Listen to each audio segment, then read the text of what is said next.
No good, said Haruhi flatly, thrusting the manuscript back.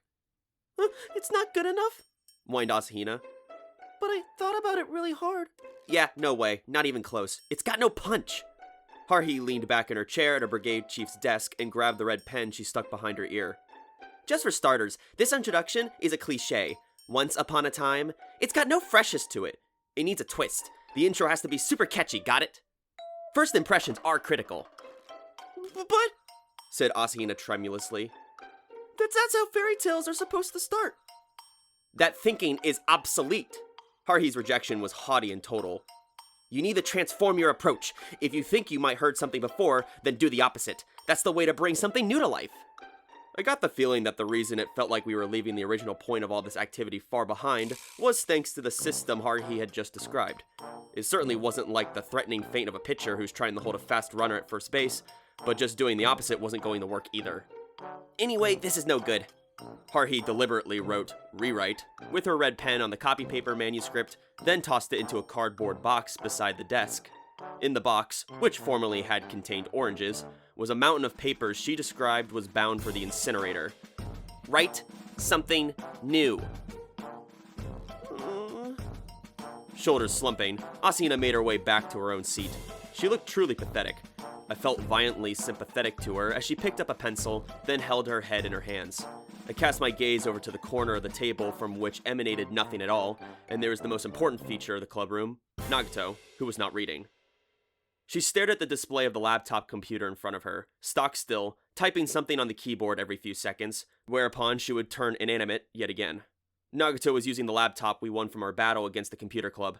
Similar machines were in front of both Koizumi and myself, their CPU cooling fans spinning away despite the CPUs themselves not really having anything to think about. Koizumi's fingers typed away deftly, the sound of each keystroke grating on my nerves. How nice for him that he decided what he was going to write about. Asahina, the only one of us to express a prejudice against using machines, was writing by hand on a sheet of copy paper, but then she stopped, as though synchronized with me.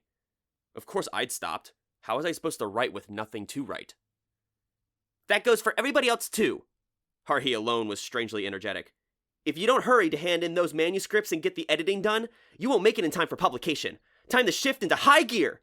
Just think a little harder, and then you'll be able to write something. It's not like we're writing epics or aiming for literary prizes here. As usual, Haruhi's cheerful face bloomed with that strange energy of hers, like she was about to devour an insect. Kyon, I don't see your hands moving. Sitting there staring at the screen isn't going to get a sentence written. Just write the thing, then print it out and let me take a look at it. If it's good, it passes. If it's not, then it won't. My sympathy for Asahina turned into pity for myself. Why did I have to do this anyway? And it wasn't just me. Shouldn't the moaning Asahina beside me and the beatifically smiling Koizumi across from me be raising some kind of flag of mutiny? All that said, the brigade chief known as Haruhi Suzumiya specialized in not listening to anything anybody said. Still, why had she decided this particular role, of all things? My gaze moved from Haruhi, who sat there itching for people to toss their manuscripts into the cardboard box, to the armband wrapped around her arm.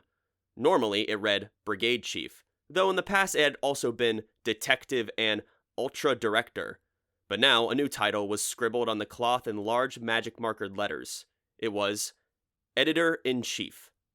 This all started a few days earlier. It was a day in the third term of school as the footsteps of the approaching New Year were starting to become audible.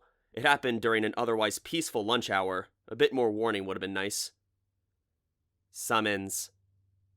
It was Yuki Nagato who spoke. For some reason, she was accompanied by the ever-composed Itsuki Koizumi.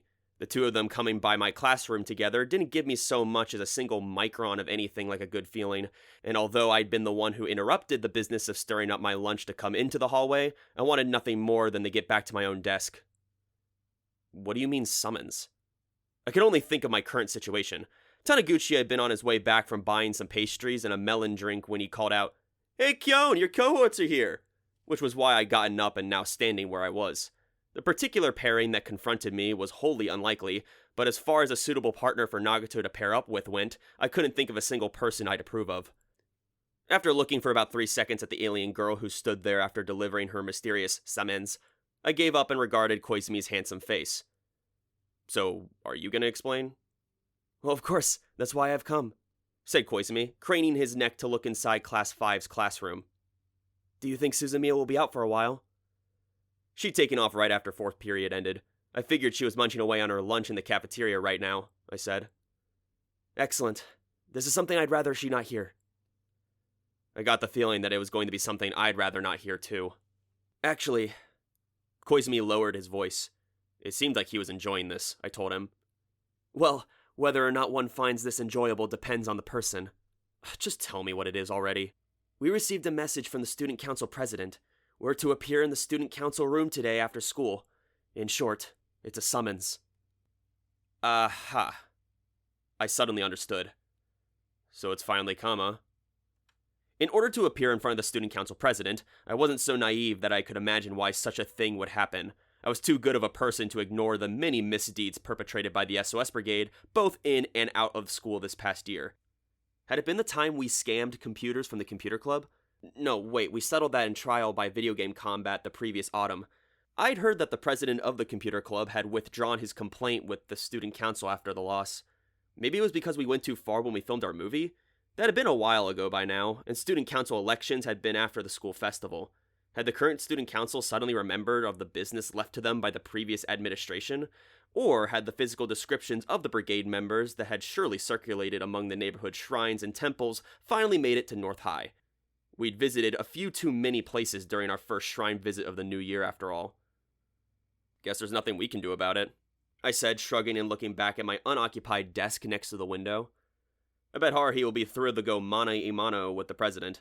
Depending on their attitudes, this could turn violent. I'm counting on you for meditation, Koizumi. You misunderstand. Koizumi pleasantly refuted me.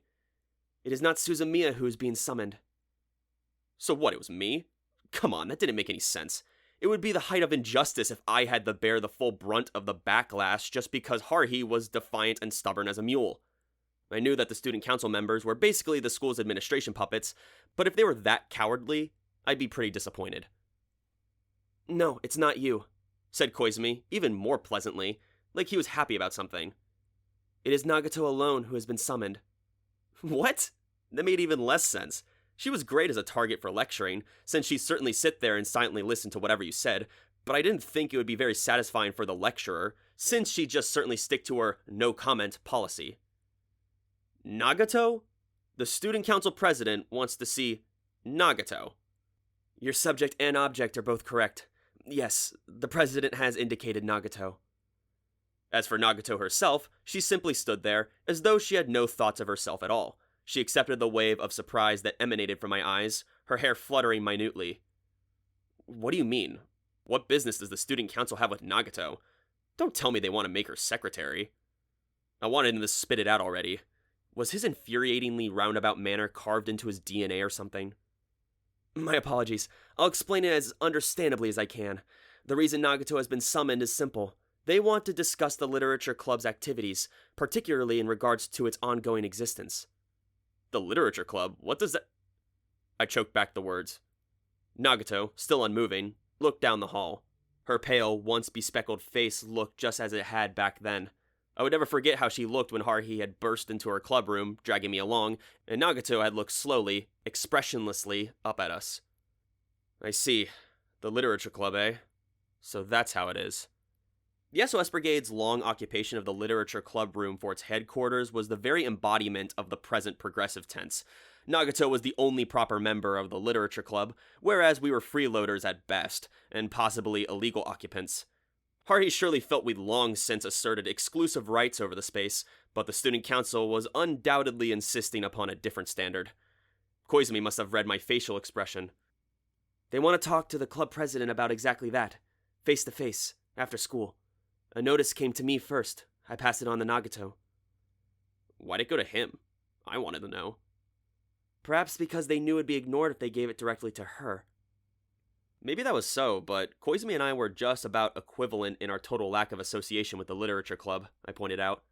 That is true, but things aren't necessarily so simple. That may make things even worse. Since we're occupying the Literature Club space without doing anything even remotely related to literature, you wouldn't have to be the student council to find that questionable. Honestly, given how infamous we are, I'm surprised they've overlooked it for as long as they have. Koizumi's sensible position was accompanied by a smile that made me wonder which side he was on anyway. Put that way, I myself might have wanted to quibble with our arrangement, had I been on the council. But still, why now? The student council had thus far ignored the SOS brigade like a lazy landlord neglecting to fix a leaky roof, I pointed out. They have indeed. However, the student council president may not be so easy to deal with. Koizumi smiled, showing his white teeth, then looked at Nagato out of the corner of his eye. Nagato, naturally, had no reaction, but she shifted her gaze from the end of the hallway down to my feet. It sorta seemed like she was apologizing for causing the trouble. I, of course, did not feel like she was causing the trouble at all, obviously. I knew only a single entity who inconvenienced the very air she moved through. The inconvenienced name was... I exhaled and spoke the name. It's Haruhi's fault. Like always. It had been, ever since she announced that the space would henceforth be her club room. I'd ask you to keep this a secret from Suzumiya, said Koizumi. I fear she would only complicate things, so after school please make your way to the student council room without her seeing you. Yeah, sure, I started to say, then dropped short at a strange detail. Wait just a minute, why am I going? I'm not the kind of Johnny-come-lately who wanders into a situation uninvited. Of course, if Nagato asked me to go, I'd accompany her without a second thought. But Koizumi had no business asking me. Plus, if Nagato went alone, she'd be that much more likely just to scare the crap out of them, I figured. The council is well informed. That's why I was appointed as messenger. I would be quite happy to act entirely as Nagato's representative, but should things go poorly, there could be a problem later, and being her agent is not part of my job description. I suppose I could put it simply by saying, you are Suzumiya's representative. Why not just send Haruhi herself? Are you being serious? Koizumi exaggeratedly widened his eyes. I answered his clumsy acting with a snort. If he wanted to know whether I understood the situation or not, yeah, I understood it. If we tossed a bomb like Haruhi out in front of the student council, we'd be lucky if all we got was an explosion.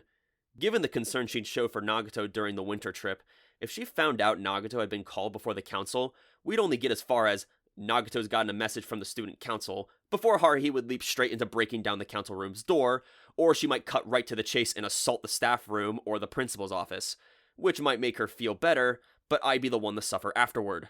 Unlike Koizumi, I had no desire to transfer schools without any good reason. Well then, I'll leave the matter in your hands. Koizumi smiled as though he had known from the start what my answer would be. I'll inform the student council president. We'll meet in the council room after school. Koizumi's stride was light and long-legged as he walked away from classroom 5. When Haruhi wasn't around, he really did have quite an attitude. I watched Nagato follow behind him, feeling somehow like the end of our first year was really upon us. At any rate, maybe Koizumi and Nagato were perfectly comfortable being the faces of the SOS brigade. We were all cooperating, but the number of secrets we were keeping from Haruhi was increasing by the month. Maybe I was being pointlessly sentimental.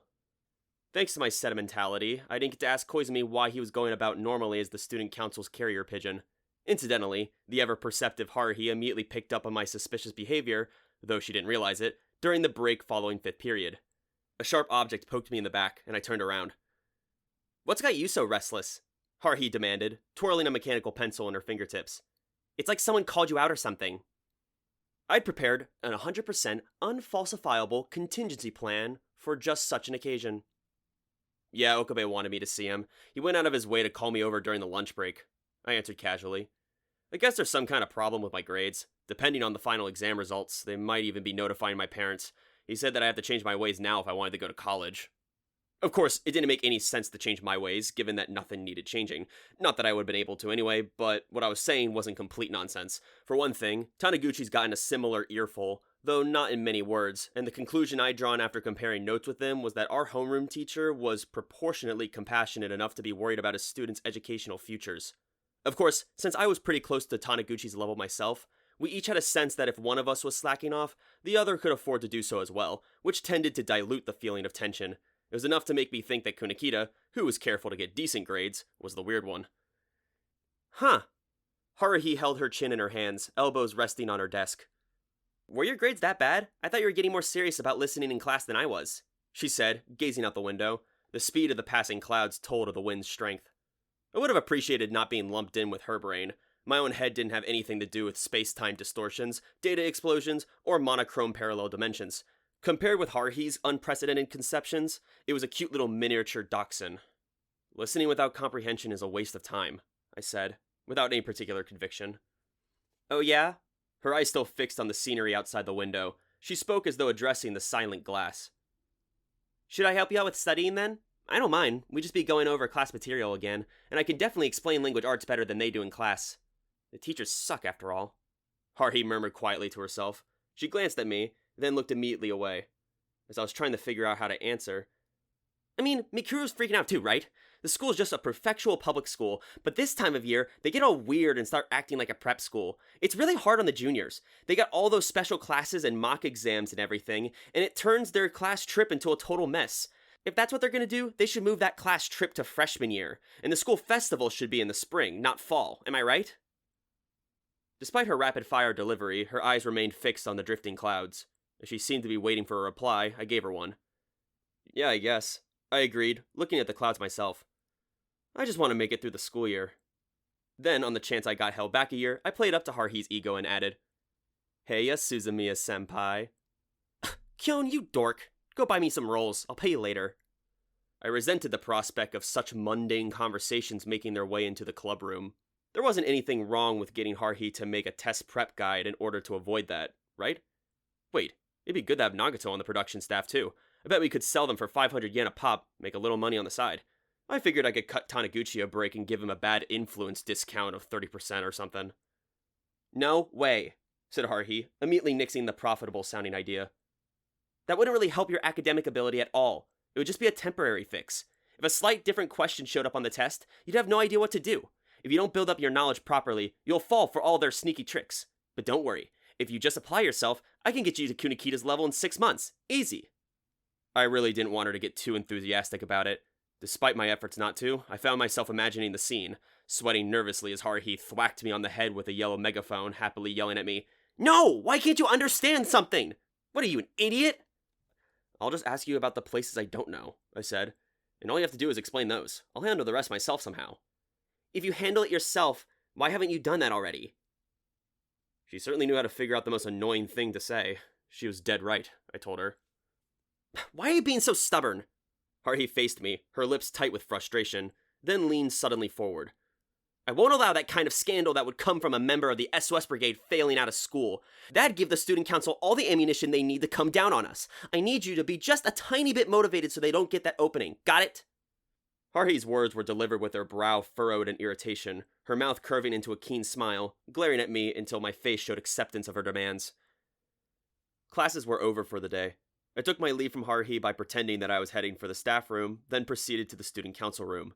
It was right next door to the staff room, so there was no need to take a detour, and soon I had arrived at my destination. Truth be told, now that I was here, I was feeling pretty nervous. I didn't remember the student council president's face at all, even though I would have seen it during the council elections that came right after the school festival. I remember hearing the candidates' speeches in the auditorium, but as a completely unaffiliated voter, I just picked the most mundane-sounding name on the ballot and immediately forgot about it. What kind of person had it been? Whoever had it been must have been at least a junior, since to be called president, I figured you'd have to be an upperclassman of some kind. And surely it had to be someone with more dignity than the computer club president. As I stood there hesitating in front of the door, Hey, Kyon, what you doing? A familiar long-haired figure popped out from the staff room. It was Asahina's classmate and an honorary advisor to the SOS Brigade, a junior girl who I knew by now was no ordinary individual. No matter who you were, you have to tip your hat to her. Sup? I said. Sup? She replied to my jockish greeting. Tsuruya raised both hands and smiled brilliantly, then looked at the front door at which I stood. What's this? Got business with the student council? I was here to find out exactly what that business was, I explained. I'd never had business with them myself. What? Tsuruya strode toward me vigorously. It was hard to say whether she or Haruhi was better at that, and despite my flinching away, put her mouth in close proximity to my ear. Are you, by some chance, a student council spy? She asked in a quiet, by Tsuruya standards, voice. I detected a hint of seriousness in Tsuruya's close-range smile. It was an expression I wasn't used to, given her usual standard of constant, optimistic mirth. For some reason, I felt compelled to explain myself. Well, what do you want me to say, Tsuruya? I pointed out if I was a spy under the orders of someone, I wouldn't be going through all this trouble at the moment. Yeah, I guess that's true. Tsuruya stuck out her tongue. Sorry for doubting ya. I just kinda overheard something, you know? Know anything about the rumor about the student council's been overrun with people making secret deals behind the scenes? I hear it even goes back to the last election for the council president. Not sure I buy it, though. That was the first I heard of it. It was hard to imagine that kind of intrigue happening at our shabby little public school, so it was probably nothing more than a rumor, although it did seem like the kind of academic drama that Haruhi would have loved. Tsuruya, what kind of person is the student council president? I went ahead and asked her. It seemed like she might know more about the subject than I did. I hoped she'd tell me something about his personality or something, but... I don't really know him very well. He's in a different class and all. He's sort of stuck up, but also handsome, and pretty smart from what I hear. If he were a character in Romance of the Three Kingdoms, he'd be Sima Yi, that cunning army general. He's constantly looking for more student independence, I hear, since the last student council was out of touch. Total pie in the sky. It was troubling that despite the reference to a famous historical figure, I couldn't easily imagine his personality, and the comparison to airborne pie was suspicious as well. Oh, by the way, why were you in the staff room? Oh, it's my turn to deliver the weekly reports, so I came by to do that, she said easily, slapping my back and purposely raising her voice. Anyway, Kyon, good luck. If you're gonna wrestle with the student council, I got your back. I'm the ally to all in Harunyan's club. It was certainly reassuring. However, I didn't want things to go that far. There was no telling what methods the ecstatic Haruhi would employ upon the appearance of a truly worthy adversary. It exhausted my mental capacity just thinking about it, and as things stood, I already had enough to worry about. Tsuruya waved her hand in a goodbye gesture, and having said everything she wanted to say, strode off briskly. As usual, she got into the heart of the matter without my saying anything. In that case, her cognitive abilities rivaled even Haruhi's. She was probably the only person at North High who could demonstrate the power equivalent to Haruhi in a matchup. The difference between her and our pain-in-the-neck brigade chief was that Tsuruya hadn't left her common sense behind. Given the thin construction of the wall and door, though, it was a safe bet her last words had been audible from the inside. There was something Haruhi-like hidden within her in the end. Oh well, it was time to gird my loins and do this. Enter, came a sudden voice from within the room.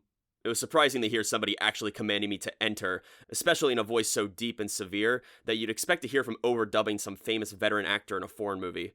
I slid the door open and entered the student council room for the first time in my life. While it boasted a slightly larger size than the literature club's room, it wasn't that much different from any other room in the school. In fact, without a triangular plaque reading Council President on one of the desks, it felt a little drab compared to our room. It was really nothing more than a meeting room. Koizumi, having arrived before I did, greeted me. I'm glad you can make it. Standing next to Koizumi, evidently also have waited for me, was Nagato. Nagato cast her clever gaze towards the window, in front of which stood the president. He was... how do I put this? It was obvious enough that he was a tall male student. For whatever reason, he was looking out the window, his hands clasped behind him, not so much as moving a muscle. His form was indistinct, backlit as it was by the afternoon sun that streamed through the south-facing window. There was another person, sitting at one corner of the room's long table. It was a female student, face downward over an open notebook, mechanical pencil in hand, poised for recording the proceedings. Apparently, she was the secretary. The president did not move. I had no idea what was so fascinating about the scenery visible from the window. All you could see from there were the tennis courts and the totally abandoned swimming pool, but the meaningful silence dragged on. Mr. President, Koizumi finally said after an appropriate interval, all the individuals you asked for have arrived. Feel free to conduct with your business. The president slowly turned, at which point I finally beheld his face. He was a second-year student, and he wore a slim-framed pair of glasses. He was a pretty handsome guy, but not like Koizumi's dime-store teen idol good looks. There was a callous look in his eye, like a young and upwardly mobile professional whose every thought had turned toward improving his own position. I reflexively anticipated that I would not get along with him very well. His face expressionless, but not like Nagato's, he spoke. I believe you have already heard this, Koizumi, but I'll state it again. The reason all of you are here is quite simple. The student council is giving the literature club its final notice.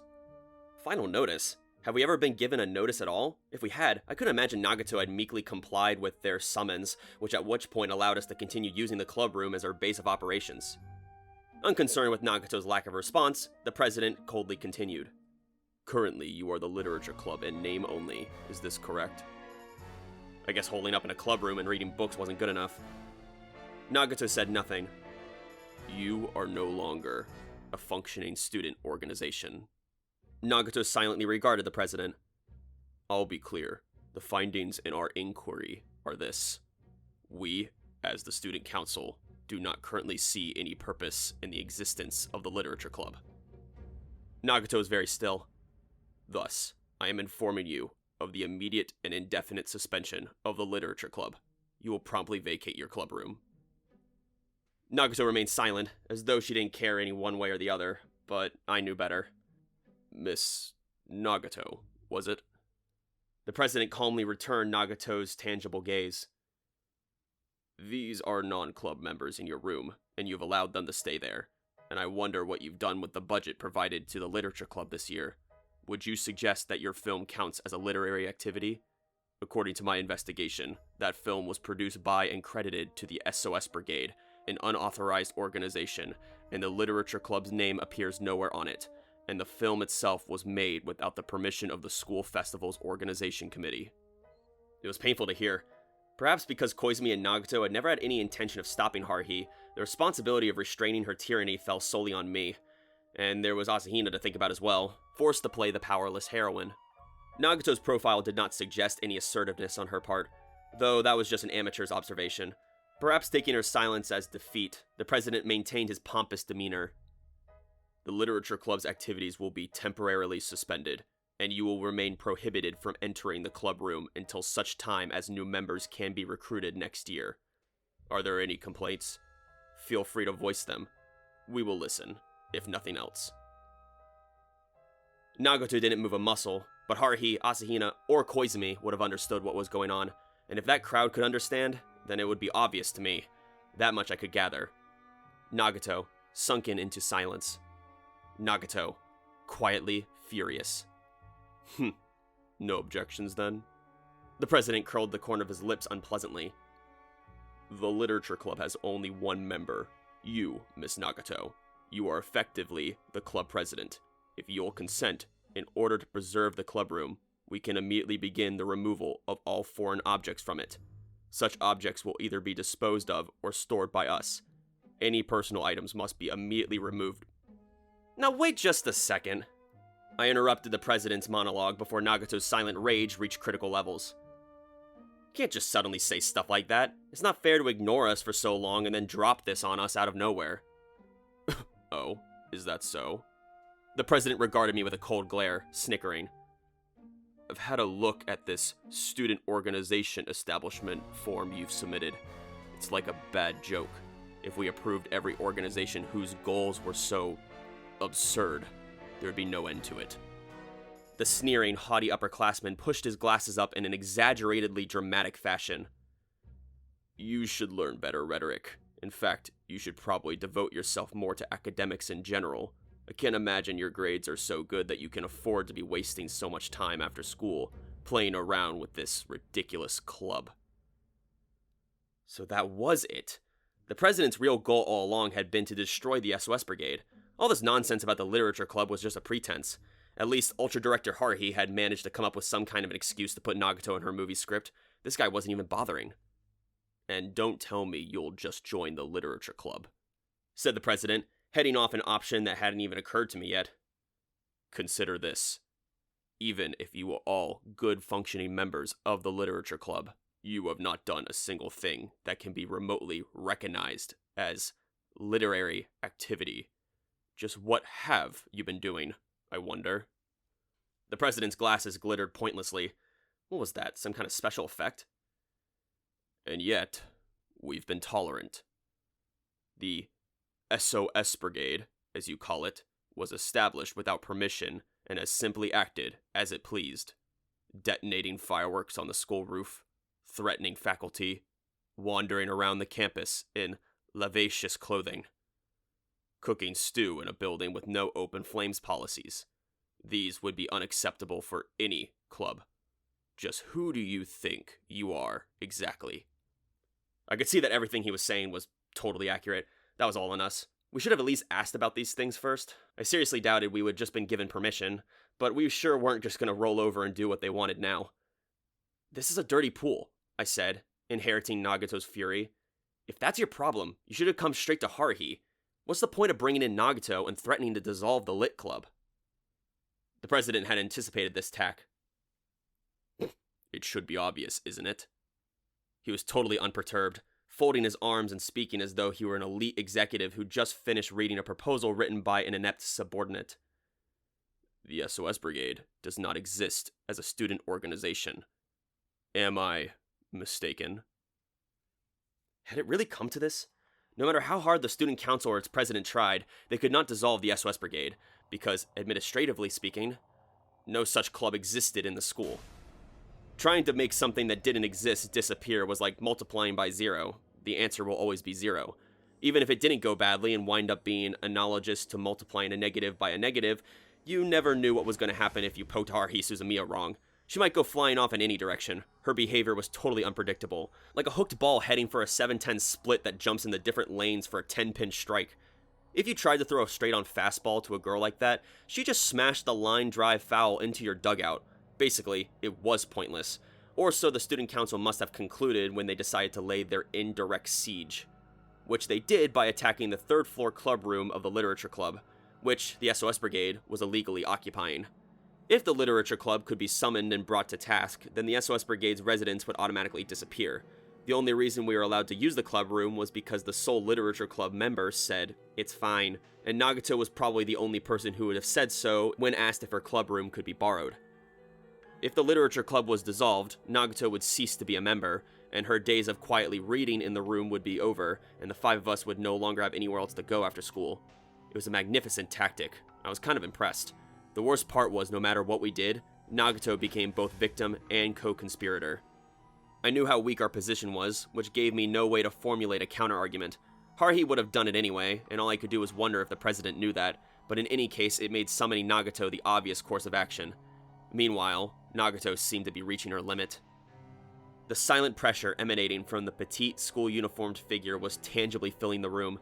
I wonder what would happen if we just let her go. I doubted the world would be rewritten, but I could imagine the student council president with his members erased, being controlled like a puppet.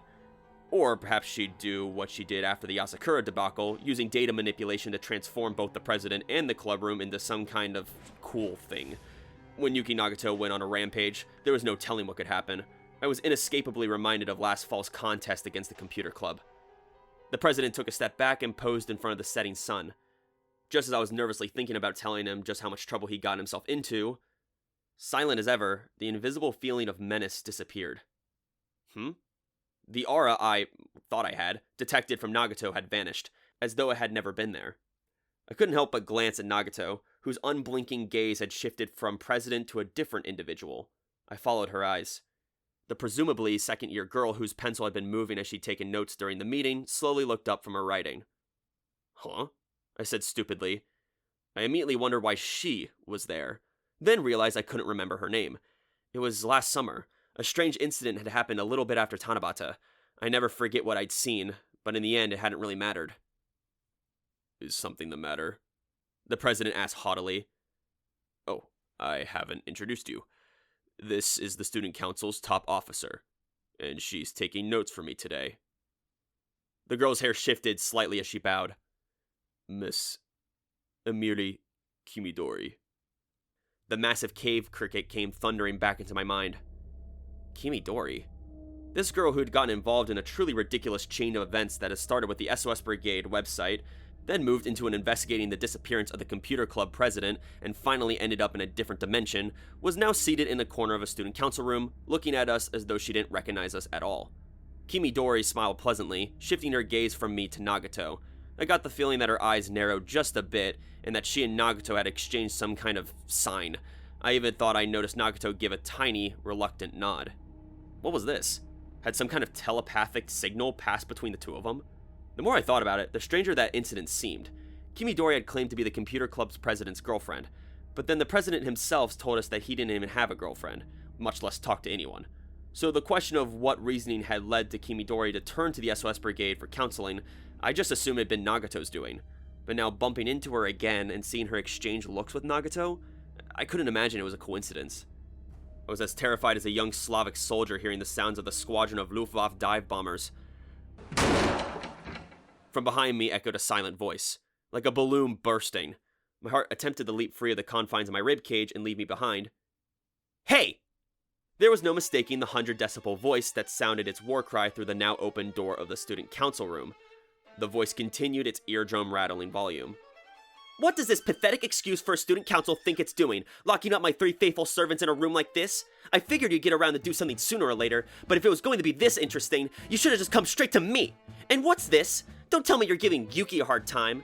Kill would be one thing, but there's no way you're getting away with hurting Yuki. I'll beat the stuffing out of you and toss you right out the window. Yes, indeed.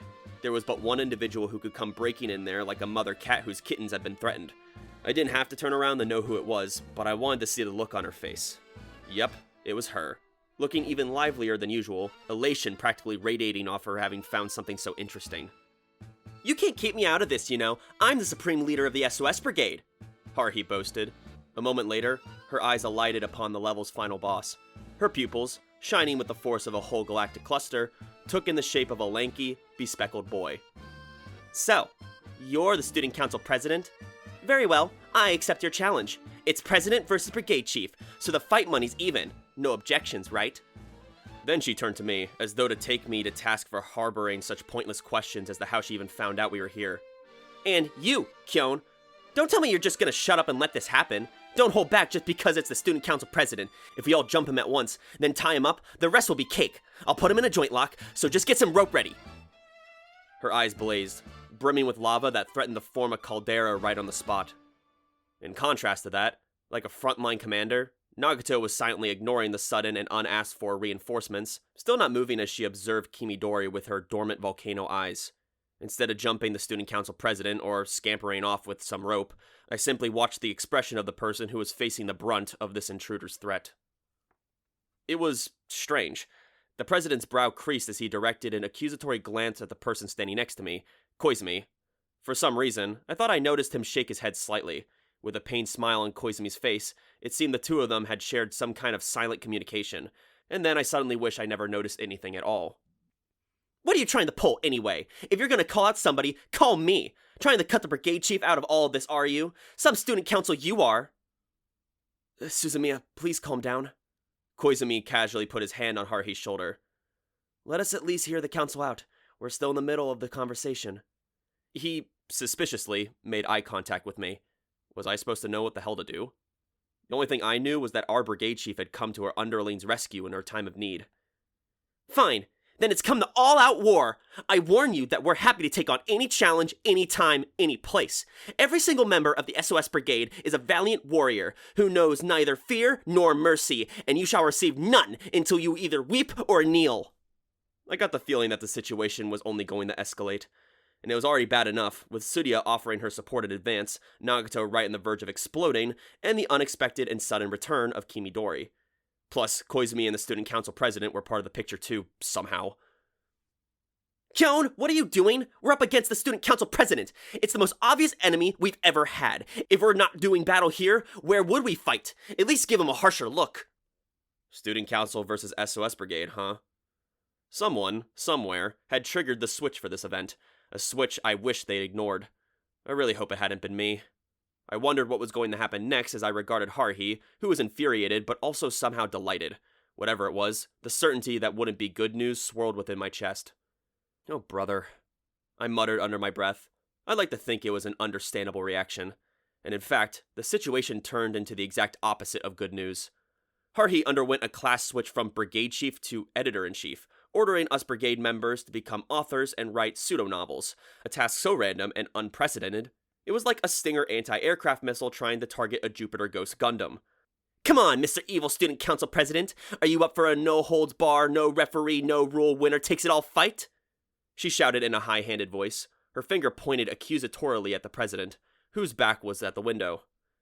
The president didn't even try to hide his irritated expression. Miss Suzumiya, I don't know what sort of techniques you're accustomed to and using in your fights, but I am not in the habit of walking into a ring my enemies prepared for me. The rules you've proposed are the epitome of barbarianism. It is unbecoming. Know this. The student council cannot allow fights on the school grounds, no matter the reason. So what challenge would you have us face? Mahjong? You can even bring a pinch hitter if you want. I don't care. Or maybe you'd prefer a computer game? I've got just the game. There will be no mahjong and no video games. The president deliberately removed his glasses, polishing them with a handkerchief before putting them back on. There will be no challenges at all. I have no time to play along with your games. Haruhi began to boldly stride forth when I held her back with a hand on her shoulder. Hold on, Haruhi. Who told you we were in here? I asked. Haruhi glared at me belligerently. I heard from Mikuru. She said she heard it from Tsuruya. As soon as I heard that the student council president had called you guys in, I came right over. Yuki and Koizumi were missing from the clubroom too, after all. I knew right away that the student council was finally making its move. I knew they'd lose if they went up against me, so they attacked our weak spot. Just the kind of cheap move I'd expect from a petty villain. The president didn't move, even when called a petty villain. The second-year student seemed more bored than anything else, as he looked at Haruhi, then finally voiced another complaint to Koizumi. Mr. Koizumi, perhaps you should explain why it was I summoned Miss Nagato? Yes, Mr. President, said Koizumi calmly, his smile chagrined. He did so love explaining things. I don't need any explanations, said Haruhi, cutting him right off. You're just trumping up charges to destroy the literature club, since if Yuki's not a club member anymore, then we won't be able to use the room. You probably figured since she's such a nice, quiet girl, you'd be able to talk circles around her, but I won't have it. If you got a problem with the SOS Brigade, don't bother with this sneaky shit. Say it to my face. As she went on, Haruhi's own words incited her to greater enthusiasm. She went into a kicking stance, as though she were preparing to throw down, and you had to hand it to her. Her intuition was excellent. Just as I was thinking that Koizumi would be disappointed at not getting to explain anything. Thank you for saving me the time of explaining. That is indeed the situation, said Koizumi, his facade of serenity unperturbed.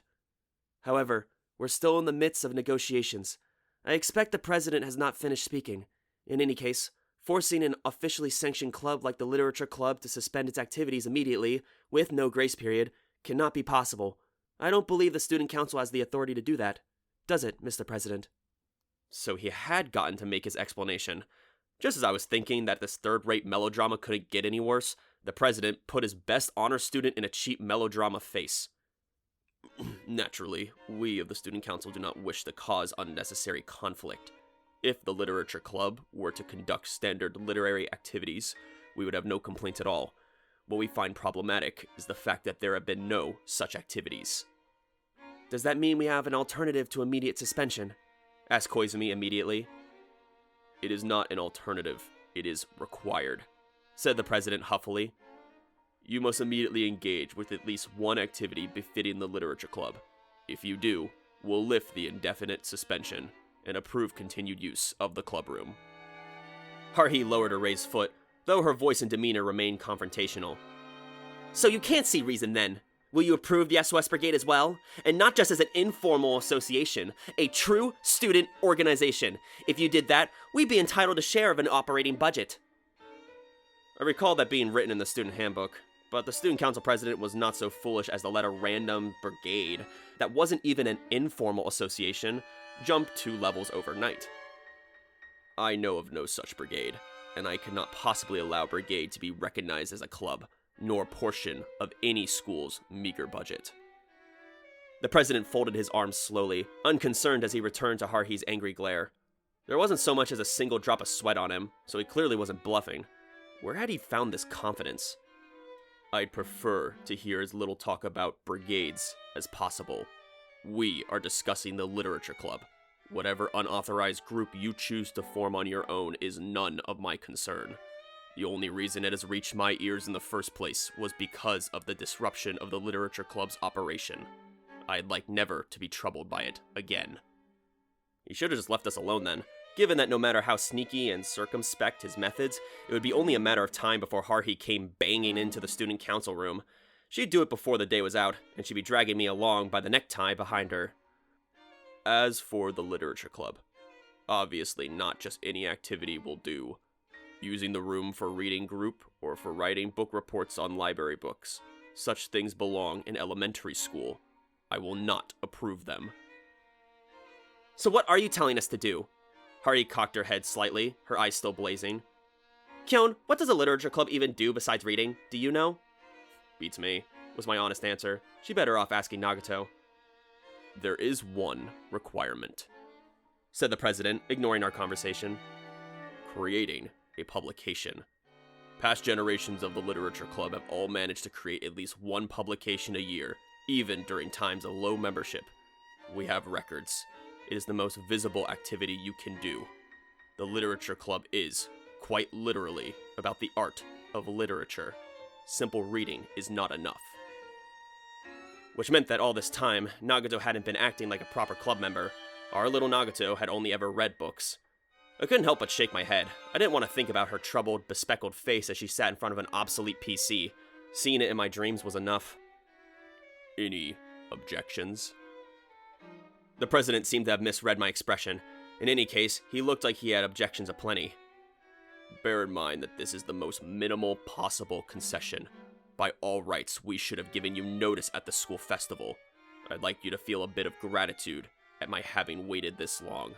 Of course, anyone else would have left you alone indefinitely.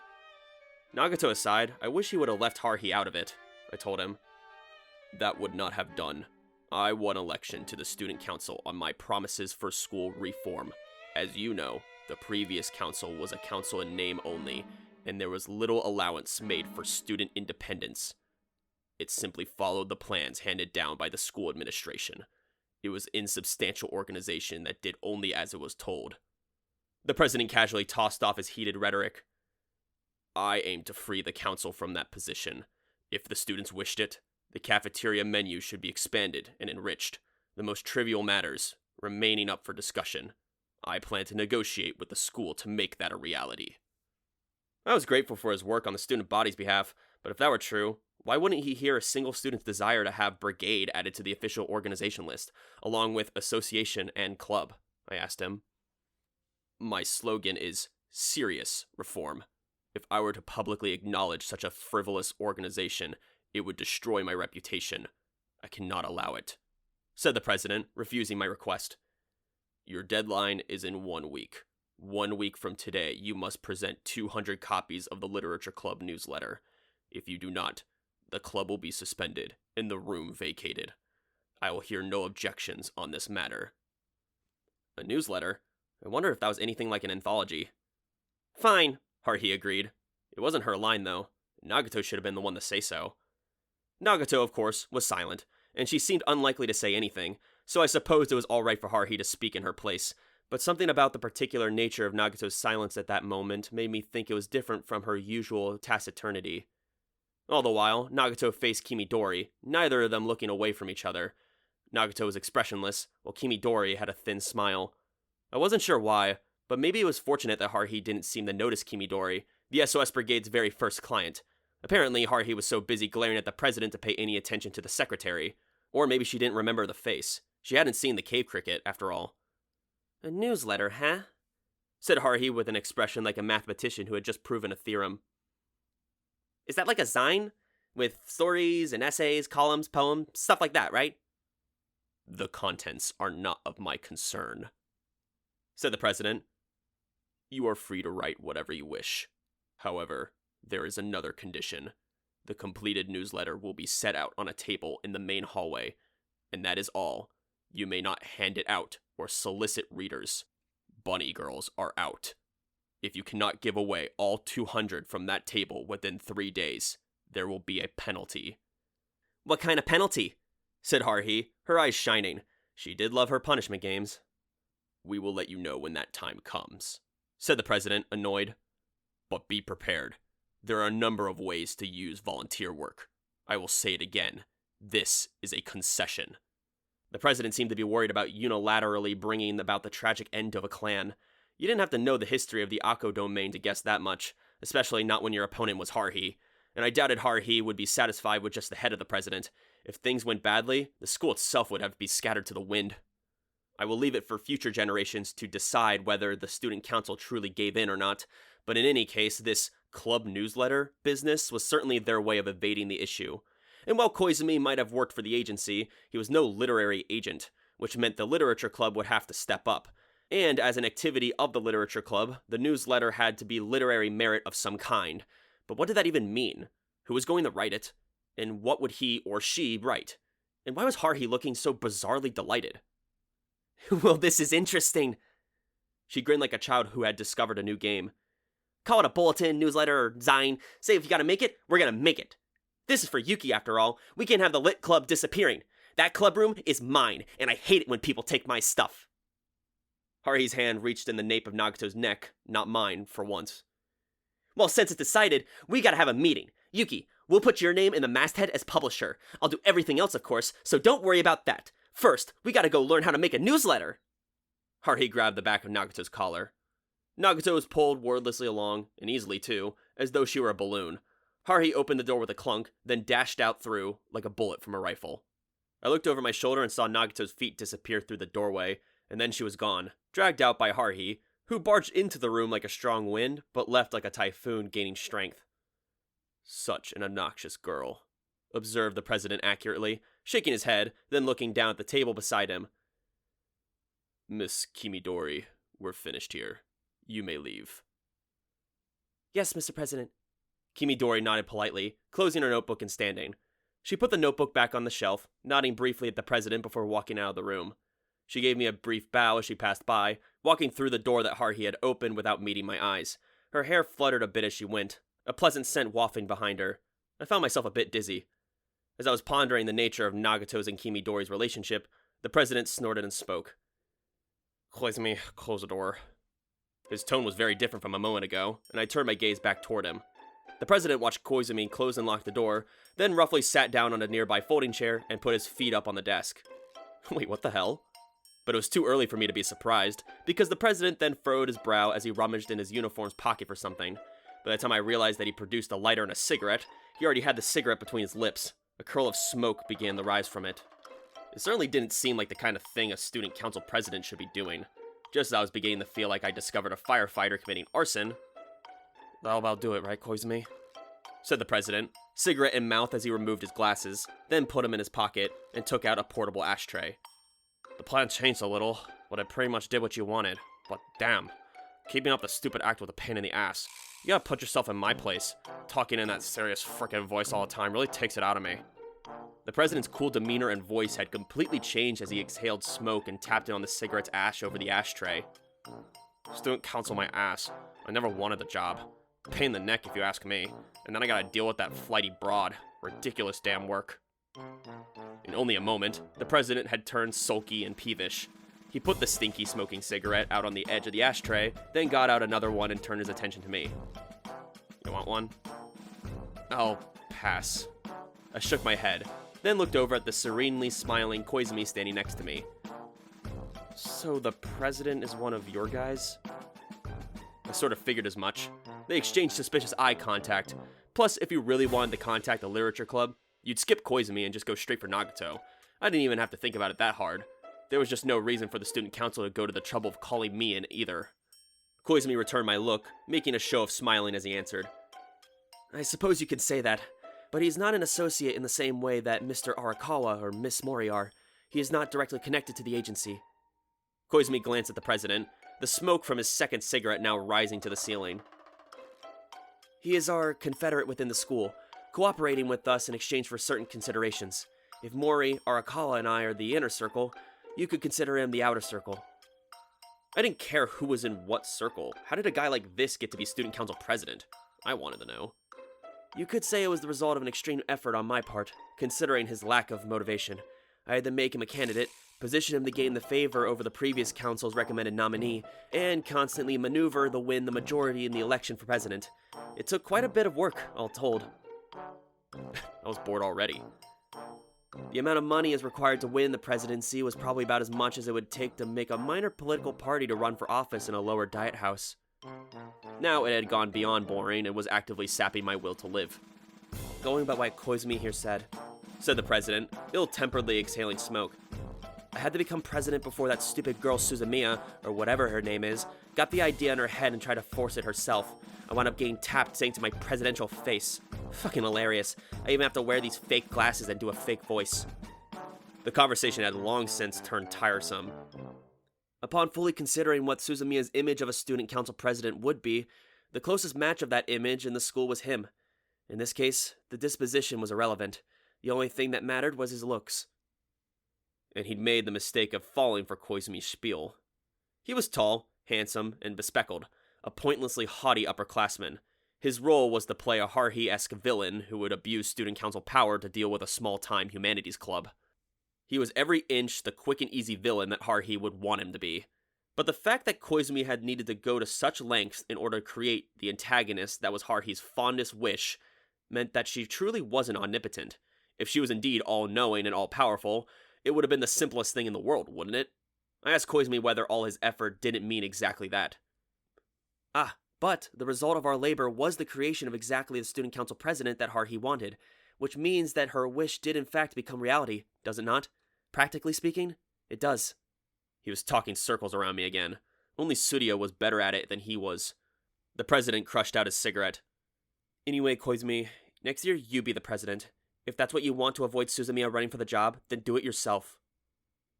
I wonder about that. I'm fairly busy myself, and lately I feel as though Suzumiya wouldn't make such a bad president herself. The hell she wouldn't. If Haruhi was set to conquer the school, there'd be no telling what could happen. I had a feeling that it would wind up being a huge pain for the rest of the brigade too. She might decide to give the entire student body the SOS brigade treatment.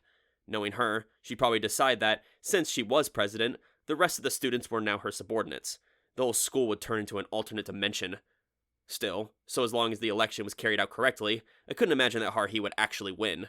I still believed in the average North High student's sense of common decency. So as long as Koizumi didn't pull some kind of stunt, no election could possibly result in Haruhi winning high office. I sighed. So basically, Koizumi, there's another one of your games. This is what you're telling me. You've just invented this student council plotting to destroy the literature club scenario to give Haruhi something to do. It was no more than a seed, though. Koizumi exhaled a sigh into drifting smoke. There are a number of outcomes who are now possible. All will be well if we finish our publication by the deadline, but if we cannot finish, or if we fail to meet the requirements... He shrugged lightly. If that time comes, we'll just think of a different game to play. I'll be counting on your brain for that too. I was happy enough to participate as an observer, but I wasn't interested in trying to think of new challenges that I myself would have to face. What could I possibly have to gain from that? I wanted to know. As far as my being the student council president goes, said the punk prez, it definitely has its perks. First of all, it makes my school record look great. Of all the reasons Koizumi used to try to talk me into it, that was the biggest one. You said you'd get me through the college entrance exams, right? You better have not forgotten about that. Of course not, I remember. We're making the arrangements naturally. The president eyed Koizumi suspiciously, as though he were interrogating a suspect. He then sniffed. You better be. Doing this ridiculous job has been a pain in the ass, but I've learned some things the last few months. The student council really has been useless so far. It might as well not exist, which means I can mess around with it as much as I want. The president then smiled for the very first time. There's a certain degree of malice in it, but it was more like a human expression than a calculated one. Uphold student independence. Really is the great slogan. Depending on the interpretation, it can literally mean anything. That budget is especially interesting, let me tell you. I'll bet there's some delicious details in there. Some president we had. He was definitely up to Haruhi's expectations of villainy. We'll permit a modest abuse of authority, said Koizumi, miffed. But please do not get carried away. There is a limit to how much support we can provide. Oh, I know. I won't pull anything that will get the teacher's attention. I'd lose my hold on my sympathies with the council. I've already swept away the remaining members of the student council. There's no one left to oppose me. I was starting to like this president guy. He was obviously up to no good, but for some reason he was strangely compelling. It was a little strange to be feeling as though following him would be alright, but... Suddenly, alarm bells went off and Tsuruya's face appeared in my mind. I remember what she told me when I encountered her in the hallway. Her keen, almost extrasensory perception had told her that the student council and its president had a hidden agenda. The student council spy. That wasn't me, Tsuruya. It was Koizumi. He was more than a spy, though. He was a puppet master. I didn't particularly care if the president used his powers to get his own advantage, but if Haruhi realized it, she might press for immediate recall and recommend Tsuruya as his replacement. I can imagine Tsuruya laughing heartily and charging straight in right along with her. Koizumi and I would automatically wind up being on Haruhi's side too, and the president would be overthrown. I wish you luck in your future secret maneuverings, Mr. President. Just keep him where we can't see him. He probably didn't need me to tell him that, though. And while his role was mainly bringing to the occasional conflict with Haruhi, I just wanted him to choose his battles carefully. I walked out of the student council room side by side with Koizumi, then remembered there was something I needed to ask him. So I understand the president is under your supervision, but what about the secretary? Is Kimidori one of your confederates too? She is not, said Koizumi, like it was nothing. Kimidori took the secretary post rather unexpectedly. The truth is that when I thought to check, she was already there, which is why I hadn't noticed until that point. Even though I feel that in the early days of the current student council administration, we'd appointed a different student to that position. But that's when I checked later. All records said that she was there from the start, even my memory. Nobody, not even the president, has any doubts about it. If it's a case of falsification, it's an extraordinary example of such. If it were so extraordinary, I asked, why didn't he sound a little bit more surprised? If I were surprised to such an extent, if anything more unexpected were to happen, I might very well go into cardiac arrest. Koizumi turned his head to regard the windows as we walked leisurely down the hall. Amiri Kimidori is one of Nagato's comrades. That much is unmistakable. I figured as much. Her coming up to us with the cave cricket trouble had been too perfect of a coincidence. If it had been just that, I might have believed that Nagato had set up the whole thing herself, but given the current situation, our previous encounter could hardly be an accident. What worried me was not knowing how closely Nagato and Kimidori were tied. There was the trouble with Ryoko Asakura, yes, but I don't think we need to worry so much about that count. It seems that Kimidori and Nagato are comparatively closely related. At the very least, they do not oppose each other. How did he know that? They didn't look like they got along very well, although they didn't look like they got along especially poorly either, I admitted. We in the agency would like to test our intelligence gathering capabilities. We contacted some, not many, but a few, TFEIs like Nagato, in an effort to convey our intentions. While they were by no means cooperative, we can make some deductions based on the fragmentary conversations. It seems that a different faction like the Data Overmind sent Kimidori other than the one Nagato is associated with, but we know that, unlike Ryoko Asakura, they are not hostile. I wasn't so sure what to think of the things I heard Koizumi saying so casually, but it wasn't anything new, so neither of us were particularly worried. Still, I'd known there were different kinds of aliens, but to think that Kimidori was one of them, given the way she calmed down the furious Nagato in the student council room, perhaps her faction was a peaceful one, I said. Quite possibly. We have concluded that there is no need to be excessively cautious of her movements. In my opinion, Kimidori's role is to observe Nagato. I don't know how long it's been the case, but that seems to be the job she's currently settled into. Koizumi's voice sounded like he was in the middle of climbing a mountain during a long hike, so I didn't press him on the matter. As far as Nagato went, I had a few memories of her myself, many of which I preferred not to share. Even if he was a member of the SOS Brigade, Koizumi wasn't someone I wanted to explain these things to over and over again. I played them back in my head as many times as I wanted to, though. I fell vaguely in the silence as we walked quickly to the club room, Koizumi likewise keeping his mouth shut. When you get a rapid input of strange information, it seems like the last things you hear are the most memorable, which is why I hadn't forgotten. I hadn't forgotten that Haruhi, having snatched Nagato and flown out of the student council room, was in there. I just kind of spaced out, thinking about everything. About the outlaw student council president, and about Kimidori. You're late, Kyon! You too, Koizumi! What were you doing? We're on a deadline here! If we don't hurry, we're gonna be in trouble! This wasn't the first time I'd seen her so happy. This is how Haruhi always looks when she gotten her eyes fixed on a goal.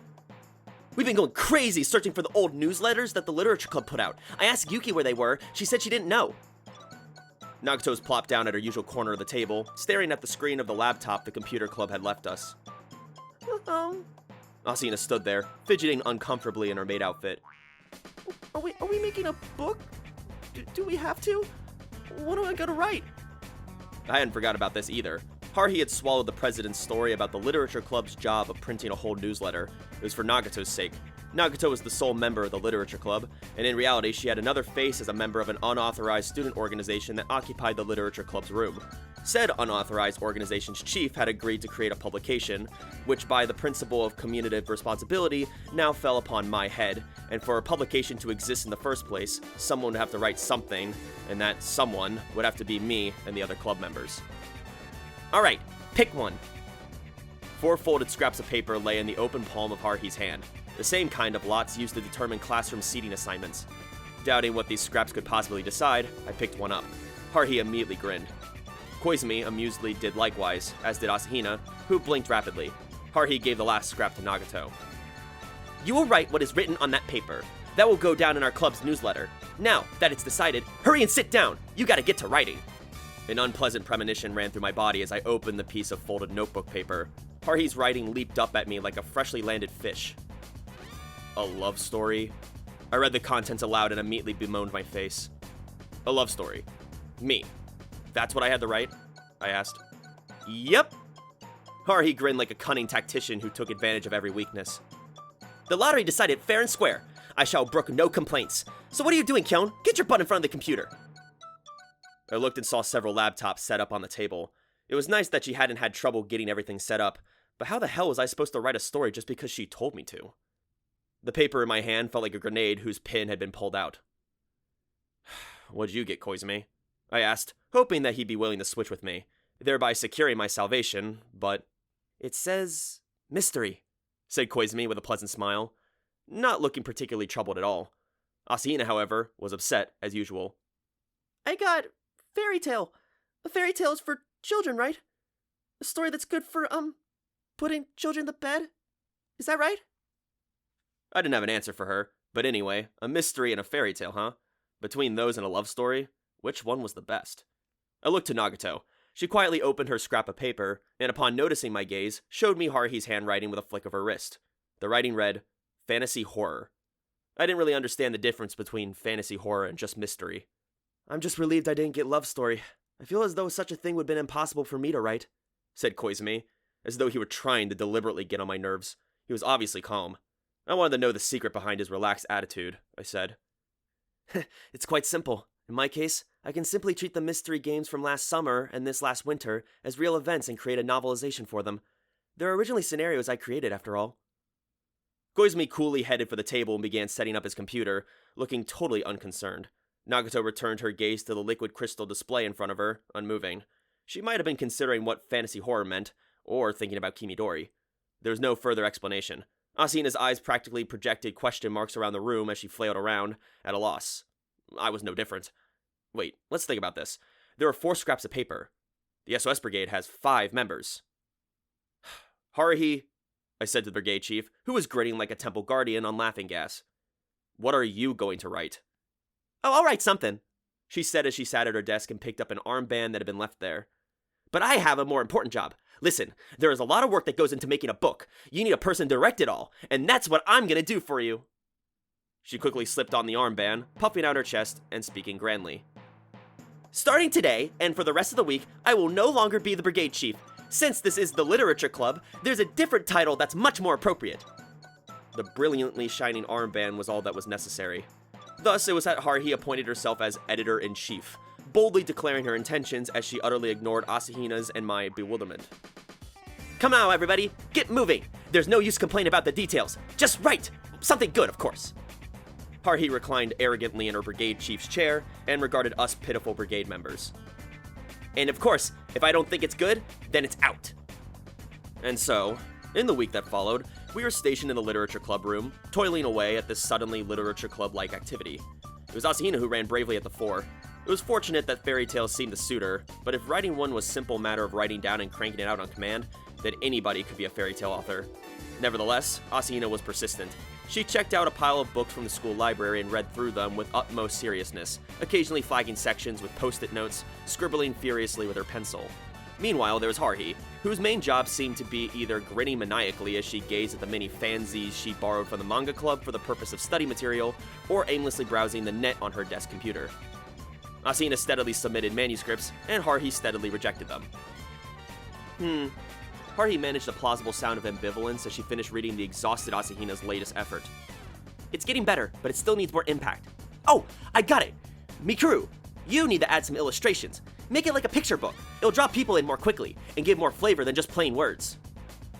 What? Pictures? Asahina looked ready to cry at this latest and totally unreasonable demand.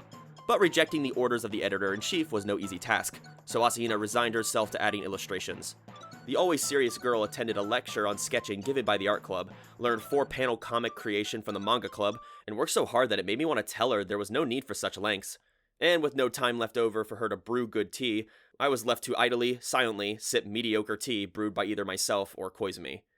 And I had to write a love story, of all things? No way. If it had been a feline observation diary, I would have had material aplenty. The only one of us making easy progress on his composition was Koizumi. Even Nagato only occasionally hit a key. When it had come to video game contests, her fingers had flown over the keyboard with unbelievable speed. But evidently, she didn't have the knack for putting the information in her head into words. I was starting to wonder if that was part of why she tended to be so silent, but I couldn't help but be interested in the fantasy horror story she was writing, so I snuck a glance at the display on her laptop. Nagato quickly rotated the laptop sideways, hiding the display from me. She looked up at me. "Come on," I said. "Let me have a bit of a look." "No," replied Nagato flatly. No matter how I tried to sneak a look, her timing in moving the display away from me was perfect. I was starting to get more and more interested, and eventually tried sneaking up and looking over her shoulder, but besting Nagato's reflexes was impossible. Finally, she repelled me with a sharp sidelong glare. I returned to my own seat to confront the blank white screen of my empty word processor document. Thus had the past few days in the clubroom unfolded. Things had begun to reach a bit of a stalemate, so while it might be technically a false start, let's go for a change of pace and have a look at Asahina's fairy tale. Asahina's manuscript had been rejected over and over by the editor-in-chief, who eventually ordered her to add illustrations, and Asahina had continued to agonize over this piece, killing herself over every word selection. I'd finally come to her aid, and the work had eventually been completed once the editor-in-chief added her own revisions. Anyway, feel free to have a look. It was not so very long ago, though this story did happen in the past. Deep in the forest of a certain country, there was a small cottage. In that cottage lived Snow White and 7 dwarves. This Snow White had not been chased out of her home, but rather had run away from the castle of her own free will. Apparently, life in the castle was not very much fun. Though it was a small country, she was a princess, and would thus eventually be forced into a political marriage of convenience. Quite distasteful, don't you think? Snow White thought so too, but soon she began to get bored with life in the forest. Thanks to the 7 dwarves, Snow White didn't have to worry about the basic necessities, and she got along very well with all the animals of the forest. But she had begun to wonder if life in the castle might not have been quite so bad. Though she'd selfishly run away, everyone in the castle was a nice person. The political marriage simply could not have helped. In an age of rival warlords, the only way for a small nation to survive was to give a hostage to a stronger nation in order to cement an alliance. At the same time, a mermaid swimming in an ocean near that very same forest saved a prince who had been thrown from his ship in a shipwreck. The mermaid carried the prince to shore, and the prince remained unconscious the entire time. No matter what she did, he stayed asleep. The troubled mermaid decided to take the prince to Snow White's cottage. Snow White and the mermaid had been friends ever since Snow White's arrival in the forest. The mermaid remembered Snow White's instructions. "If you ever find anything interesting, you should bring it to me." After asking a kind witch to change her tail fins into legs, the mermaid carried the unconscious prince to the dwarf's cottage. Even upon seeing the prince the mermaid had brought her, Snow White was not especially pleased. He wasn't exactly what he had in mind when she said anything interesting. Nevertheless, caring for the unconscious prince was amusing though at first, although as time went on it became more and more tiresome. He simply wouldn't wake up. She had gotten sick of looking at his sleeping face. Just as she was beginning to wonder if a good hard slap would awaken him, a messenger from the castle arrived for Snow White. The messenger told her the neighboring empire had suddenly mobilized its armies and crossed the border surrounding the castle, and the fall was not far in the future. Indeed, it may have already fallen. Things were bad. Having heard this, Snow White left the prince, who wouldn't wake up no matter how long she waited, in the care of the mermaid, and she left the forest along with the 7 dwarves. The first place they went was a steep and craggy mountain. There lived a cunning military tactician who had given up worldly ways and became a hermit. Normally, he would refuse to associate with anyone unless he or she visited him 3 times. But Snow White ordered the dwarves to capture him, and they appointed him her chief of staff. The tactician gained a pained smile and said, "Sure, why not?" and swore loyalty to Snow White. Once Snow White's procession, now 9 people strong, had descended the mountain, they began to gather volunteer soldiers at the towns and villages the Imperial Army had not yet reached. It was far from the number needed to defeat the Empire's military forces, but Snow White still raised an anti-Imperial flag and set her eye upon the castle. Her followers defeated Imperial ambush forces one by one, winning a series of victories in various locations, whereupon she recaptured the castle, pursued and eliminated the retreating Imperial forces, then continued her reversal of the invasion and toppled the Empire, making it part of her own domain. What a surprise! But that was not the end. Snow White, the 7 dwarves, and the tactician all assembled a great army and swept across the land, and through a variety of strategies and intrigues, they united the continent. The stage of warring states came to an end, and peace rained. Snow White, who now had nothing to do, decided to leave the details to the tactician and return to the forest. Though her worries about an arranged political marriage were no more, life at the castle was boring. She preferred being able to play on her own in the forest. Snow White, along with the 7 dwarves, returned to the cottage, and they were all surprised to find that the prince was still sleeping. She had forgotten all about him. Oh, the mermaid had taken care of him in the meantime. Grabbing an apple from a visiting bear that brought with him, Snow White used it to whack the prince on the head. "How much longer are you going to sleep? Wake up!" It is said that 3 days later, the prince opened his eyes. As to what happened after that, no one knows. But I'm sure that everyone lived happily ever after. I think that would be nice. How should I put it? It was very Asahina-like, an allegorical tale that was a jumble of fairy tales and war stories.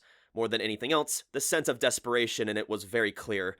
It was surely adequate. As to which parts of the results of Haruhi's meddling, I can leave that to your imagination. Now then, enough about Asahina's worries. My real problem was that I still hadn't touched my own assignment. Just asking me to write a story of any kind was unreasonable enough.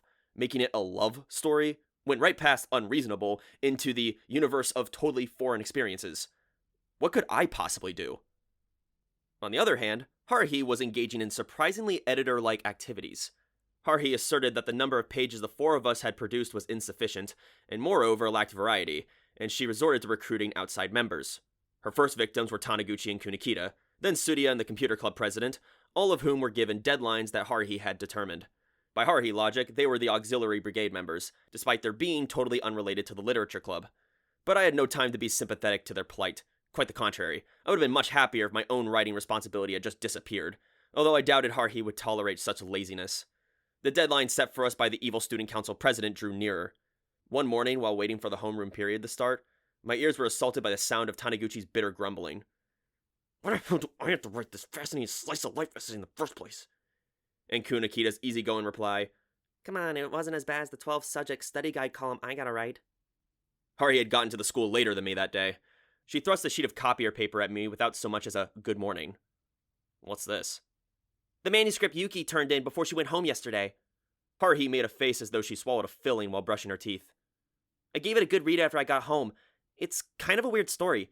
It's got a fantasy feel to it, and I guess you could call it horror. I'm not sure what to make of it. Lengthwise, it's barely a short story. Here, read it." I was interested in reading anything Nagato wrote, whether or not Haruhi ordered me to. I took the paper from Haruhi, and my eyes began following the text printed upon it. Untitled 1.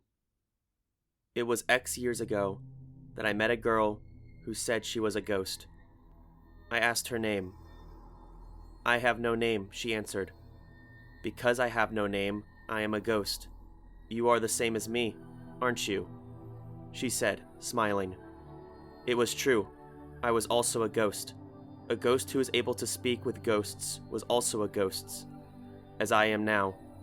But I knew that I was once named Yuki, a name that sounded like snow. "Now then, shall we go?" she said, and I went with her. Her stride was fast, and she seemed like she was alive. "We can go anywhere. Where is it that you would like to go?" I thought about it for a while. Where was I trying to go? Where was I? Why was I here? But all I could do as I stood there was look into her dark eyes. "Weren't you thinking of going to—" It was she who finally answered. When I heard her words, I finally understood my purpose. Yes, that was where I was trying to go. Why had I forgotten such an important role, the very reason for my existence? It was something that I should never have forgotten. Well, that's settled then. The girl smiled happily. I nodded and said my thanks. "Goodbye." The girl disappeared, and I remained. Perhaps she had returned to where she belonged, just as I was trying to return where I belonged. Something white began falling from the sky. Small, unstable water crystals. They disappeared as soon as they contacted the ground. They were one of the wonders that fill all of space-time. The world is overflowing with wonders. I stood there, still. The passage of time lost all meaning. That wondrous stuff continued to fall, piling up like cotton. I decided to give it my name. So I thought, and in thinking so, I became a ghost no longer. What? Huh? What? I got that far before looking up. I was greeted by the familiar sight of my fellow students, filing into the classroom before the morning homeroom period started. If this had been a usual morning, Haruhi would be sitting behind me either gazing out the window or poking me in the back with mechanical pencil. But this morning, she was craning her neck to peer over my shoulder, her eyes following the letters of the manuscript I held in my hands, her expression at once thoughtful and troubled. To be fair, my own expression wasn't all that different from hers. Both of our expressions were thanks to what was written there. It was a little heavy to be reading this first thing in the morning. It was true that the paper Nagato had drawn said fantasy horror. I moved my eyes from Nagato's writing and regarded Haruhi's profile. Hey, Haruhi, I'm not exactly an expert on either fantasy or horror, but is this what fantasy horror looks like these days? Beats me. Haruhi put her hand to her chin, cocking her head like an editor agonizing over how to judge a piece of work in front of her. I guess there's some fantasy there, but there's definitely no horror. But, it does seem very Yuki-like. Maybe Yuki finds this kind of thing scary. Anything that would scare Nagato surely would utterly terrify me. I didn't want to ever experience anything like that, not even in a story. Hey, by the way, I said, looking at Haruhi's confused face as a new thought occurred to me. If you didn't know what fantasy horror was, why did you write it down as one of the lots? You gotta think before you pick genres like that. I did think. A little. Haruhi took the manuscript sheet out of my hands. I added fantasy to it because I thought horror by itself wouldn't be much fun. The genres I wrote down were the result of serious deliberation. Mystery, fairy tale... Mystery, fairy tale, love story. Once you've done those, you gotta go with horror. She skipped the science fiction entirely. And anyway, I seriously doubted she spent more than 3 seconds picking out those genres. I bet she just written them down in whatever random order they occurred to her, I said.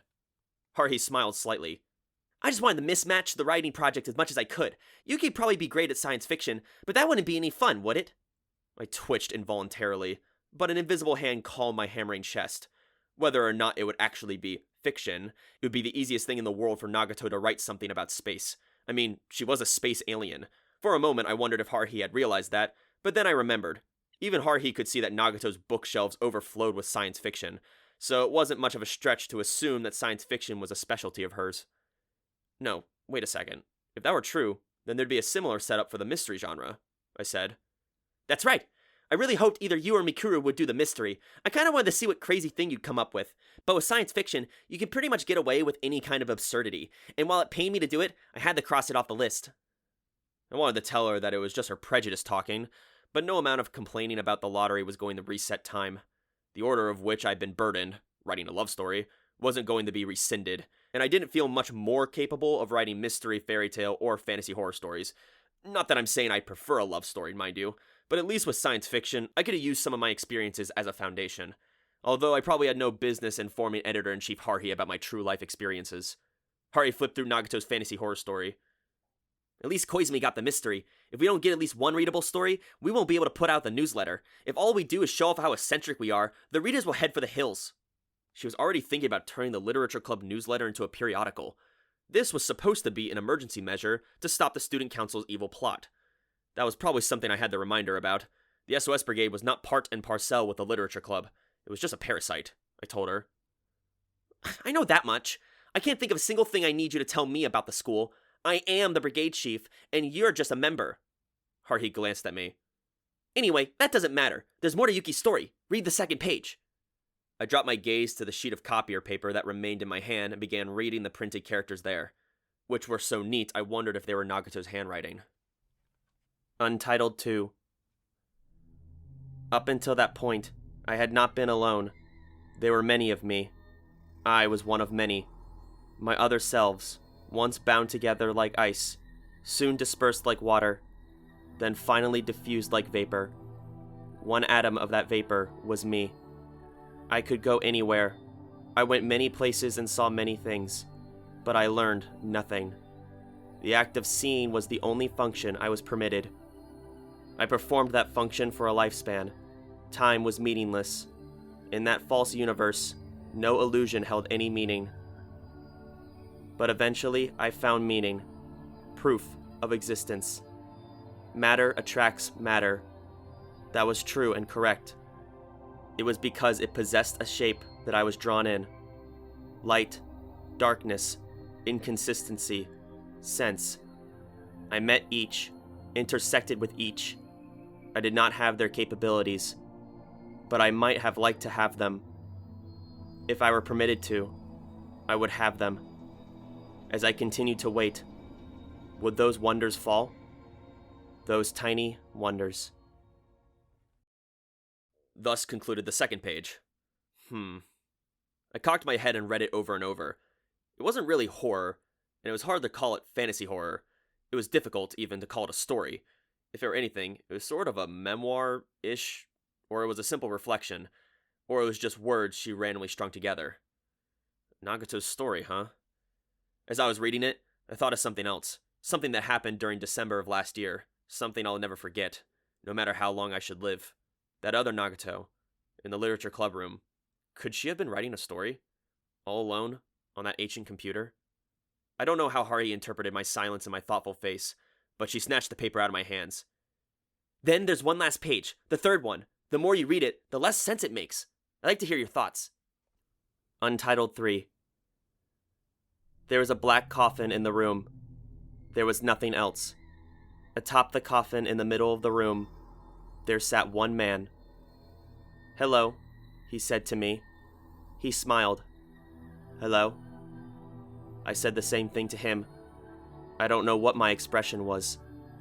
As I continued to stand there, a white cloth floated down behind the man. In the darkness, the cloth was bathed in faint light. "I am sorry for being late," said the white cloth. It was actually a person who was covered by the white cloth. There were holes cut where the eyes would be, and black pupils looked out at me. The person within the cloth seemed to be a girl. I could tell from the voice. The man laughed in a low voice. "The presentation has not yet begun." He did not move from the coffin. There is still time. The presentation. I tried to remember. Had I come here to present something? I was nervous. I could not remember. "There is time," said the man. He smiled at me. The white sheet girl danced happily. "Let us wait until you remember," said the girl. I looked back at the black coffin. I remembered only a single goal.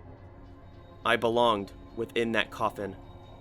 I had come from it, and I had returned there, so I could go back to it. The man was sitting on the coffin. If he did not move, I could not get into it. But I had nothing to present. I was not qualified to participate in the presentation. The man began to sing in a low voice. The white sheet danced along with it. If he did not move, I could not get into it.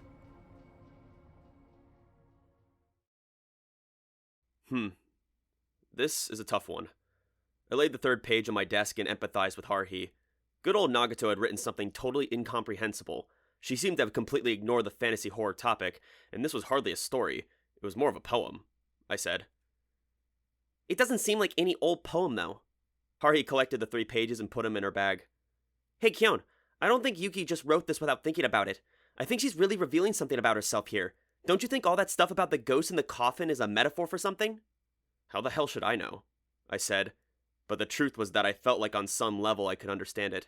I didn't see how the I in the story could be anyone besides Nagato. As for the other characters, the ghost girl, the man, and the sheet girl, I had the sense that the ghost girl and the sheet girl were the same person, and that, I'm just guessing here, but the man was Koizumi-ish and the girl was Asahina. In any case, she probably used the people around her as models for the characters. Haruhi and I hadn't shown up, but I wasn't so worried about it that I wished I'd been included. Anyway, it doesn't matter. I looked out the window and down at the tennis courts. Nagato wrote a story she wanted to write. Trying to read an author's mind through her work is a pain. That kind of question belongs on modern literature tests. "Yeah, I guess." Haruhi also looked out the window.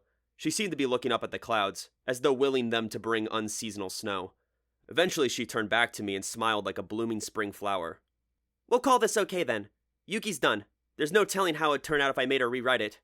Koizumi seems to be making steady progress, and Mikuru's getting close to finishing her illustrations." Her smile shifted from brigade chief to editor-in-chief. "So what about you?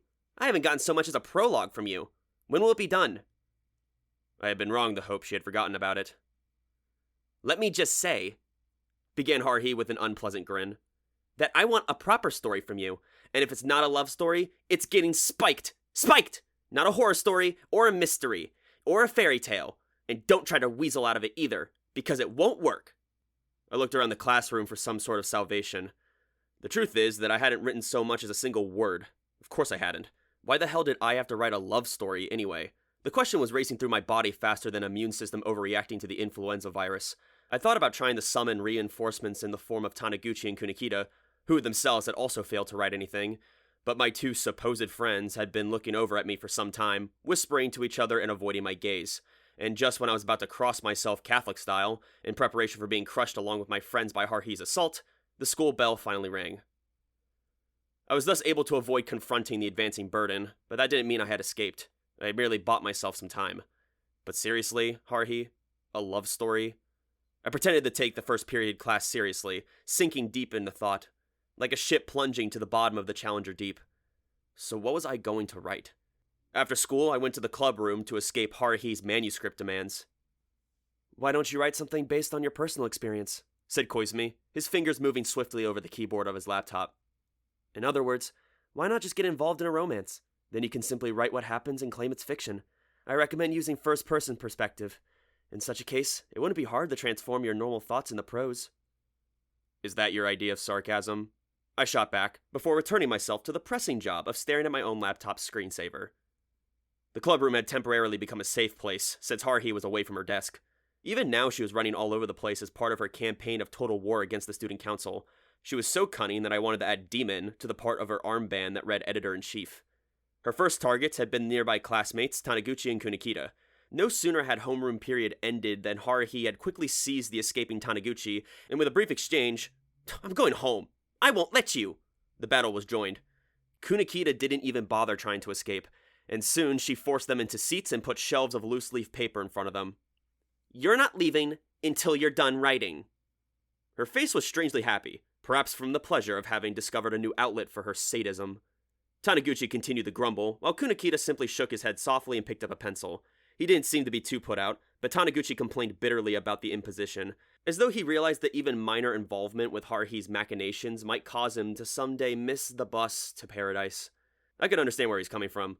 Unless they wrote the interesting essays that Haruhi demanded, they couldn't even dream of escape. "What the hell is an interesting slice-of-life essay supposed to be about anyway?" said Taniguchi.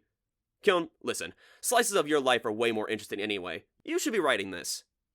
"No thanks. I had my own literary problems." "Suzumiya, isn't 12 columns a bit too much?"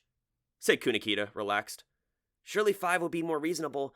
I'm pretty good at English, math, classics, chemistry, and physics, but I'm crap at Japanese history and civics." If he had that many specialties, then his manuscript was the only one I looked forward to reading. 12 subject-specific study columns. If they were actually useful, there'd be nothing I'd want to read more. "I'm coming back in an hour to check on you," said Haruhi to the pair, who were the only ones remaining in the classroom. "If you're not here then, you know what will happen, right?" After dropping that threat, she left the classroom. Our editor-in-chief was a busy woman. Nevertheless, I should add that there were people who readily accepted Haruhi's writing assignments. One of them, goes without saying, was Tsuruya. The upperclassman, probably the only person as formidable as Haruhi, when abstractly asked, "So we write something? Anything is fine," ended up readily giving her consent. "Sure, what's the deadline? I'll definitely have it for you. Ha ha ha, this is gonna be so fun!" she answered with a smile. I wondered what she could possibly write. Then there was the other, and this was not a single person, but a group. The Computer Club. Now that their attempt to cheat us with their rigged video game had passed and the clubs were friendly enough that Nagato would occasionally visit them, the Computer Club had become like a second branch of the SOS Brigade.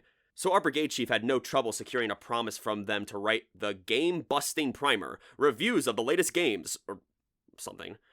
Apparently the whole club, from the president on down, was pretty into the idea. Incidentally, I never played a proper computer game, so I had absolutely no interest in this. And even so, Haruhi's work was not done. Having decided to make the newsletter's cover into something worthwhile, she hoofed it over to the art club to ask who their best artist was, then strong-armed a piece out of that person. Then, having decided that a newsletter filled with nothing but text wouldn't be interesting enough, went over to the manga club and ordered some illustrations. It seemed pretty presumptuous of her, but sadly I didn't want to be any more empathetic with the inconveniences of the others than I already was, so I left Taniguchi and Kuniki in the classroom and made my way back into the clubroom. Haruhi was not there. She was running all over the school on the aforementioned errands, and while that should have made it easy for me to relax, the act of staring at a screensaver was far from being relaxing. Asina was sitting at the table, wearing, for once, her school uniform, as well as a dire expression. At this point, she hadn't yet completed her picture-bookish illustrations, so all I could see was her leaning her head over the table as she frantically moved her pencil over the paper.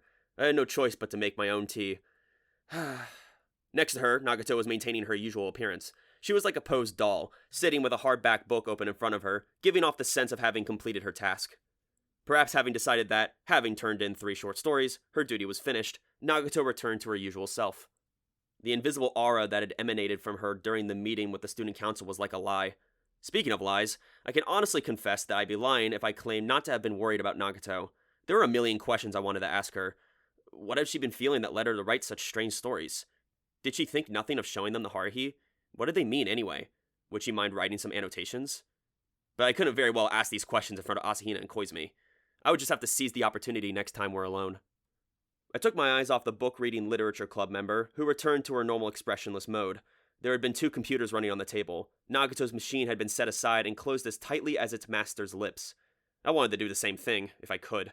The guilt of wasting the planet's precious and limited resources assaulted me, and I wanted to turn the laptop switch to the off position immediately. Leaving it on would only waste more energy, and while I was turning things off, I wanted to turn off my own brain as well and go into a deep sleep. As such thoughts ran through my head, I sighed. Koizumi spoke up. You need not overthink things so much. Just write things how they are. Easy for him to say, since he could just write stuff that already happened. I had to think of everything from scratch. Maybe he should just tell me his own romantic experiences, I said. I'd write him a lovely tale with him as the protagonist. I'll pass on that, thanks. Koizumi paused his touch typing and regarded me with an inquisitive smile. Then, in a small voice, You really have nothing? Have you never been captive to the feelings of love? Or even gone out with a girl? If nothing like that has happened in this first year of the school, or nothing to write about, I suppose I should say, what about before that, in middle school? I looked up at the ceiling and pondered my own memories. Koizumi's voice got even quieter. Do you remember what I told you back at the baseball game? He was always talking about all kinds of stuff, I said, so I couldn't be bothered to remember every detail of every line he'd spoken. I should think you'd remember me telling you that you were batting 4th in order because Haruhi wished it so. I suspiciously looked at Koizumi's gentle smile. This again, huh? Yes, this again. It is no coincidence that you were the one to draw Love Story. I'd been plenty suspicious about the randomness of lotteries for a while now. I knew full well you didn't have to be a master of sleight of hand to make them turn out the way you wanted. I glanced at Nagato, who did not particularly seem to be eavesdropping. Asahina had her hands full with her new best friends, Mrs. Pencil and Mr. Eraser. In other words, Suzumiya wants to know about your past romantic history. That's why you got the love story genre. The fact that the assignment wasn't a memoir of your romantic experience is proof that Suzumiya herself is a bit hesitant. I didn't think there was a hesitant thing about her, I said. She always came banging straight into whatever she did, without any restraint, or even so much as a, "Hi, how are you?" Koizumi smiled thinly. I'm speaking about her heart. Despite her exterior, Suzumiya is well aware that there's a fine line. It may be an unconscious sense, which would make it all the more impressive for its keenness. In reality, she has never once done anything that would trample on any of our hearts. Certainly not to me, anyway. On the other hand, I've only briefly been allowed to enter Suzumiya's psyche. Come to think of it, I've only been there twice myself. I'm still convinced she's a girl without any sense of restraint, though. I finally managed to reply. Otherwise, she wouldn't be able to do stuff like kicking the student council door open or hijacking the literature club, or making me write shit like this, to be honest. And so what if she is? It's fun in its own way, is it not? The few students of an underdog club going against the might of the student council. Koizumi's pleasant gaze grew unpleasantly distant for a moment, but he soon regained his smile.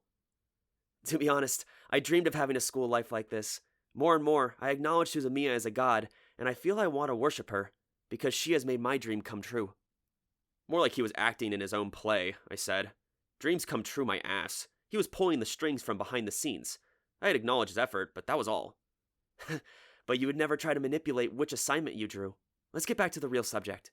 To put it simply, Suzumiya wants you to write something about your views on love. And incidentally, I might as well say that I do as well. Koizumi's voice got a bit louder. From what I've heard, there was a girl you got along quite well with in middle school. What about writing something about that episode? How many times did I have to say it? It wasn't that kind of story. I furrowed my brow and massaged my temples, sneaking a look at the faces of the other two occupants in the room. Asahina was focusing solely on the completion of her illustrated fairy tale, and it didn't seem like a word of our conversation had reached her ears. As for Nagato, she too seemed to be wholly concentrating on reading her book, but while I had no way of knowing how sensitive her ears were, I had my doubts as to whether it was possible to speak so quietly that she couldn't hear. Anyway, why was I assaulted by this guilty feeling? Why had Kunakita, Nakagawa, and the rest of my middle school classmates all come to this mistaken conclusion? It was a mystery. I have no intention of writing that story, I said flatly. Particularly not for the satisfaction of anyone's curiosity, and definitely not for the smiley-eyed jerk. And, hey, what's up with that yes, yes, I know look in his eye? He had it all wrong, I told him. It's not because it was some memory from my past that I didn't want to think about. The whole story just really didn't matter. We shall leave it at that then, said Koizumi irritatedly, then moved on immediately to a new suggestion. In which case, you need to think quickly of a different memory you can write about. Surely you must have one. A date you went on with someone, or maybe a time when someone admitted they had a crush on you. Like hell I did. My mouth was half opened in the process of telling him so when I stopped. Koizumi noticed and smiled widely. Oh, so you do. See, there you are. Both Suzumiya and I look forward to hearing the story. Please do write it. I wanted to know who made him the assistant editor. Didn't he need to get back to his novelization of the disappearance of Shamisen? I'd decide what I'd like to write on my own, thank you very much, I told him. Of course, you will be the one to decide. I'm simply an observer, or an advisor at best. Though at the moment, I feel more like Suzumiya's proxy. Koizumi shrugged, ending his conversation with me and turning his attention back to his computer. I started to think. Sorry, Koizumi, you've gotten the wrong idea again. In his imagination, there might be a vision of me in a typical middle school boy-girl relationship. But although I'm not proud of it, no one has ever confessed feelings for me, nor have I to anybody else. My first crush was my older cousin, but she eloped with some worthless guy. I guess it was a little traumatic, but that was a long time ago. No. Indeed, there have been no love confessions, and definitely no dates. I chuckled as a scene appeared on the insides of my eyelids. It had been about a year earlier. The middle school graduation ceremony was over, and the scene was from a period just before I'd come to school. I hadn't had the slightest inkling that my high school life was going to turn out the way it had, and I was just enjoying my last lazy spring break of middle school. The tiny episode that had lodged in the cracks of my brain had begun when my little sister had brought the telephone receiver to my room. I stared at the ceiling, then sniffed, and touched my finger to the laptop's trackpad. The screensaver disappeared, replaced by the blank white of the text editor. I sensed Koizumi grinning irritatingly next to me as I experimentally hit a key. I was just warming up. If it got boring in the middle, I could easily just delete the whole thing. Imagining I was panning for gold hidden in the cracks of my memory, I transmitted the sentences down to the fingers that I composed in my brain, and I started writing the opening. It went something like this. It was the last bit of spring break of middle school, just before I would enter high school. Although I had already received my middle school diploma, I was not yet a high school student, and I remember thinking that if I could, I wanted to stay this way forever. Perhaps thanks to my mother sending me to cram school, I'd passed the entrance exams with a decent score. I was glad it hadn't been too hard. The truth was that when I first went to this school for the preliminary inspection before the exam, the prospect of trudging up and down that hill every day for 3 years wasn't a bright one. Incidentally, thanks to the way the school districts worked out, all of my friends from middle school were either going to a neighborhood public school or to a far-off private academy. So, like it or not, I was feeling pretty lonely. At the time, I had not the faintest idea that as soon as school started, I'd find myself meeting a strange girl and being added to the membership of a bizarre brigade. So as I thought back over my middle school days and felt uncertain about my upcoming high school life, I was taking this all very seriously. So, it was that loneliness that had taken over the greater part of my heart. So, I amused myself by sleeping in until close to noon, going to farewell parties for my friends who were going on to other schools, parties that were really just video game tournaments, occasionally seeing random movies, but before long, I got bored with all this, so after having a combination of breakfast and lunch, I willed away that random late March afternoon lazing around my room, considering just turning into a cow. I slept, awoke, ate, then napped again. Eventually, as I lay there on my side, The sound of the house's landline ringing reached my ears. There wasn't an extension in my room, so I left it for my mom or sister to answer, and sure enough, soon my sister came into my room, bearing the cordless handset. Thinking back on it, I now get the feeling that every time she comes into my room with the phone, it's the start of something weird. However, at the risk of repeating myself, back then I was yet innocent. I had a dire lack of experience points. "Kyon, phone!" said my sister, beaming. "Who is it?" "A girl." My sister pushed the phone at me, giggled, then twirled around and skipped merrily back out of my room. That was weird. Normally she'd be hanging around till I kicked her out. I wonder what I had her in such a hurry. But anyway, who could be on the phone? Scrolling through my mental list of faces and trying to find a girl who seemed likely to call me, I punched the answer button on the receiver. "Hello?" After a moment there came, "Yes, hello, It was definitely a girl's voice, but my search mode hadn't completed yet, so I didn't know who it was. It did seem familiar though. It's me, Miyoko Yoshimura. Is this a good time, if you're busy?" Oh, Miyoko Yoshimura? Who was that? I began to think about it as the scrolling in my head came to a stop. Now I knew why the voice sounded familiar. I'd met her many times. Her use of her full name had tripped me up. Miyoko Yoshimura's nickname was Miyokichi. "Oh, right, no, I'm not busy at all. I've got nothing but time." "Oh, good," she said, sounding relieved. I felt dubious. What could she possibly want with me? "Are you free tomorrow? The day after is fine too, but it has to be before April starts. I'd like to borrow a bit of your time." Are you asking me? "Yes, I'm sorry it's so sudden. Tomorrow or the next day. Are you busy?" Not at all. I'm totally free both days. "Oh, thank goodness." Her soft voice had an honesty to it that sounded like it came from the bottom of her heart. "I have a favor to ask," Miyoko continued, her voice sounding a bit nervous. "For tomorrow, just tomorrow, would you go out with me?" I looked at my open bedroom door as to chase the shadow of my sister. "Me?" "Yes." "With you?" "Yes." She lowered her voice. "Just the two of us would be best. Would it not work out?" No, it's fine." "Oh, thank goodness." She let out another exaggerated exhalation of relief, then spoke as though she were trying to contain her cheer. "Well then, I'll see ya." I felt like I could see her bowing at the other end of the phone line. Next, she confirmed the time and place of the rendezvous, all the while taking care that it was convenient for me. "Got it," I finally said. "I'm sorry to have called so suddenly." "No, it's fine. I wasn't busy," I said vaguely to this girl who was evidently determined to be considerate to the end, then hung up. I got the feeling that if I didn't hang up, there was no telling for how long Miyoko would insist on thanking me. That was just the kind of girl Miyoko was. I went to return the phone receiver to its place, emerging into the hallway. There, I saw my sister waiting, cackling about something. I took the opportunity to push the receiver at her. "Nya, nya, nya, nya, nya."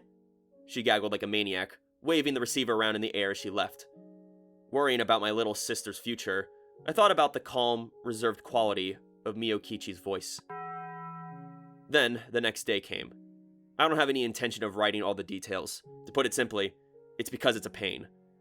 This is a story, not a business report, and it's definitely not my personal journal. Since I'm the writer, I should be able to write whatever I like, and I think I'll just do that, thanks very much. When I got to the rendezvous point, I saw Miyokichi's form as she walked rapidly toward me, having arrived earlier. Once she realized I had seen her, she gave me a neat little bow. "Good morning," she said in a slight voice, arranging her small purse strap on her shoulder and looking up at me, the movement of which caused her braid to sway a bit. She had a pale blue cardigan on over her floral pattern blouse, along with fitted jeans. Her outfit suited her slim frame nicely. "Hey," I said in reply, and looked slowly over the surroundings. We were in front of the train station. It was the same location I would come to be very familiar with the usual meeting place of the SOS Brigade. But at that time, since I had no idea that in a few short months I'd be a member of this bizarre brigade and would be constantly dragged around by a crazy brigade chief bent on world domination, it all looked pretty normal to me. If anyone saw me meeting up with a girl, they wouldn't have any reason to think anything. It'd never occur to you, would it? Miyokichi's fine features seemed a bit nervous. "There's some place I'd like to go. Would it be alright?" Sure. That's why I'd shown up, after all. If I hadn't planned on coming along, I would have turned her down the previous day on the phone, and there was no reason for me to refuse her request. Thank you. She really didn't need to be this polite, but there she was, bowing again. There's a movie I would like to see.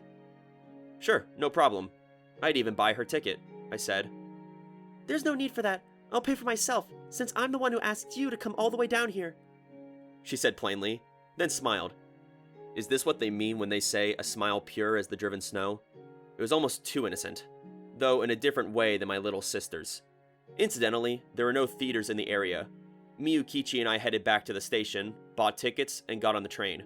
The film she wanted to see wasn't playing at the big multiplex. It was a minor indie flick playing only at a small one-screen theater. As the train swayed, she looked out the window, clutching a town guidebook in her hand. Occasionally, she would seem to remember something and look up at me, then give a quick little bow. I wasn't totally silent myself. I'd made reasonable conversation, but it wasn't anything worth writing. It was just small talk. I remember talking about where she would be going to school in the spring, or what my little sister was like. It was the same way once we arrived at our planned station and walked to the movie theater. She just seemed a little nervous. That nervousness continued all the way up to the ticket booth. It was almost time for the next show to start, but there was no one lined up at the booth, which said something about the low attendance of the film. 2 students, I said to the bored-looking lady on the other side of the glass when she looked up at us. Having gotten this far, I took my hands off the keyboard, leaned back in the folding chair, and stretched. I really wasn't used to doing this kind of thing, so my shoulders were unavoidably tight. As I rolled my head around to loosen my neck, "Well, you seem to be moving right along," said Koizumi, looking both pleased and interested. "Please keep it up in the end, if you please. I truly look forward to reading whatever you write." "Too bad for you, Koizumi. I was willing to bet on it. This wasn't something that would be fun to read," I told him. It was pretty far off the mark for a love story. "Even so," said Koizumi as he poked at the liquid crystal display of his own laptop. "I'm intrigued by whatever you write, because writing always reveals at least a little bit about the writer. You can always hear the voice of the author speaking out within the lines. I'm interested in your writing, more than I am in Nagato's or Asahina's." There wasn't any need for him to be interested, I told him. Since when had he taken on the job besides being an expert on Haruhi's psychology? Wasn't performing psychoanalysis on me outside of his job description? "Considering that Suzumiya's mental state is affected by yours, I don't think you can assert that unconditionally, no." Does his impudence know no bounds? I ended my exchange with Koizumi and looked over the room. Haruhi had yet to return, and Asahina was still drawing her pictures. The upperclassman was bent over on the drawing paper, a look of extreme concentration on her face as she childishly gripped a pencil, first drawing a line, then thinking about it for a moment, then rubbing it out with the rubber eraser, finally ing again, before hunching over the paper and continuing her work. Although I've already introduced you to the final product, at the time, Asahina was still working on it. Given the results, her effort certainly paid off, and it turned out to be a very Asahina-like story, too. At this point, the only one of us who had finished her story was Nagato, who sat at her designated corner of the table, silently reading. Having completed her triad of untitled short stories, the sole literature club member sat and quietly read her book, ignoring Asahina and me, as well as Haruhi's delighted running around, as though we were none of her concern. For my part, I wanted to ask for some author's notes regarding Untitled 1, 2, and 3, but I decided it would be better not to, and in any case, my main worry at the moment was the love story I'd been assigned. I should have been writing my brains out, but I couldn't stand the idea of turning something in only to have Haruhi say, "It's boring. Rejected." How did I let myself get cornered into caring so much about something I couldn't do anything about? Just as I was letting it get me really riled up, the pleasant smile came to me again from the side. "But that's not really so, is it?" said Koizumi, as though refuting my internal monologue. His fingers never left the keyboard as he continued touch-typing. "If you write something about a past experience, something from before you met Suzumiya and me, I'm sure she'll be very interested to read it." I was impressed at his ability to talk and type at the same time, but his assurances didn't make me feel any better. I told him. "For example," said Koizumi, vaguely amused, "have you ever wondered about my past? What did I do before I transferred to this school? What I thought of as I passed my days? Have you never wanted a glimpse of that?" "Well, now that all depends. If it were a piece of non-fiction that depicted the daily life of an Esper, then my elementary school self would be jumping for joy to read it. Even now, my intellectual curiosity was piqued by the organization known as the Agency." "If you knew the truth, you'd only be disappointed. There aren't any particularly interesting episodes. I am an Esper whose potency is limited to a very specific time and place," said Koizumi. However, it is true that my days do differ from the days of ordinary people. I do occasionally consider writing an autobiography, when things have calmed down. If I finish it, I'll have to put your name in the dedication. Yeah, don't bother. Oh? I would certainly want to give you a complimentary copy. I reached out for my tea, not answering. The teacup was empty. Since Asahina was still working, I would have to get another cup on my own, which I stood to do.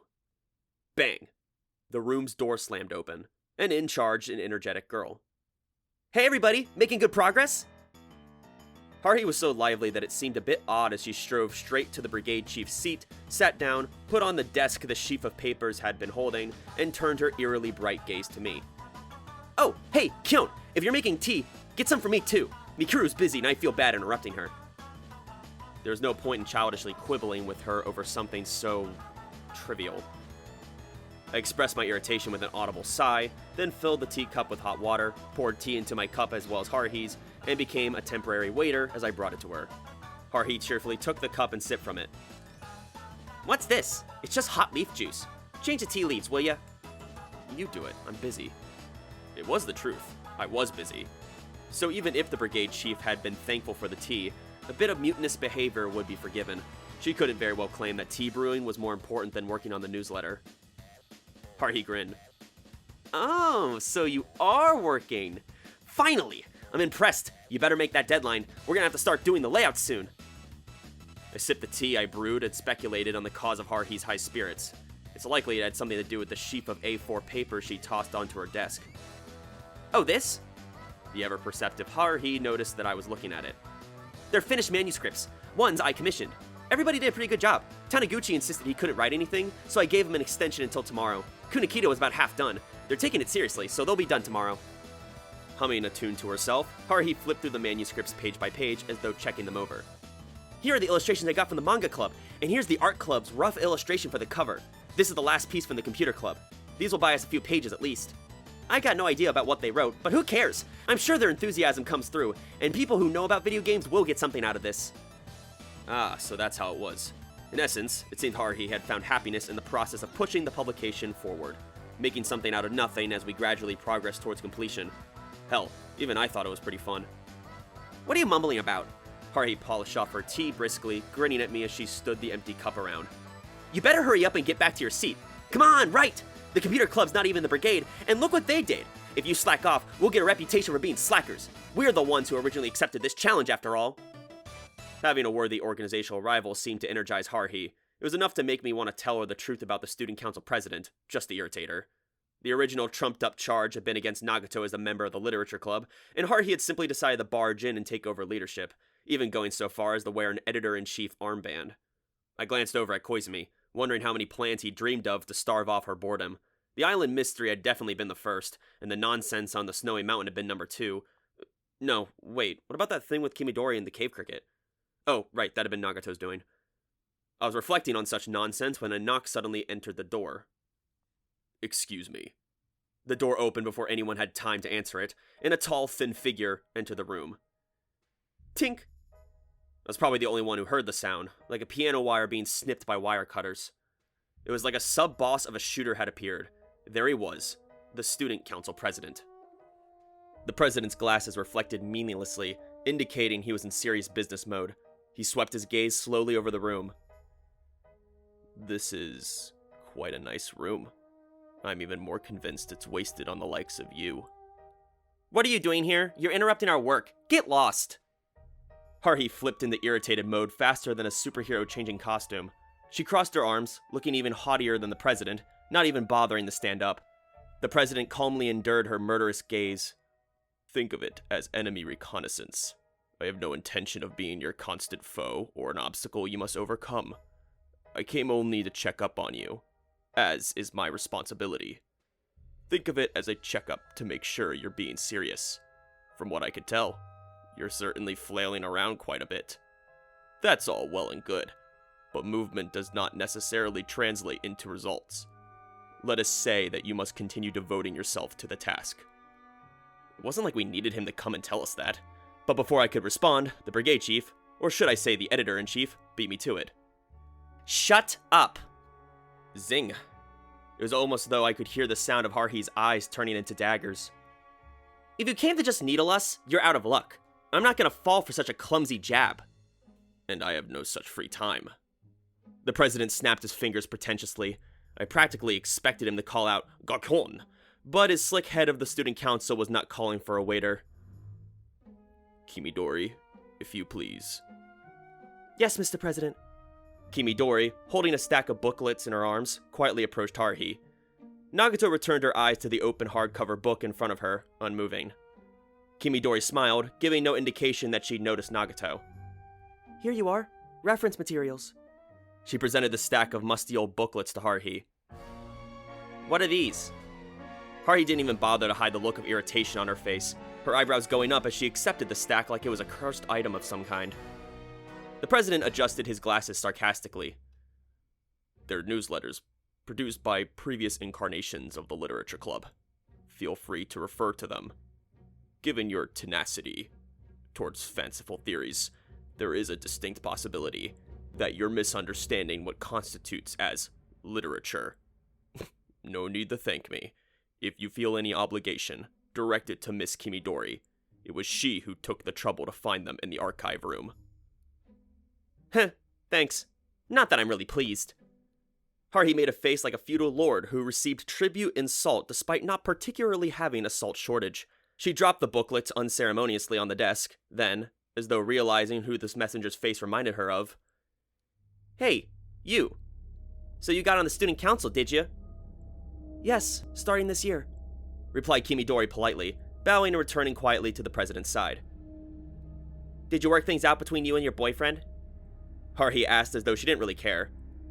"I really appreciated your help," said Kimidori, her placid smile unwavering.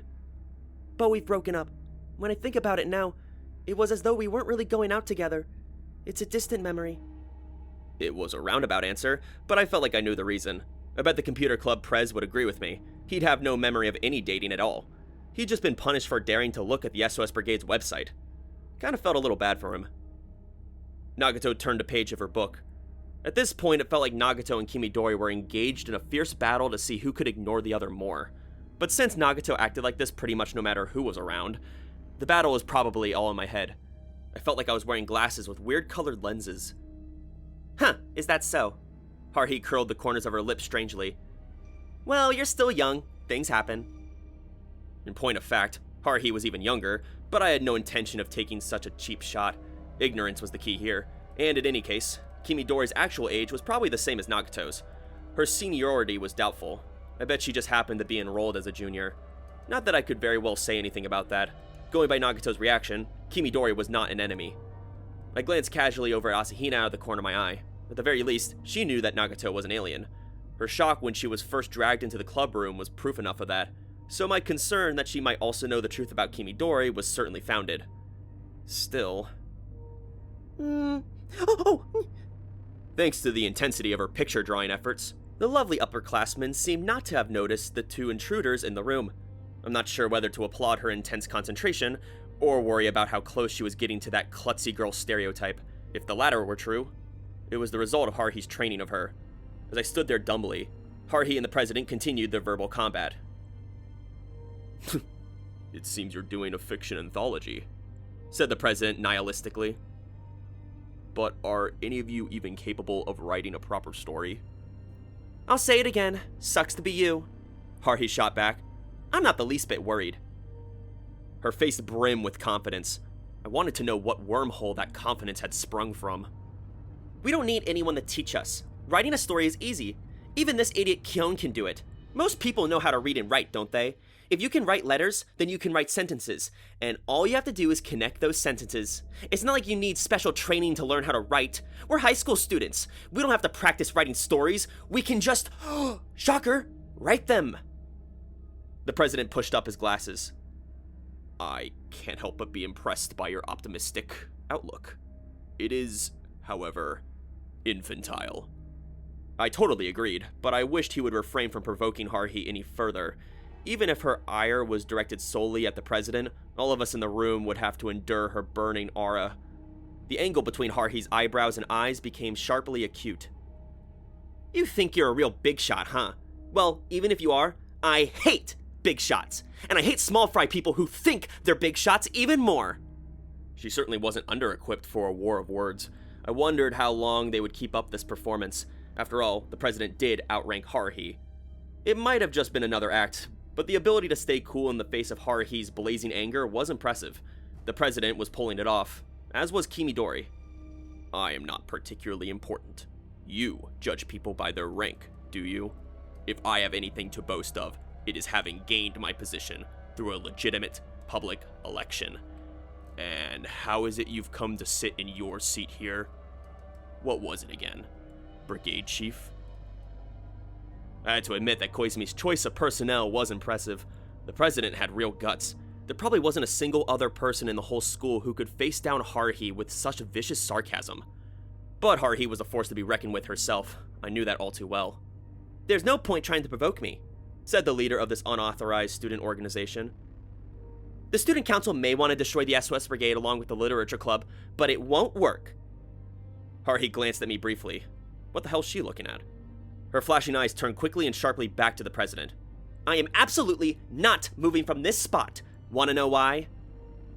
I'd love to, said the president.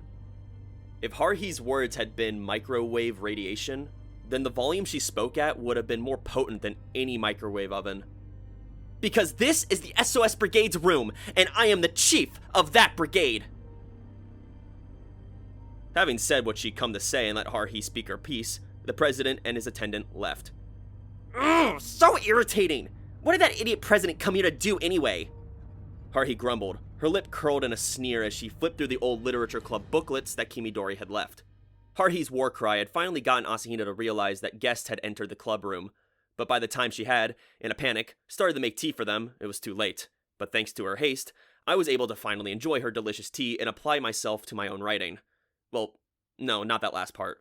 Somehow, now that the mood had been wrecked, my motivation was gone. The fact that my theme had been chosen by lottery didn't help. Neither did the fact that I was trying to write an episode out of my past. But that wasn't going to be good enough. Thanks to the president's visit, Haruhi's zeal had been inflamed, and it seemed ready to blacken the ceiling with its intensity. Listen up, everybody! Haruhi pursed her lips before opening her mouth to speak. It's come to this. We're gonna make this newsletter even if it kills us, and it's going to be great. We're not gonna have a single copy left over, and we're gonna take down that president. Got it? The newsletter wasn't going to be sold. It was going to be given away. And furthermore, I had no interest in dying for this particular cause. But I had a feeling that if I missed the deadline, whatever punishment Haruhi dreamed up would make me wish I were dead. I knew it was all part of this act, but did that president really have to go this far? Ditto, Koizumi. This was no time for his self-satisfied smile. For my part, whispered Koizumi right on cue, I am extremely satisfied. So long as Suzumiya's attention is turned towards ordinary activities, I can stay away from closed space. That might be good for him, but what about me? I didn't really want to get tangled up in intrigues with the student council. I understood that the president was just playing a part, but Haruhi didn't know that, and there was no telling what she'd resort to. If our newsletter didn't live up to the president's standards, I knew for a fact Haruhi wouldn't just turn over the club room to him. I definitely didn't want to wind up on the receiving end of a siege, being starved out of a castle. I told Koizumi. He chuckled. You're overthinking things. What we need to focus on now is finishing the publication. The rest will fall into place. If it doesn't, a cunning expression flashed across his face. We'll simply put a different scenario into play.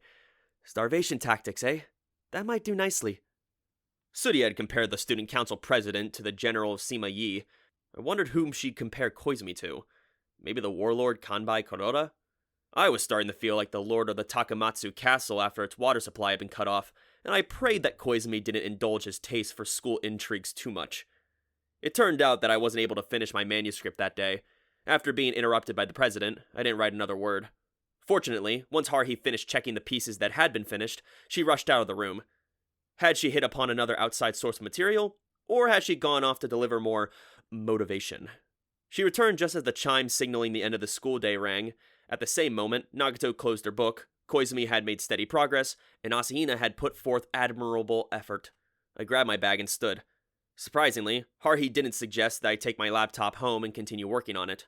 She might have merely forgotten to be angry, but in any case, I was grateful for that. We all left school together, and as the chilly wind came down from the mountain, It nonetheless felt like a breath of spring air as I made my way home. I wondered idly what would happen if a new student appeared, wanting to join the literature club. Would they be automatically drafted into the SOS Brigade? I continued my autobiographical story the next day after classes were over. Let's see, how far had I gotten? Oh, yeah, that's right. We just bought the movie tickets. We'll pick up from there. Having successfully entered the theater, Miyokichi and I proceeded to seats in the middle of the theater, which was hardly what you would call spacious. It was mostly empty, with only a scattering of other moviegoers. Perhaps attendance was poor. As for what kind of film it was, turned out it was a gory splatterfest horror flick.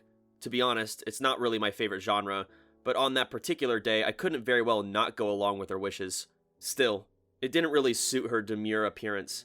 She must have really wanted to see this film. During the film, she became a genuine cinema fan, eyes riveted to the screen, but she occasionally flinched and turned away in response to the startling moments you would see in any horror movie. Once she even grabbed my arm, which calmed me down. I don't know why. Other than that, though, she drank the film in, every bit as focused on it as I'm sure the director would have hoped. If you want to know my impressions of the film, all I can say is that it seemed like a pretty standard B-movie. I didn't feel particularly disappointed by it, nor particularly enriched. I didn't have any memory of reading any advanced reviews either.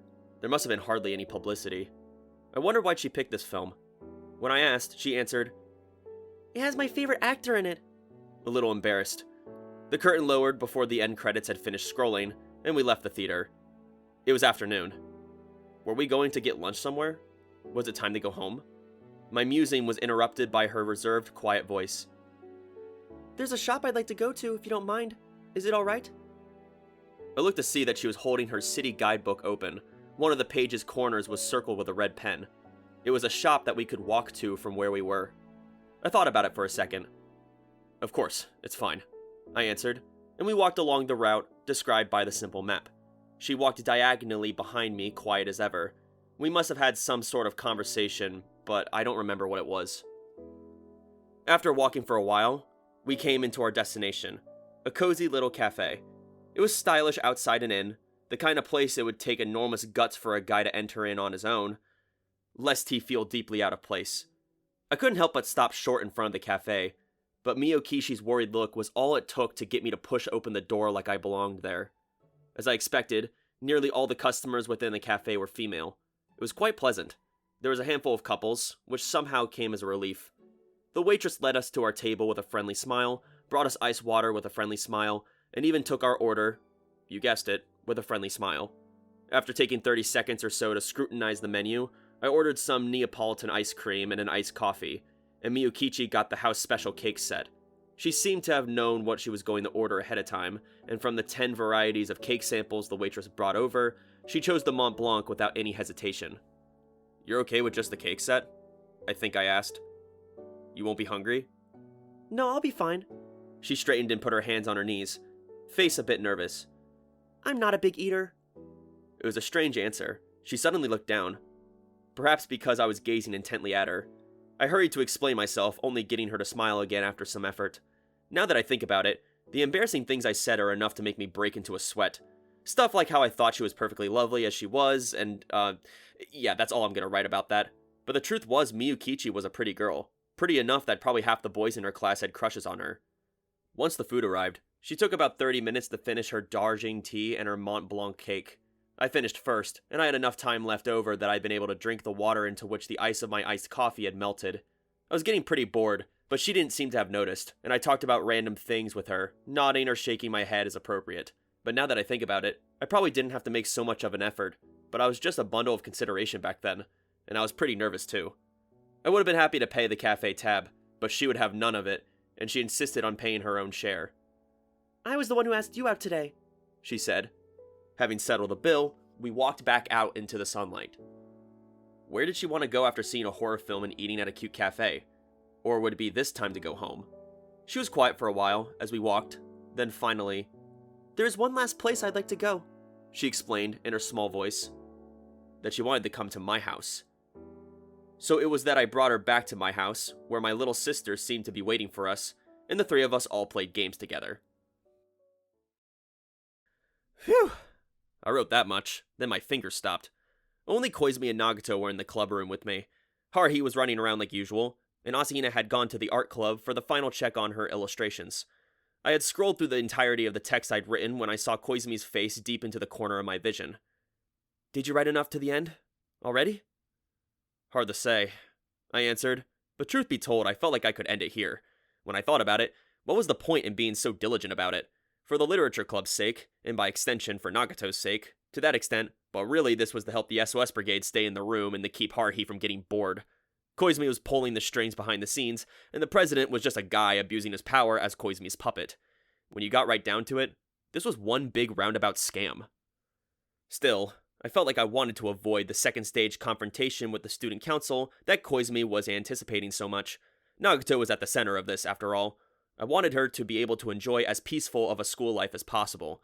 I wanted to believe I wasn't the only one whose heart was put by ease by seeing Nagato quietly reading her book in the corner. "I guess this will do." I gave Koizumi a nod. "I want to get your opinion before I show it to Haruhi. Read it, will you?" "I'd be more than happy to." I glanced at Koizumi's deeply interested face, then manipulated the trackpad. The laptops in the room were networked to the desktop machine, which acted as a server. With a little bit of clicking, the printer in the corner started up and began to spit out printed pages. Some minutes later, Koizumi, having finished reading, smiled and offered the following comment. "I thought I was the one doing a mystery." "So he noticed, huh?" "What are you talking about?" I feigned ignorance. "I didn't try to write a mystery." Koizumi's smile widened. "And there's another problem. Where's the love story in this?" "In that case, what did he think I'd written?" I asked him. This is just bragging. I went on a date with a cute girl. That's all." "That's what you'd normally think, yes." However, Koizumi had noticed something else, I was pretty sure. Where was his suspicions roused, I wondered. "From the very beginning, it's rather obvious. It would be harder not to notice it." Koizumi put the manuscript's pages in order, then took out a ballpoint pen and wrote marks on a few of the sheets. They were asterisks. Every time you heard a bell, that's where he put the asterisks. He wrote those. "You're a very considerate writer. You've included a series of clues, after all. Even the most oblivious reader would have an inkling by the fourth asterisk." I clucked my tongue, still pretending not to know what he was talking about, and glanced sideways. Seeing Nagato's unmoving figure there made me feel at ease. The sight of her did me good, but Koizumi's words were trying to corner me. "But as it is, there's no punchline, no climax. Why not add a line or two? Just to show all your cards, so to speak. I doubt it would take much time." I wasn't thrilled about following any advice from Koizumi, but I got the feeling that he was worth listening to this one time. Psychoanalyzing Haruhi was his specialty, after all. But, wait a second. Why should I have to worry about Haruhi's reaction? She was the one who had gone and suggested a love story, but I was the one who actually had to write the thing. The same was true for Asahina and Nagato. If we were assigning fault, it belonged to the person who forcibly occupied the editor-in-chief's seat, Haruhi. As I stared at the liquid crystal display, Koizumi chuckled. "I doubt you have anything to worry about. If your story's meaning is something I recognize, then I very much doubt that Suzumiya will fail to do likewise. Now, before you get cross-examined..." Whoops. Koizumi reached into his blazer's pocket. There was a faint buzzing sound. "If you'll excuse me." He pulled out his cell phone and took a look at the screen. "I seem to have some minor business to attend to. I'll be out for just a moment. No, don't worry. I'll have to make a short report. It's not like one of those cases." With those words, Koizumi stepped out of the room, smiling all the while. I wondered if he was going to meet up with some girl on the sly. That guy was so sneaky, I wouldn't be at all surprised to find out he was somehow managing to live a normal life with none of us the wiser. Which only left Nagato in the room, still absorbed in her book. She did not look up. I thought about saying something, but I was still thinking about my own problem. Whether or not to add those last couple of superfluous lines.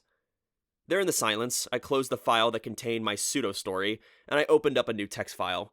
The monitor was filled with a blank white document. Might as well write something. Like Koizumi said, just a couple of lines to end it. My fingers clicked on the keys. The edition was short enough not to need any revision, so I just printed it out on the spot. As I stared at the single page that emerged from the printer, I started to want to just trash the entire story. It was no good. Even given how long ago it had happened, it was still too embarrassing. I folded up the last page and slipped it into the pocket of my blazer. Then, that moment... "Taniguchi's run off somewhere again. I gotta get him to write something tomorrow, even if I have to tie him up to the chair. Kyon, that goes for you too. If you don't finish soon, your editor-in-chief's gonna be mad." Haruhi had entered the room, and her eyes alighted upon my manuscript, which Koizumi had left on the table. My pleas for her to stop were in vain, as Haruhi swiftly snatched up the printout. She sat at her desk and began a leisurely read. I was split between indignation and resignation as I watched the all-powerful editor-in-chief's face. Haruhi had begun grinning at first, but somewhere in the middle, her grin faded into expressionlessness. When she finished reading the last page, her expression changed again. How strange. It was a rare thing to see Haruhi so stunned. "This is the end?" I nodded quietly. Nagato said nothing and continued reading the page to which her book was opened. Asahina was still out. Koizumi had left on some pretense. There was no one here who could give Haruhi any unnecessary information. And then, Haruhi set my manuscript on the desk, then faced me again. And then she smirked, just like Koizumi. "Where's the punchline?" What punchline? I decided to play dumb. Haruhi smiled beatifically. It was unsettling. "Surely you wouldn't just end it there. What happened to this Miyokichi girl?" I guess she went on to live happily ever after, somewhere. "Yeah, right. Come on, you know, don't you?" Haruhi's hands were on the desk, but then she jumped clear over it right at me. Before I could react, she grabbed my tie. Her ridiculous power was making it hard to breathe. "If you want me to let you go, you better start talking, and it better be the truth." "What do you mean, the truth? It's a story. It's fiction. The I in the story isn't even me. It's a first-person narrator of the story. Save for Miyokichi." Haruhi's smile got closer and closer as her strength constricted my throat. This was bad. I could really suffocate. "Sure, keep lying," she said sweetly. "I never for a second believed you could write a totally made-up story. At the very least, you'd have to write something that you've heard from somebody you knew. No, my intuition tells me that no matter how you read this, it's a true story. And it's your true story." Haruhi's eyes shone crazily. "Who's Miyokichi? What kind of relationship did she have with you?" My tie constricted my throat more and more, and I finally confessed the truth. "She sometimes comes over to my house for dinner, then goes home." "That's all? Are you sure you're not leaving anything out?" Reflexively, I touched the pocket of my blazer. That was enough for Haruhi. "Aha! That's where you've been hiding the rest of the manuscript, huh? Give it here!" She was way too perceptive for her own good. I couldn't help but be impressed. But before I could say so, Haruhi had resorted to force. Haruhi thrust her right leg between my thighs and performed a perfect inside leg trip, sumo style. Where'd she learn that? "Whoa!" I yelled. With Haruhi leaning on me, I fell to the floor. She straddled me like I was a horse, trying to reach into my blazer to get into the inside pocket. I tried to resist. "Hey, knock it off!" I looked desperately to Nagato, but when her subtle, near-expressionless gaze met mine, she too seemed to be unsure of what to do. Somewhere along this line, she had opened up her own laptop. When had that been? She'd been able to hack into and rewrite the computer club's game program, so peeking into the contents of my laptop would be child's play for her. Had she seen it? Nagato watched Haruhi and me wrestle on the ground, giving assistance to neither of us. And then... "I'm back." "What?" Enter Asahina. She sure did have an incredible sense of timing. Stunned, she looked at me on the ground, with Haruhi on top of me, and evidently in the midst of some kind of sexual harassment. Who knew what was going on through her head? "I'm sorry, I didn't say anything, honest, really!" she shouted, running away, having gotten the entirely wrong idea. Nagato silently regarded us. "So, you're not going to do as your editor-in-chief says? Come on, hand it over." Haruhi smiled widely. I held up my hands to defend myself as Haruhi manhandled me, a plea going from my heart. "Help me, Koizumi. You're my only hope. Get back here, now!" The single sheet of paper folded up inside my blazer read as follows. Incidentally, Miyoko Yoshimura, also known as Miyokichi, was my sister's best friend and classmate. At the time, she was a 4th grader in elementary school, and she was 10 years old. Last year, as well as now, Miyokichi was so mature-looking that it was hard to imagine she was my little sister's classmate. She was tall enough to make you doubt her claim of not being a big eater, and as far as her bearing and overall impression went, she seemed more grown up than someone like Asahina. Thanks to that most un-elementary school student-like appearance, neither the box office attendant nor the ticket collector gave her a second look. And even if they had noticed, it was doubtful they would have stopped her every time, After all, they'd sell you tickets at the student discount price without even checking for your student ID. The film had been rated PG-13. In other words, children under 13 had to be accompanied by a guardian. I was fine, since I was already 15. The problem was Miyokichi. She knew perfectly well, however, that no one would guess that she was younger than 13. But she couldn't bring herself to go alone. Her parents were fairly strict, and they wouldn't understand a Splatterhouse B movie. Even asking them for permission to go was just begging for a lecture, she later told me. The only friend she could really invite to go with her was my sister, who looked every inch the elementary school student she was. The film was only going to play through the end of March. If Miyokichi didn't hurry, she'd lose her chance. So she thought about it. Was there anyone she could go with, to whom the theater would sell the tickets? There was me. I've always gotten along pretty well with the little kids, if I do say so myself. Most of my cousins were younger than me, so I'd probably pick up the knack of playing with them after being made to watch them whenever we got together on the countryside. Of course, dealing with my sister's friends when they came over was a common occurrence. Miyokichi was one of those friends, so she knew me well. I was the older, handsome brother of a friend she played with often, and during the vacation I was unlikely to be busy. That was how I came to be within a circle of friends of a 4th grader. She also considered this. If she were going to a movie, she might as well go somewhere else a kid would also have a hard time getting into. Thus, she picked that cafe. The waitress had been very pleasant. It was too fancy for a typical elementary school student to enter on her own, and even my middle school age self was a little nervous to go in. If someone had spotted Miyokichi and me in there, I'm sure they would have had a hard time imagining us as anything other than brother and sister. Miyoko Yoshimura, Miyokichi, is now a 5th grader, soon to be 6th. Give her 5 or so more years, and she'd be a rival for Asahina. Well, that is, if she ever catches Haruhi's attention somehow. Now then, finally, the epilogue. The newsletter was finished on time. It was printed on sheets of copier paper, stapled in the booklets with a giant business-grade stapler, and the content, minus any personal bias I may have here, was actually pretty solid. One particularly excellent section was the adventure story that Tsuruya wrote. This crazy piece, "Tough luck, the tragedies of Boy N," had every single person who read it rolling on the floor in laughter. I myself had tears rolling down my face. It had been a long time since I was so surprised to read something so entertaining.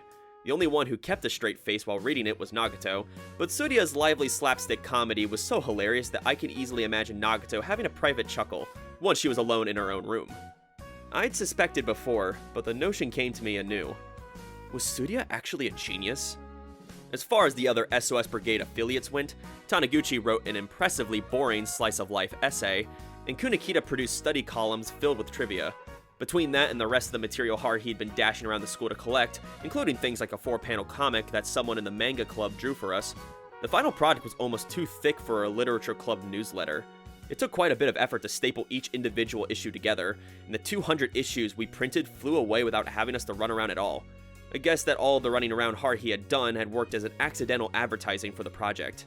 As for Haruhi, she wrote material too, just as she promised. In addition to the haughty letter from the editor, she wrote a short essay. Save the world by overloading it with fun, the first. A memo on the path to the future. That was the title, and her thesis was filled with charts and symbols that, according to Haruhi, were the result of her thoughts on how to ensure the brigade continued indefinitely into the future. As for me, I found it totally incomprehensible, but there was still an order to the chaos, I felt, like Haruhi's mind had somehow overflowed directly onto the page. But when Asahina read it, she was so stunned, she looked as though she might fall over. That's... I can't... So this is how... Her shock was so total that I was afraid her pupils were going to fall right out of her widely opened eyes, but when I asked her why she was so surprised... I can't tell you. The details are classified, she said. These are the fundamentals of time plane theory. In my time, this is the first thing people like me learn. But who originated it and when has always been a mystery. And now, to find out it was Suzumiya all along? She was then rendered speechless. I, likewise, was speechless, as the following notion appeared in my mind. Haruhi would surely keep at least one copy of the newsletter to bring home with her. It was entirely possible that the bespectacled little boy would have a chance to see it. Haruhi was his tutor, after all. While Asahina and I had ensured a variety of conditions for the boy's future, there were surely more to come. Was Haruhi the ultimate trigger? Even if she wasn't, There seemed to be many composite elements in play. The number of questions I had for Asahina the Elder increased by 1. Having fully distributed the newsletter the same day it was completed, Haruhi made a point of going to the student council room to inform them. That she was practically radiating pride from her body goes without saying. The president didn't so much as twitch an eyebrow at Haruhi's victorious entry. His glasses shone as he spoke. "A promise is a promise. We'll approve the continued existence of the literature club. However, concerning this SOS brigade of yours, it is none of our concern. Do not forget that there is quite some time left in my term," he said in a transparent ploy to get one last parting shot in, before turning his back on us. Haruhi took it as an admission of defeat, and she returned to the club room in high spirits, dancing a victory dance with Asahina as Nagato looked on indifferently. So it goes. In any case, that was the end of that particular madness. All that was left was to wait for spring. At this rate, so long as nothing happened, we would each of us move on to the next grade. If I had to guess at the next likely point where Haruhi would get up to something, it would be spring break. Strangely, the year had felt both long and short. It's a secret, but I'm putting a circle on a day in April this year. It's the same day as last year's school entrance ceremony. Even if everybody forgot, even if Haruhi herself forgot, it is the anniversary of a day I will always remember. I'm confident that as so long as I live, I'll never forget the day I met Haruhi. Well, so long as I don't lose my memory, that is.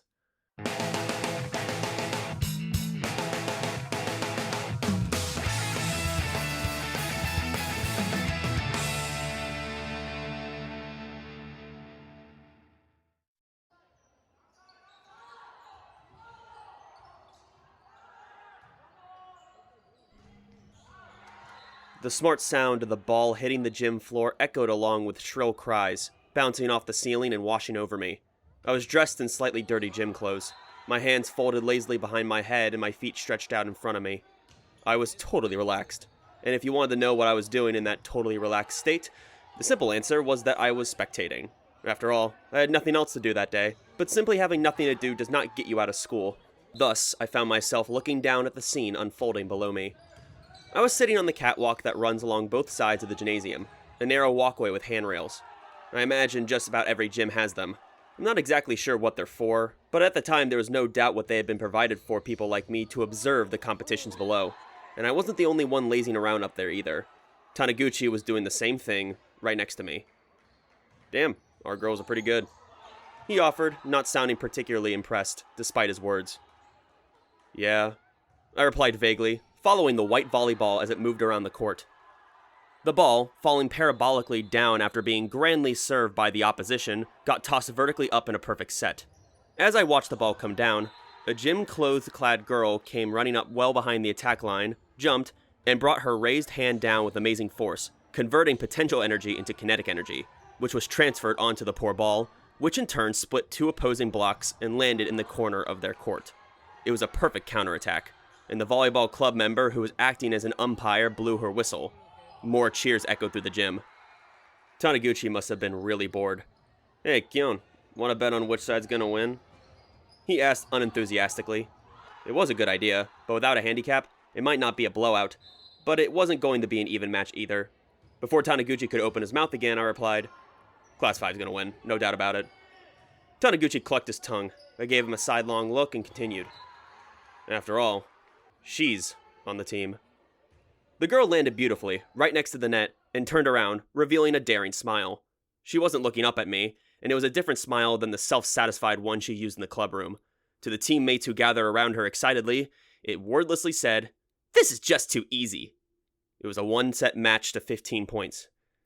Just as I predicted, our class, Class 5, Year 1, won by double the opponent's score.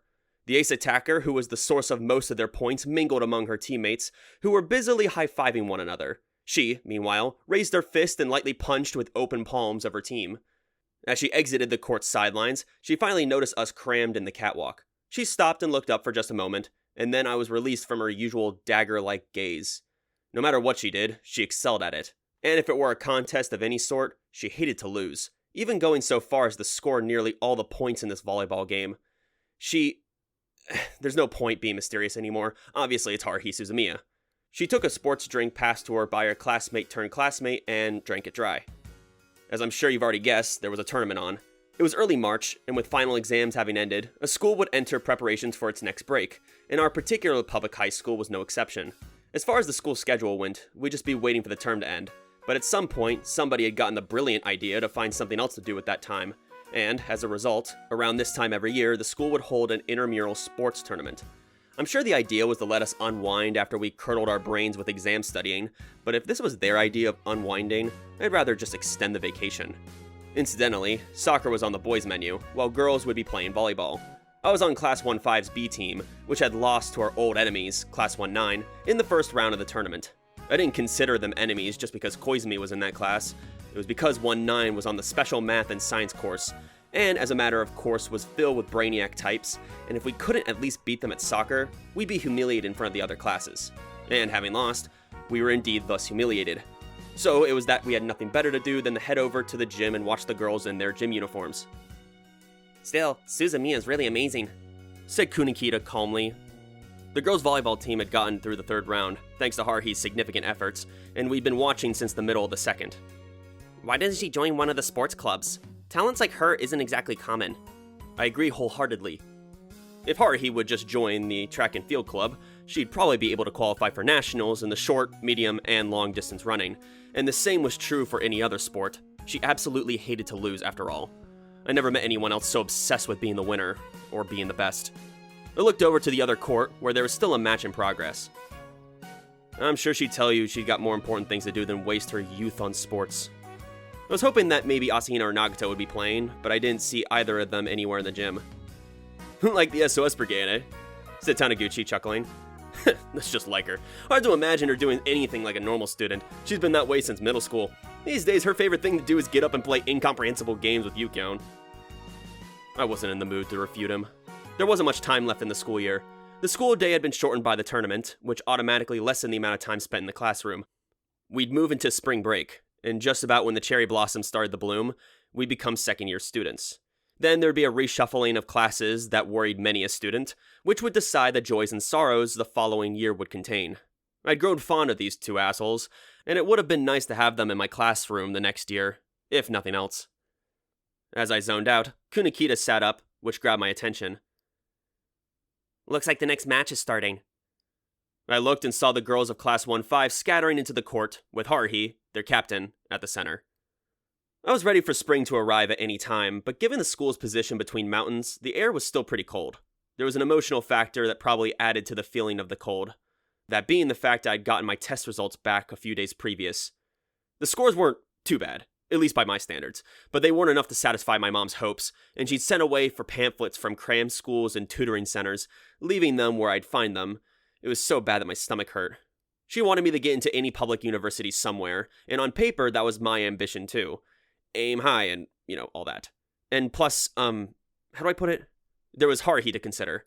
The reason my final exam marks weren't doing their best impression of low-altitude flying was because Haruhi had become a temporary in-house tutor, helping me to do last-minute cramming in the clubroom.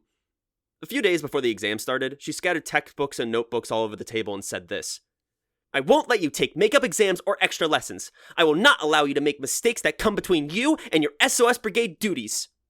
When it came to quote-unquote SOS Brigade duties, I didn't complain. Before I could even ask what the hourly wage for brigade duties was, my wallet was already empty. Not that that mattered. In any case, even I had to admit that sitting across from Koizumi and drinking Asahina's tea in the clubroom beat getting stared at by a teacher while trying to solve new questions or listening to their boring lectures. So I did not resist when Haruhi donned an armband that said Professor and delivered her teachings. Professor Haruhi's method of test-taking was extremely simple. She relied on pure speculation to guess which questions would be on the test and studied those heavily. I knew her intuition to be keen indeed, so I was only too happy to go along with her. If I asked Nagato, she probably would have recited every question and an example answer to go along with it, whereas Koizumi would have employed some intrigue to steal the tests out of the staff room. But I resorted to neither supernatural powers nor covert operations, and decided simply to apply myself. To be honest, watching Haruhi, the house tutor, happily brandish her pointer, even going so far as to wear fake glasses, I had no particular desire to use any other method, since it wouldn't actually be in my best interests. There was no question that Haruhi wanted to sit behind me in class again next year.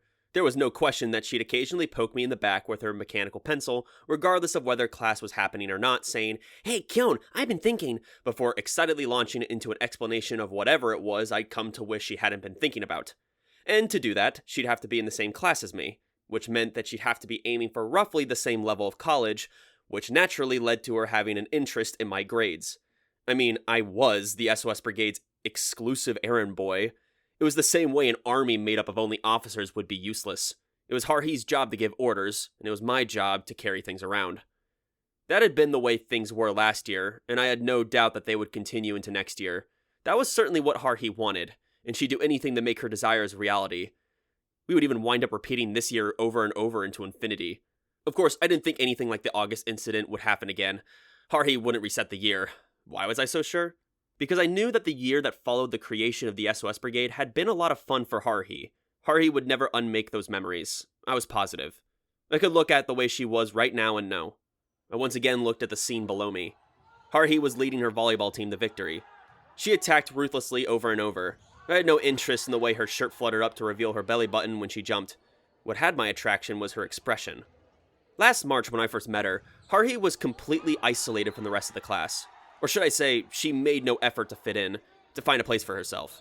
Sitting in that chair behind me, she never smiled and was totally closed off, as though she'd taken it upon herself to single-handedly dampen the mood of the class. Even after that, when she started talking to me at least, she was still estranged from the other girls. But not anymore.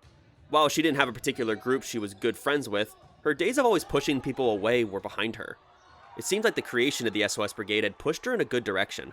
At the same time, she'd always had that ability within herself. It had been during middle school that Haruhi had started having difficulties. I bet that before that, she had the force of a radar-guided missile and shone with the brilliance of a fiery afterburner. So rather than her having gotten better, it was more accurate to say that she'd gotten her old self back. I hadn't known her before the first year of middle school, and even then, I only barely glanced at her. I seem to remember wanting to ask someone who'd gone to the same elementary school as her and what she'd been like, but I don't think I wound up doing it. There on the volleyball court, Haruhi and her classmates were enjoying the tournament. But she seemed to be holding back a little.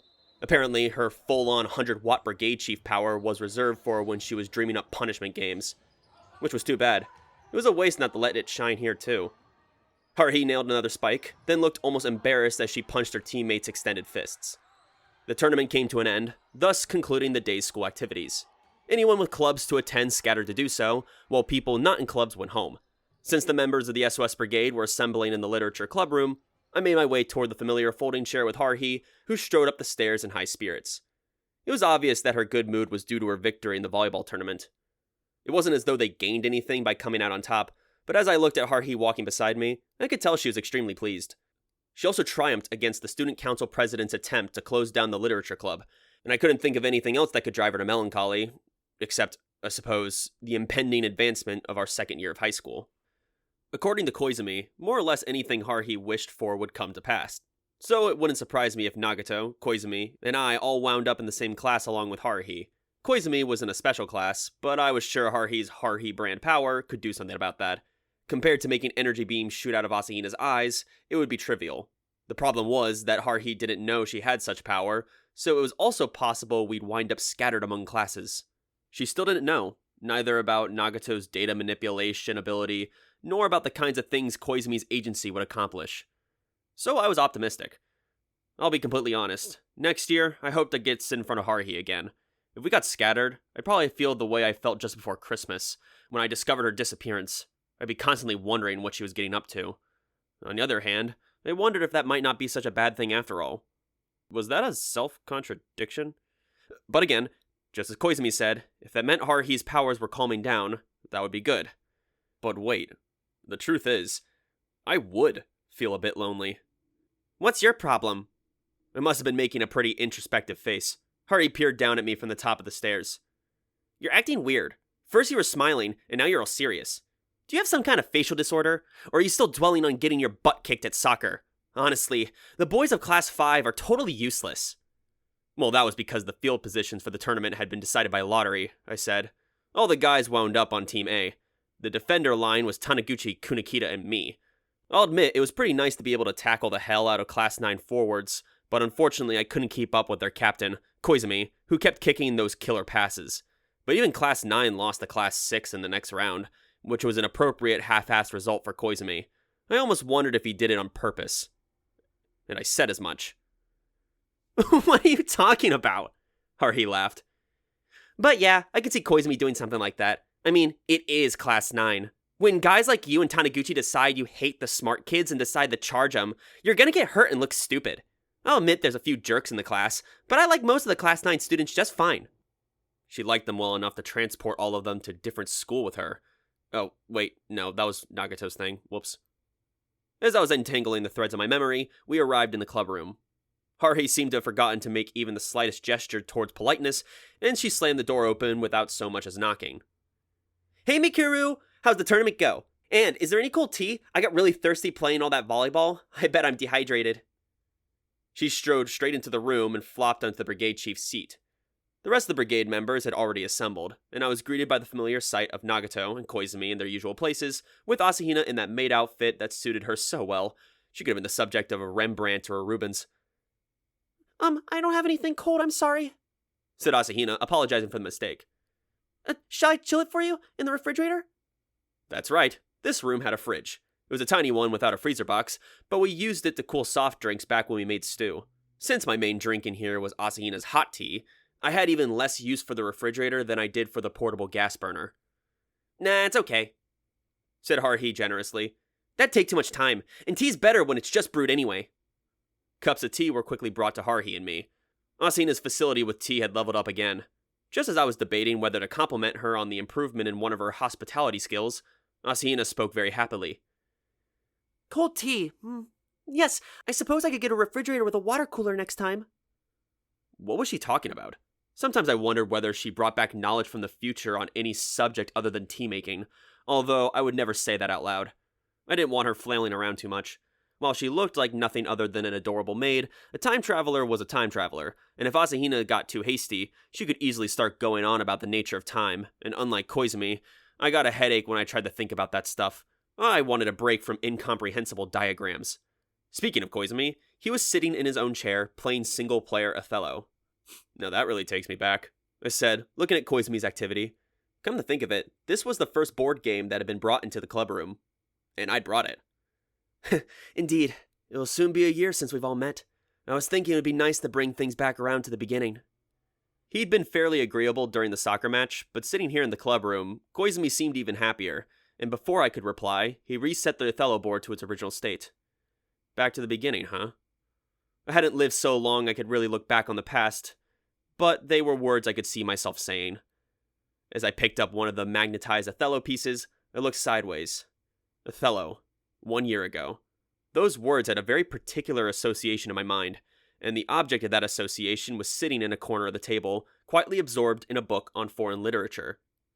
Yuki Nagato silently read her book. The first time I saw this alien humanoid interface show something like a genuine emotion was when Asahina and I were playing Othello this very room. The memory is very clear.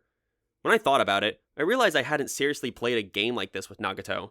Unless she lost on purpose, I couldn't imagine I'd have a chance at winning. Unlike playing against Koizumi when I usually won. Unless that was on purpose too. Could be, doesn't matter. Be all that as it may, Haruhi sat in her brigade chief's desk and was quiet for a time. At first she used the computer, doing some web surfing was part of her routine. Of course, the first thing she did upon opening the browser was to load up the SOS Brigade's crappy site, thereby increasing the hit counter by 1. She considered this one of her duties. She then browsed through paranormal activity sites, occasionally installing random pieces of freeware she found, such that I had no idea what was or was not on the computer anymore. Occasionally she'd run into a problem and was inevitably the computer club president who would be called in to help. I guess it was nice to have the right man for the job. The lovely pre-spring afternoon, which everybody assembled and relaxing, just a little bit tired from the sports tournament, kind of felt pretty nice. My Othello game was going well, and Asahina's tea was delicious. I would be able to pass the rest of the day uneventfully, and go home without incident. Or at least, that would have been nice. But such peaceful days do not last forever. Back to the beginning. Yes, that was what I found myself wanting to mutter when the client came to the SOS Brigade. That's right, a client. It wasn't somebody we arranged to come, nor was it the result of one of Haruhi's unplanned fantasies. After knocking, the client timidly entered the room, like a tiny deer invited to the bear's den, then said something calculated to delight Haruhi.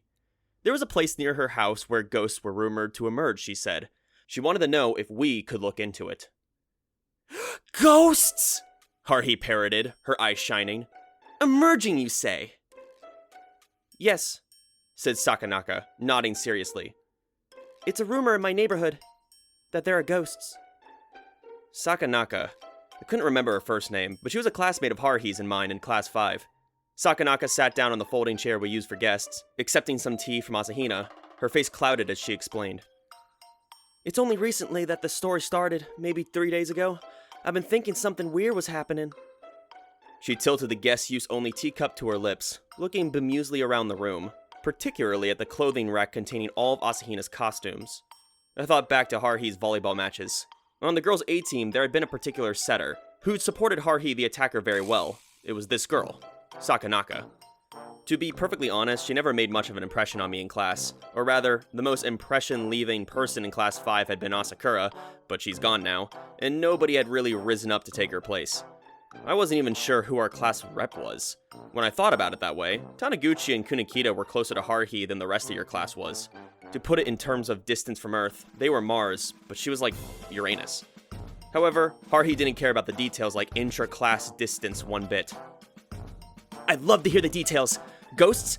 Yes, ghosts. Sakanaka, are you absolutely sure that there are ghosts? If so, there is no overstatement to say that the SOS Brigade must unquestionably spring into action. She looked ready to slap on an armband that said, Paranormal Investigator, head to the scene, and start stringing up black and yellow Do Not Enter tape. Wait, please, Suzumiya, wait, said Sakanaka hastily, waving her hands.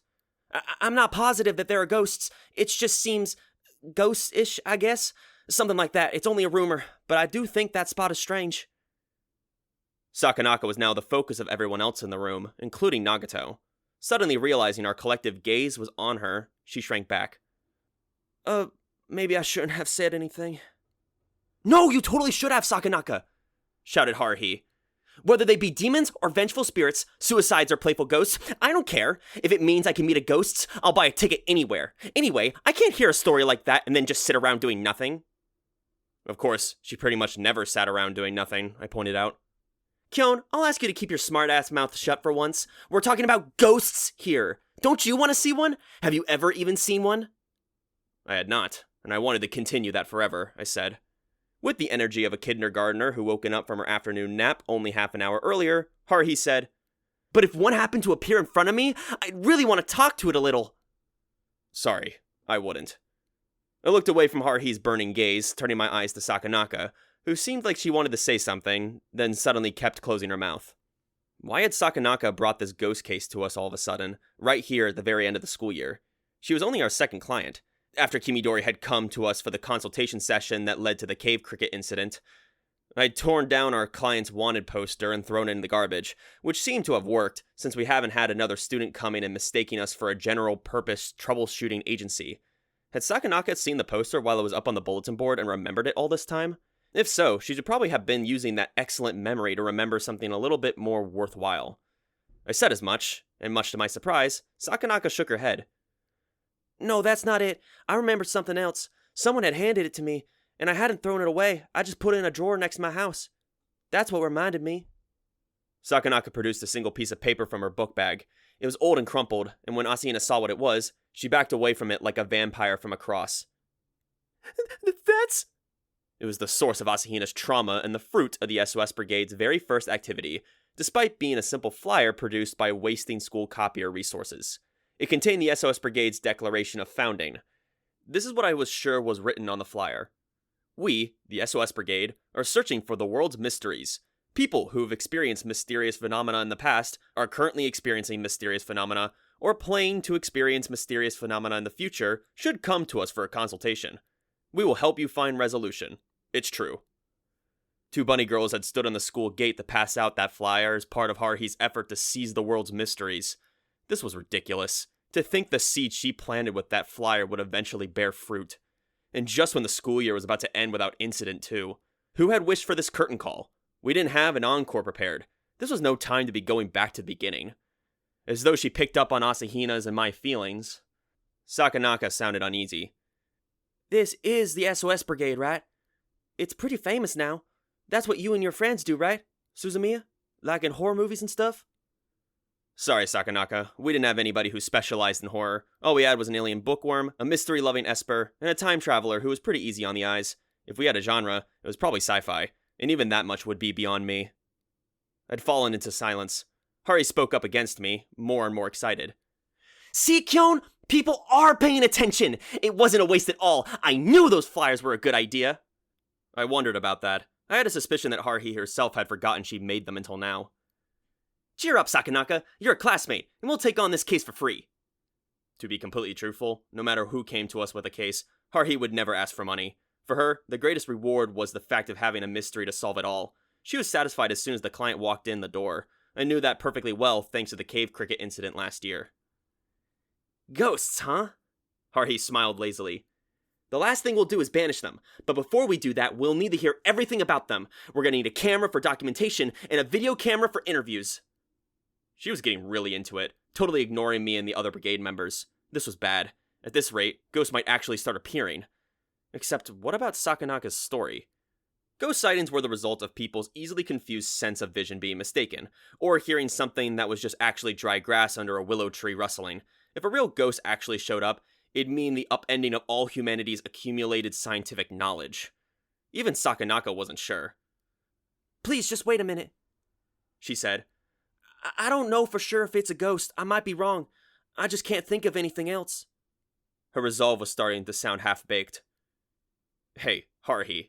I interrupted hastily, since Haruhi had already started hurrying around the equipment closet. Calm down, okay? Let's hear what Sakanaka has to say. The situation isn't that simple. Don't get in my way, grumbled Haruhi, but she returned to her desk and folded her arms. Neither Sakanaka nor I could hide our relief. Now I had finally had time to check Nagato's and Koizumi's expressions. I probably shouldn't have looked. Neither of them looked any different from normal. In other words, Koizumi had his usual meaningless smile, and Nagato's expression was totally blank, like always. However, both of them were watching Sakanaka, apparently keenly interested in her. For some reason, I got the sense that matching words were written on both their faces. Ghosts. What is this person talking about? Or something along those lines.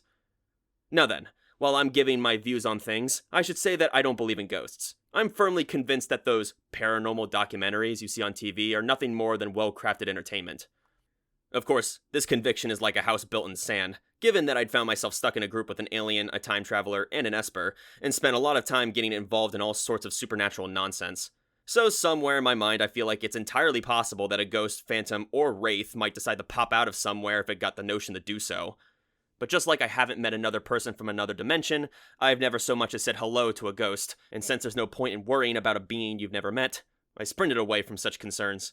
If they were going to come, then let them come. But I wasn't going to go looking for them. Does my lot in life make any more sense now?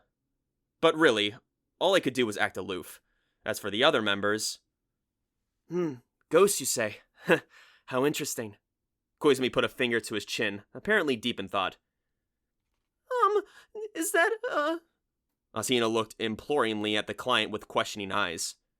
Nagato, as usual, said nothing. It seemed that, save Haruhi, the entire brigade felt the same way I did. Neither Nagato, Koizumi, or Asuna really had much of a serious expression on their faces upon hearing the word ghosts. Asuna, in particular, looked as if she had barely had any conception of what the term meant. Perhaps religious traditions and ancestor worship don't exist in the future. I'd have to ask about that later. Not that she would tell me. I might not have been the most outgoing person in the world, but it wasn't like I was the only people in Class 5 I talked to were Haruhi, Taniguchi, and Kunikita. I exchanged small talk with plenty of my other classmates, although admittedly the range of communication I used was somewhat more constricted when that classmate was a girl. Groping around the inside of my brain, I could find no memories of having talked to Sakanaka, so it was hard to be sure, but I had the feeling that she wasn't exactly a conversationalist. So I'll just relate the highlights of the conversation. The first time I noticed something was strange was with Russo, said Sakanaka, facing Haruhi. Russo? Said Haruhi, brows knitting. Yes, Russo is my family's dog. That dog sure had a hell of a name. I take him for a walk every morning and evening, but when I first got him, I used to take him on all sorts of different routes, but now I do the same walk every time. I've just really gotten used to it. Sorry, that really wasn't important, I pointed out. Sorry, but it might be important. Which part? I wanted to know. Shut up, Kyon, said Haruhi. Sakanaka, please continue. I was on the same road as always, and Russo was happily walking along, but She stumbled over her words, speaking quietly. Was she performing a ghost story now? About a week ago, Russo started hating that path. He'd pull on the leash, like this. Sakanaka made a pose like an animal clinging to the ground. It looked just like Shamisen did when he didn't want to move from a warm spot. He'd get like this, and he wouldn't budge. He'd be fine halfway, but then suddenly stop. It seemed so strange, and it was always like that. So I changed the route I used. Having gotten that far in the story, Sakanaka sipped some tea. So her dog in the philosopher's name had suddenly started hating the route by which he was walked. So, where did ghosts enter the story? My question was Haruhi's question, evidently. What about the ghosts? Like I said, Sakanaka set down her teacup. I don't know if there are ghosts. It's just a rumor. I told her we'd like to hear the source of the rumor. There are many. Lots of people have dogs in my neighborhood.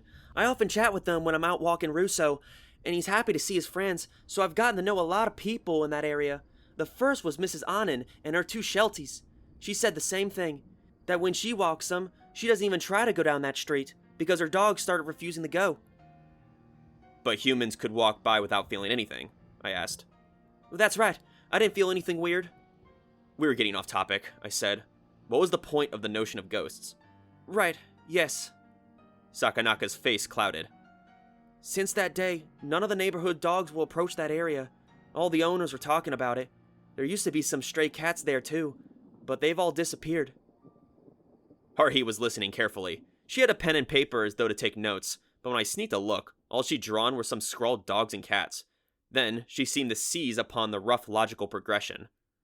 So what you're saying is that there's a ghost in the area, which is why animals won't go near it. That only cats and dogs can see it, and it's invisible to humans. Yes, that's the story that's going around. Sakanaka nodded firmly. There's another thing that bothers me. There's a girl named Higuchi, and she has a bunch of dogs. Her puppies are friends with my dog. She sounded terrified as she continued. But one of them had gotten sick recently. He wasn't out for a walk this morning. I didn't have time to hear the details, but apparently he's been taken to the animal hospital. Sakanaka implored Haruhi with serious eyes. Don't you think that sounds like a ghost, Suzumiya? Well... Haruhi rested her chin on her folded arms, narrowing her eyes as she thought about it. She seemed to be thinking that there wasn't much to this story, and that it would be a lot more interesting if there were ghosts involved. Well, at present I can't be sure. It was a surprisingly prudent answer coming from Haruhi, but then the corner of her mouth quirked. But there's a large possibility it is. They do say that dogs and cats can see things humans can't, and maybe Mr. Whatever's dog saw a ghost and got sick, then passed out from the shock. I couldn't exactly raise my hand and shout, "Objection!" to this.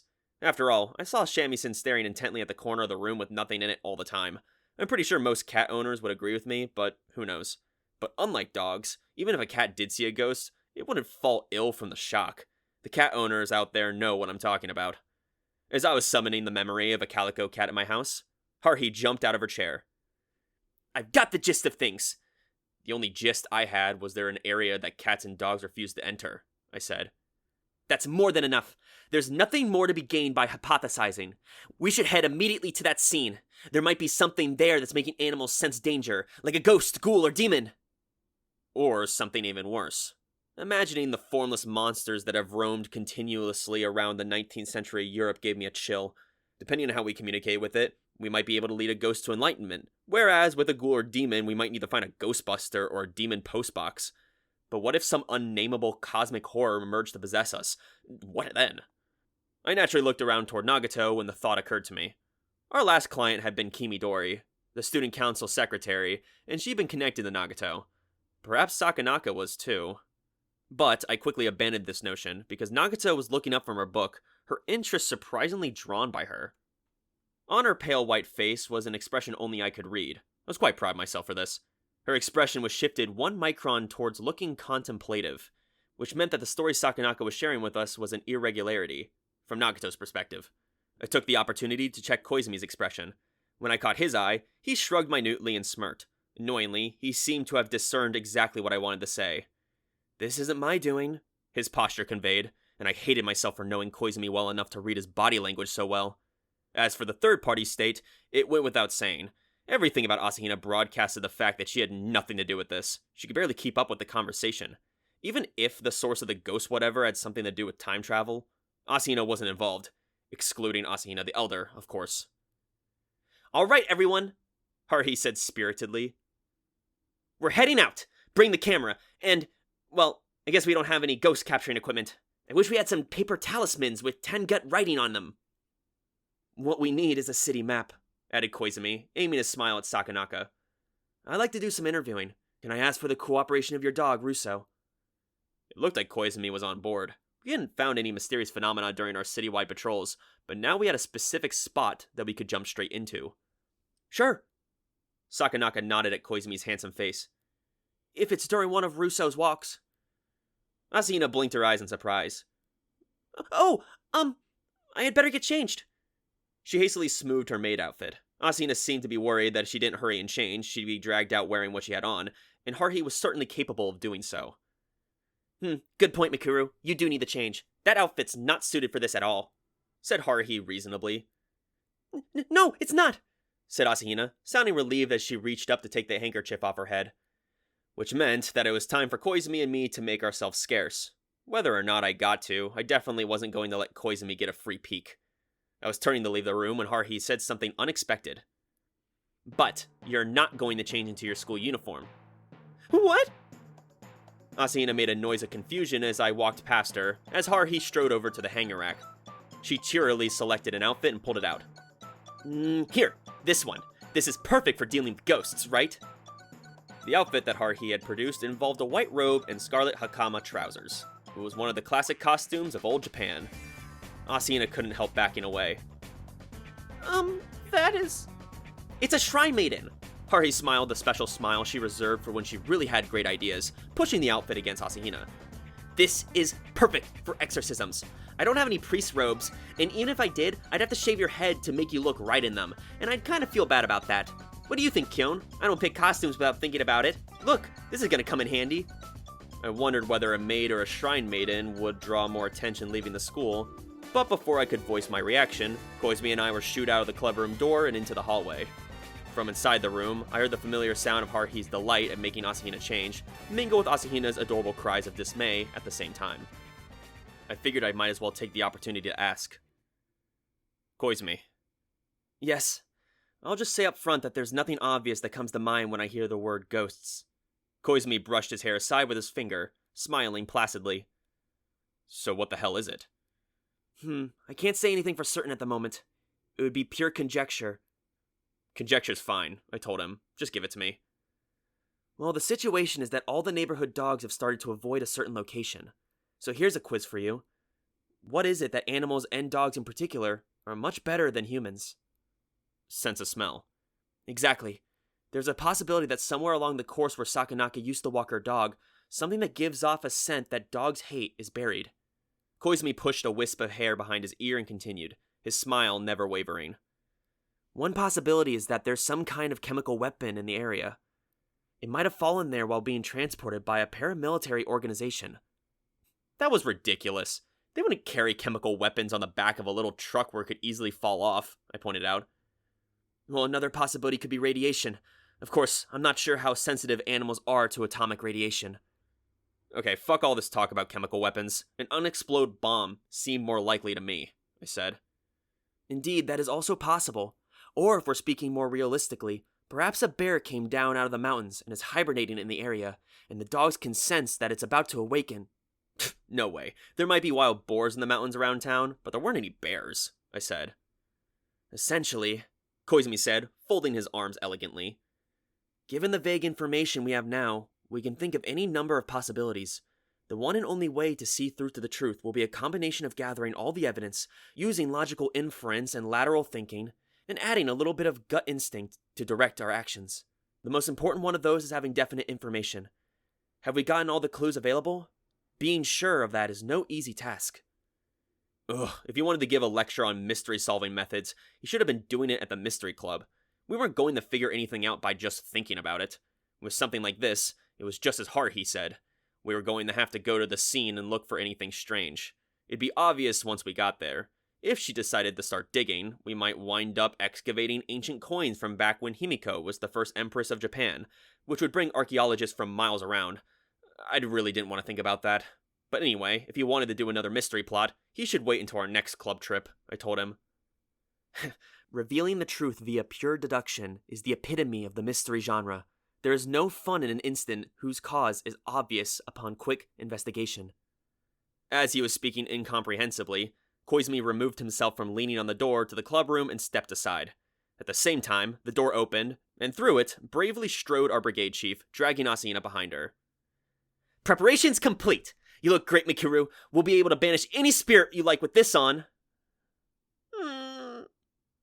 Out came Shrine Maiden Asahina, timidly looking down as she stepped forth. I haven't seen this event since the Hinamatsuri event on March 3rd. I didn't know when it had been made, but wearing that priestess outfit, Asahina was even carrying a ceremonial staff. If she waved it around and chanted the appropriate prayers, unquiet spirits weren't the only things that would be sent to heaven. She was so adorable. Behind them followed Sakanaka, shaking her head as if to say, "You didn't have to go through all these lengths." And then Nagato, herself walking like a ghost that happened not to be transparent. Our preparations to depart the school were complete. I wanted to think that there wouldn't have been any actual exorcisms, mostly because of the person on whom we foisted that duty. If the part-time Shrine Maiden cosplayer waved her staff around and actually pulled it off, I feel like we owe the actual sorcerers and diviners in the Heian period an apology. Hell, spring was here, the time of year where you could drive cats and dogs a little crazy. Who's to say humans were any different? At least, that's what I've liked to think. Unfortunately, when Haruhi gets that look of anticipation on her face, the odds of us getting wrapped up in something totally bizarre are very good. On top of that, lately Koizumi, Asahina, and Nagato had been bringing their own incidents into the fore, and it was enough to make me think that maybe I should be causing more trouble of my own. Of course, such thoughts were folly, and I was the only member of the brigade without ties to some crazy organization. As I thought about today's events, I considered that the girl who brought this to us seemed like a totally normal, dog-loving girl no matter how I looked at her, and I simply couldn't imagine her dreaming up a prank where she'd lead us to a haunted street, so there's no way an actual ghost would show up. Even there really were obvious spirits that Asahina could banish wandering around the city, I got the feeling that they would have made it to the club room a long time ago. And for one thing, this was the wrong season for ghosts, anyway. The Bond Festival wouldn't happen for another few months. Such were my thoughts as I rested my eyes by gazing at Asahina in her Shrine Maiden costume. Man. I never thought for 1 second that something even harder to explain than a ghost would appear in front of us. To get to Sakanaka's house, we walked down the hill from school to the local train stop, got on the train, switched to a main line, and took to another stop in our neighborhood. It was the opposite direction from the station the SOS Brigade used as its usual meeting point, so I wasn't familiar with the area, but as I recalled, it was a pretty high-class residential district. Even people who didn't live there knew the place's name was famous for having a lot of celebrities and so on. From what I'd heard, it had proved that Sakanaka was a real high-class girl. Her father was an executive at some construction or architectural firm, and her brother was studying medicine at the big-name university, and it was hard for me to believe I was learning this about a classmate of mine so late into the term. "It's really not that big of a deal," said Sakanaka on the train, waving her hands humbly. "The company where my dad works isn't that big, and Big Bro's at a public university." That just said to me he was smart enough to not waste his money, but anyway. Sakanaka's brother got called Big Bro by his younger sister. It made me feel pleasantly nostalgic hearing those words. I thought of my little sister's giggling face and looked around the train. Since we were all going on our way to Sakanaka's home, we were traveling in a group. I got the feeling that our group, the entire SOS Brigade plus one classmate, was just a bit too big for people to think we were just friends heading home, but we still didn't stick out too badly on the train. For one thing, the train was filled with other students commuting home. Students from Kyoin Academy were especially numerous, honestly. The train was packed with them. And we North High students were forced into a corner by the private school girl powers and their curious gazes. The reason for the stares were Asahina, who was on the verge of tears as she hung on to the strap of the train car. To be fair, there was no way a Shrine Maiden on a crowded train car wasn't going to get stared at, and when you consider that even a real Shrine Maiden doesn't commute in a white kimono and crimson trousers, it would have been weirder if she weren't getting any attention. Of course, Asahina had ridden a train and run around a shopping area wearing a bunny girl costume in the past, and I hope she found the lack of exposed skin at least some consolation. Of course, the culprit responsible for forcing Asahina into the shrine maiden clothing, Haruhi, was totally ignorant of the curious gazes of her fellow train riders. Mikuru, spells or chants to use on evil spirits will probably come in handy. Do you know any? No, I don't, Asahina answered quickly, curling in on herself even more. I guess I'm not surprised, said Haruhi, who in contrast to the humiliated Asahina was totally cheerful. She turned to Nagato. Have you read anything about demon banishing or exorcism in those books of yours? Nagato's been staring out the window at the passing cemetery, but she slowly inclined her head. She moved it back, taking about 2 seconds to do so. I felt like I understood what she was trying to say, and so did Haruhi. Huh, okay, Haruhi said agreeably. I guess it's no surprise you don't remember those kinds of details, but don't worry, I know one, so we'll just have to make you chant that one, okay, Mikuru? What was she gonna make Mikuru chant? If it wound up summoning something weird, she better be the one to take responsibility for it and not Mikuru, I said. That's stupid, said Haruhi delightedly.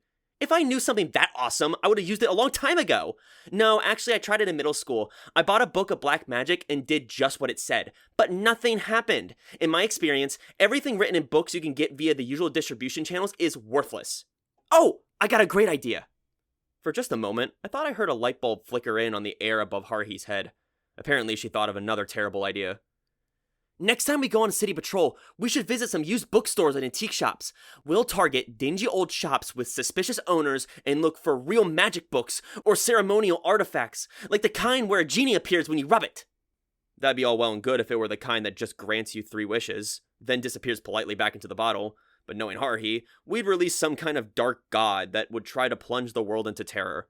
Somehow, all this talk of banishing evil spirits had turned into the precise opposite of that, and all I could do was quietly hope that all the vintage bookstores and antique shops in the city would soon close before she discovered them. Standing next to me, Koizumi chuckled as though he read my mind. Since both his hands were full, one with his book bag and one with Asahina's, he wasn't able to hold on to a strap, and thus swayed with the train's movement. Incidentally, I also carried an extra bag over my shoulder. It contained Asahina's school uniform. I wanted her to at least be able to change into it before she went home. If she left it in the club room, she'd be forced to either come to school tomorrow wearing the Shrine Maiden costume or skip school entirely. And if she skips school, who's going to make me tea in the club room? Do not worry, said Koizumi easily. While I might not be able to make tea, Asahina's school commute is simple. I can simply send a car to take her to and from. He continued, shutting me up. I imagine the car he mentioned would be something connected with the agency. If it were just Arakawa, that would be fine. But I got a strange feeling from Mori, whose age I'd never really been able to determine. It was enough to make me wonder if she were actually Koizumi's superior, and I felt even less comfortable if it was someone besides those two. And while I still owed the agency for helping out when Asahina had been kidnapped, I didn't want to owe them anymore, I said. Koizumi chuckled again. I'll make sure to tell Mori about that. I'm sure it'll make her grin. The train bumped and swayed, and then began to slow. Our station would be coming up soon. Now was not the time to be worrying about the organizational map of the agency, nor the agenda of Haruhi's next citywide patrol. I wondered what we would find on Sakanaka's dog-walking route. Once we disembarked from the train, we wound up heading back towards the hills, led by Sakanaka. However, unlike the road that led to North High, it was a comparatively less steep city street, and everybody we saw walking on it was somehow fashionable. Fortunately, our group with its Shrine Maiden did not have to answer any unpleasant question from an overzealous police officer as we made our way to Sakanaka's house, which took about 15 minutes. Here we are. Looking at the building to which Sakanaka pointed so easily was enough to make me mutter a few choice words regarding the unfortunate circumstances of my own birth. That's how grand of a house it was. Everything about the 3-story building exuded an aura of, a wealthy person lives here, from the outer walls to the entryway to the open, grassy lawn. While it didn't have the magnitude of sheer area that Tsurya's purely Japanese-style mansion has, even a common high schooler student like me could feel its modern grandeur. There was a security company's label next to the family nameplate, and 2 very nice domestic cars were parked under a roofed garage, with space left over for a third. I wondered how many good deeds I would have to perform to be reborn into a place like this. As I was standing there feeling sort of discouraged, Sakanaka pushed open the front gate and beckoned Haruhi inside. Haruhi being Haruhi, she strode on as if she belonged there, with Nagato, Koizumi, and Asahina following. I brought up the rear. Wait just a moment. Sakanaka produced a key from her book bag, slotting it into the keyhole of the door to the house's entryway. The door had 3 separate locks. It's kind of a pain, said Sakanaka as she unlocked them with practiced ease. I wondered if nobody was home, but no, evidently her mother was in. I guess they just tended to keep the doors locked. Haruhi looked around over the yard. Where's the dog? He'll be here in a second. No sooner had Sakanaka opened the door, "Arf!" cried the white ball of fur that came bouncing out of the front door. He wagged his tail short like crazy as he jumped up at Sakanaka's skirt. Oh, he's so cute! Asina squatted down, her eyes shining. The white dog put his paw on her offered hand, then ran circles around the shrine maiden, round eyes gleaming. I had no doubt that there was a certificate somewhere of his purebred lineage. Russo, sit! The well-trained dog sat immediately upon hearing his master's command. Asina rubbed Russo's head. Can I hold him? Sure, go ahead. Asina clumsily picked up the little dog, and little Russo whiffed while licking this new person's face. If I could be reborn as a dog like this in my next life, being a dog wouldn't be so bad. This is Russo? He's like a little battery-powered toy. What kind of dog is he? Asked Haruhi, petting the head of the well-bred and well-mannered dog that Asina held. He's a West Highland White Terrier, I believe, said Koizumi, beating Sakanaka to the tongue-twisting breed name in a shameless attempt to pander. You know quite a bit, said Sakanaka, looking down fondly at the little guy Asina held. Isn't he cute? He was pretty cute. With his curly white fur and particularly hidden black eyes, he looked like a stuffed animal. In breeding and social caste, he was far removed indeed from the former alley cat that wandered around my house these days. Although shamisen did have his virtues, as a cat. Nagato stared intently at the white terrier for around 10 seconds, as though she herself were shamisen, but eventually seemed to lose interest in him and turned her gaze elsewhere. It seemed like the number of things in which she was interested in was low, and this dog was not among them. Come on, Mikuru, how long are you gonna hog him for? I want to play with him too! At Haruhi's words, Asina reluctantly handed over Russo, who seemed to be excited at the prospect of so many new people, and he leaped into Haruhi's arms. Her way of holding him was rather clumsy too, but he seemed not to care, wagging his tail anyway. He's so fluffy, aren't you, Jean-Jacques? Come on, Haruhi, don't go giving other people dogs nicknames. I wanted to say, but before I could. Suzumiya, that's the same nickname my dad uses on him. Somehow, Haruhi had managed to have the same sense of humor as Sakanaka's father, and she unconcernedly lifted the dog with a philosopher's name above her head. So, Jean-Jacques here sniffed something out along his walking route, did he? Is that right?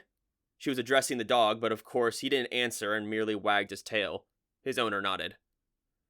Yes, well, but I don't know if it's anything mysterious or not. It's not just Russo, though. It's other dogs, too. And it freaks me out, which is where the ghost rumor came from.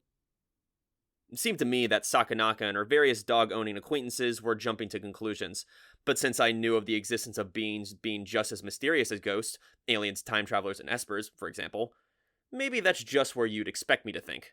But Nagato, Asahina, and Koizumi were all physical beings that you could see with your eyes. What was invisible, yet caused dogs to freak out? A genuine unquiet spirit? Surely not. After that, Sakanaka invited us into her house to have some tea, but Haruhi turned the invitation down, wanting to head to the mysterious place in question as soon as possible, and when Sakanaka went inside the change, she passed by her mother, who'd come out into the entryway. No matter how I looked at her, Sakanaka's mother seemed more like a beautiful older sister in her speech, dress, and manner. Astonishing.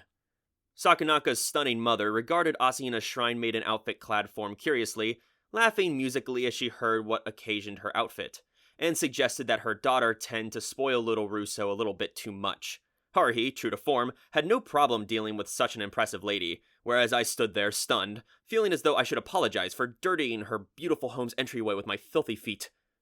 Mrs. Sakanaka informed us that we would all be welcome to come inside when we returned, and somehow, just at the right moment, Sakanaka herself emerged, having changed into normal clothes. Sorry to keep you waiting. I suppose wanted to get dressed up for early spring walks around this neighborhood. We left our things at the Sakanaka residence, and the 6 of us plus 1 dog left the house. Was I the only one that felt a little too relieved? I wondered. For some reason, it was Haruhi who wound up at the vanguard, holding Russo's leash as she headed straight out into the street. Okay, JJ, let's go!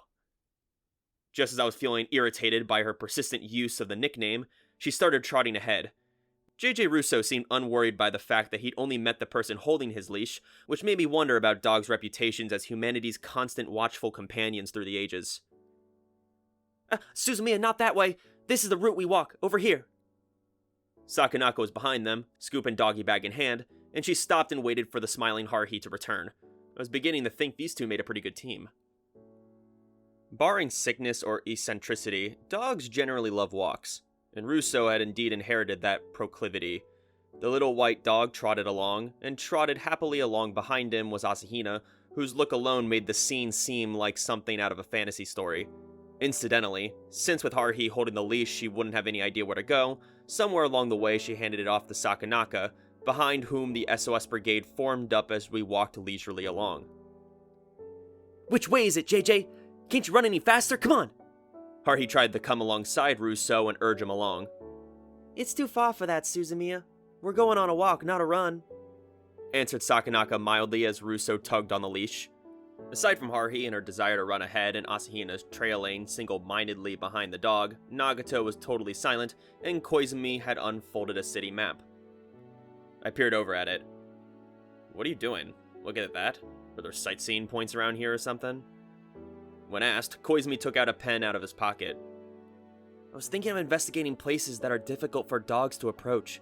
Even if we can't walk to every single corner, once we have a vague idea of the territory, we should be able to figure out its shape on the map. I decided to leave that to the diagram lover here. Whether or not there actually was an area dogs refused to approach, just looking at the Sakanaka family dog's cheerful demeanor was enough to make me feel like I was out on an ordinary walk. I sort of wanted a dog of my own now. It didn't have to be one as fancy as this guy, though. I would be happy with a mutt. I looked at Haruhi, and it seemed like she, too, had totally forgotten about all the ghost talk. She was just jumping around like a bunny, playing with Russo. Our strange little group, all of us in our school uniforms save Sakanaka and one shrine maiden, faithfully traced the route of Russo's daily walk. Whether or not it was normal or strange, Sakanaka seemed quite serene as she walked along the path. It felt like we were all heading east. If we kept heading this way, we'd encounter the river, the same cherry tree-lined river I'd thrown that turtle into, only to pick it back up and give it to the boy in glasses. It did have a walking path that would have been the perfect place to take your dog for a walk. Just as I was contemplating it, Sakanaka came to an abrupt stop. Look, see? See? This is where he stops. Russo had frozen his tracks, feet firmly planted on the asphalt. Sakanaka tugged on his leash, but he resisted and backed away. His owner wasn't the only person to heave a sigh of dismay at this end of our progress. Huh. Haruhi's eyes went wide as though she just remembered our real reason for being here. She surveyed the area. This doesn't seem like a particularly suspicious area. It was a residential neighborhood, but also close to the river, and greenery was plentiful. To the north, a mountain just about as high as North High's mountain was visible.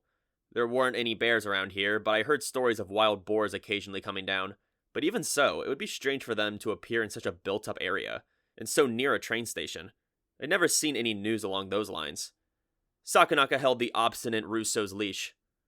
Up until last week, I continued straight on ahead here, heading up the riverbank steps and walking along the path. But after a while, I'd come back down the steps and come home. That was our route. But a week ago, Russo started refusing to go near the river. Asahina bent down and scratched the unmoving Russo's ears. Looking at the white, flicking points, Haruhi grabbed her own earlobe. Isn't the river pretty mysterious? Maybe it's been polluted with toxic waste. Maybe there's a chemical plant upstream or something. We North High students should know better than anyone else that there wasn't anything like that. If you followed this river upstream, you'd run smack into the route we took to and from school. There wasn't anything but mountains up there. It was deadly boring. It was so rural that there weren't any places to buy a decent snack. About that, said Sakanaka, explaining. He doesn't mind heading farther up, nor farther downstream. Higuchi and Miss Anan said that their dogs are the same way. Interesting. Haruhi watched Russo lick the palm of Asahina's hand, then suddenly pick up the ball of white fur. Okay, JJ, you're gonna guide us around this area. When we get to a point you don't like, you just bark. Got it? Here we go! Haruhi strode forcibly forward, but only got as far as the length of the leash held by Sakanaka, because the moment Russo had started the whine, his owner had taken another step forward. She looked every bit as sad and scared as Russo, and obviously didn't want to see him traumatized. I've never been angry with Russo, she said, taking him out of Haruhi's arms and stroking his head. Did you know that there are dogs who die from shock of their owners being angry at them? That's why. I couldn't believe how dog crazy she was. Even for the spoiled daughter of a rich family, there had to be limits to such things. I wanted to make her put up my shamisen for a night. I'm sure it would have been like paradise for him. Haruhi, too, gazed at Sakanaka in surprise, her mouth half open. But Asahina seemed to agree with this, nodding empathetically. I was a little jealous of the dog having managed to steal Asahina's heart so quickly. "We weren't planning on forcing him that much," said Koizumi mildly as he cut into the conversation. The map fluttered in his hands. "Right now, we are..." He made a mark on the map in red pen. "Here. The place from which dogs are sensing some sort of danger should be ahead of us. It should probably be considered an area rather than a point, but in any case, the farther we proceed, the harder it will be to narrow down the orientation of the phenomenon." Before I could ask him what the hell he was talking about, Koizumi gave Sakanaka a smile, like a door-to-door salesman giving a hard sell. "Let's head back for now. We'll let Russo lead the way, and he'll be able to enjoy a nice walk." Just as Koizumi suggested, we headed back down the path we'd taken, and after about 5 minutes of walking, we took a left at an intersection and proceeded south. The closer we got to the train station, the more people were there.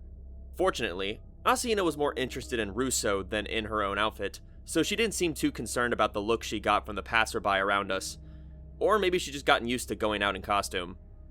At the front of the group now was Koizumi, map in one hand. This was itself a fairly rare sight. He served as the trailblazer, handsome face, friendly smile and all. "This way next." Having initially directed us south, Koizumi now turned our little parade east. And then, after another 5 minutes of walking, Russo began the whine again. "Maybe it is the river." The direction Haruhi pointed was the direction we were all facing, from which we could see the slope of the riverbank's levee on the cherry trees that ran along it. Once Koizumi established our exact location by checking some nearby addresses, he carefully marked our current spot on the map. "And with this, it starts to become clear. One more location should be enough." I had no idea what was becoming clear to Koizumi, but we started heading south again. This time, we didn't return to the street we'd taken to get there, rather taking a path that headed roughly towards the sea. Of course, we were nowhere near the actual sea, and it didn't seem as though Koizumi was planning to go that far. We only walked this way for about 5 minutes. We'd walked just about as far as we had from the place Russo first froze to our second stop, then headed east again. This time, it didn't even take 3 minutes. For the third time, Russo refused to proceed. It was pretty sad, seeing the cute little stuffed animal-like dog get so upset, and I could understand why Sakanaka immediately scooped him up into her arms. It even got to me. Asahina was agitated, Nagato was expressionless as ever, and Koizumi smiled cheerfully, as though satisfied. "I see," he said. He put another mark on the map, then turned toward us as if to explain the real challenge would start here. I fully expected him to say something incomprehensible again, but I couldn't very well keep ignoring him. "What's going on?" He seemed he wanted me to ask, so I asked. I hope he's grateful. "Here, have a look at the map." We all looked at the map Koizumi opened. "The points marked in red are the points where Russo refused to continue. Including our position right now, there are 3 of them. Starting with the first one, we'll call them points A, B, and C. Looking at them, is there anything that jumps out at you?" What, was he giving an open-air lecture now? I'd given up on any academic study outside of the classroom, so I refused to answer the question, but Haruhi jumped on it without so much as raising her hand. "The distances between A and B, and between B and C, are just about the same." "Exactly so, which is why I chose this particular route," said Koizumi, satisfied at his model student. "The important concept is to understand that each individual points are not meaningful by themselves.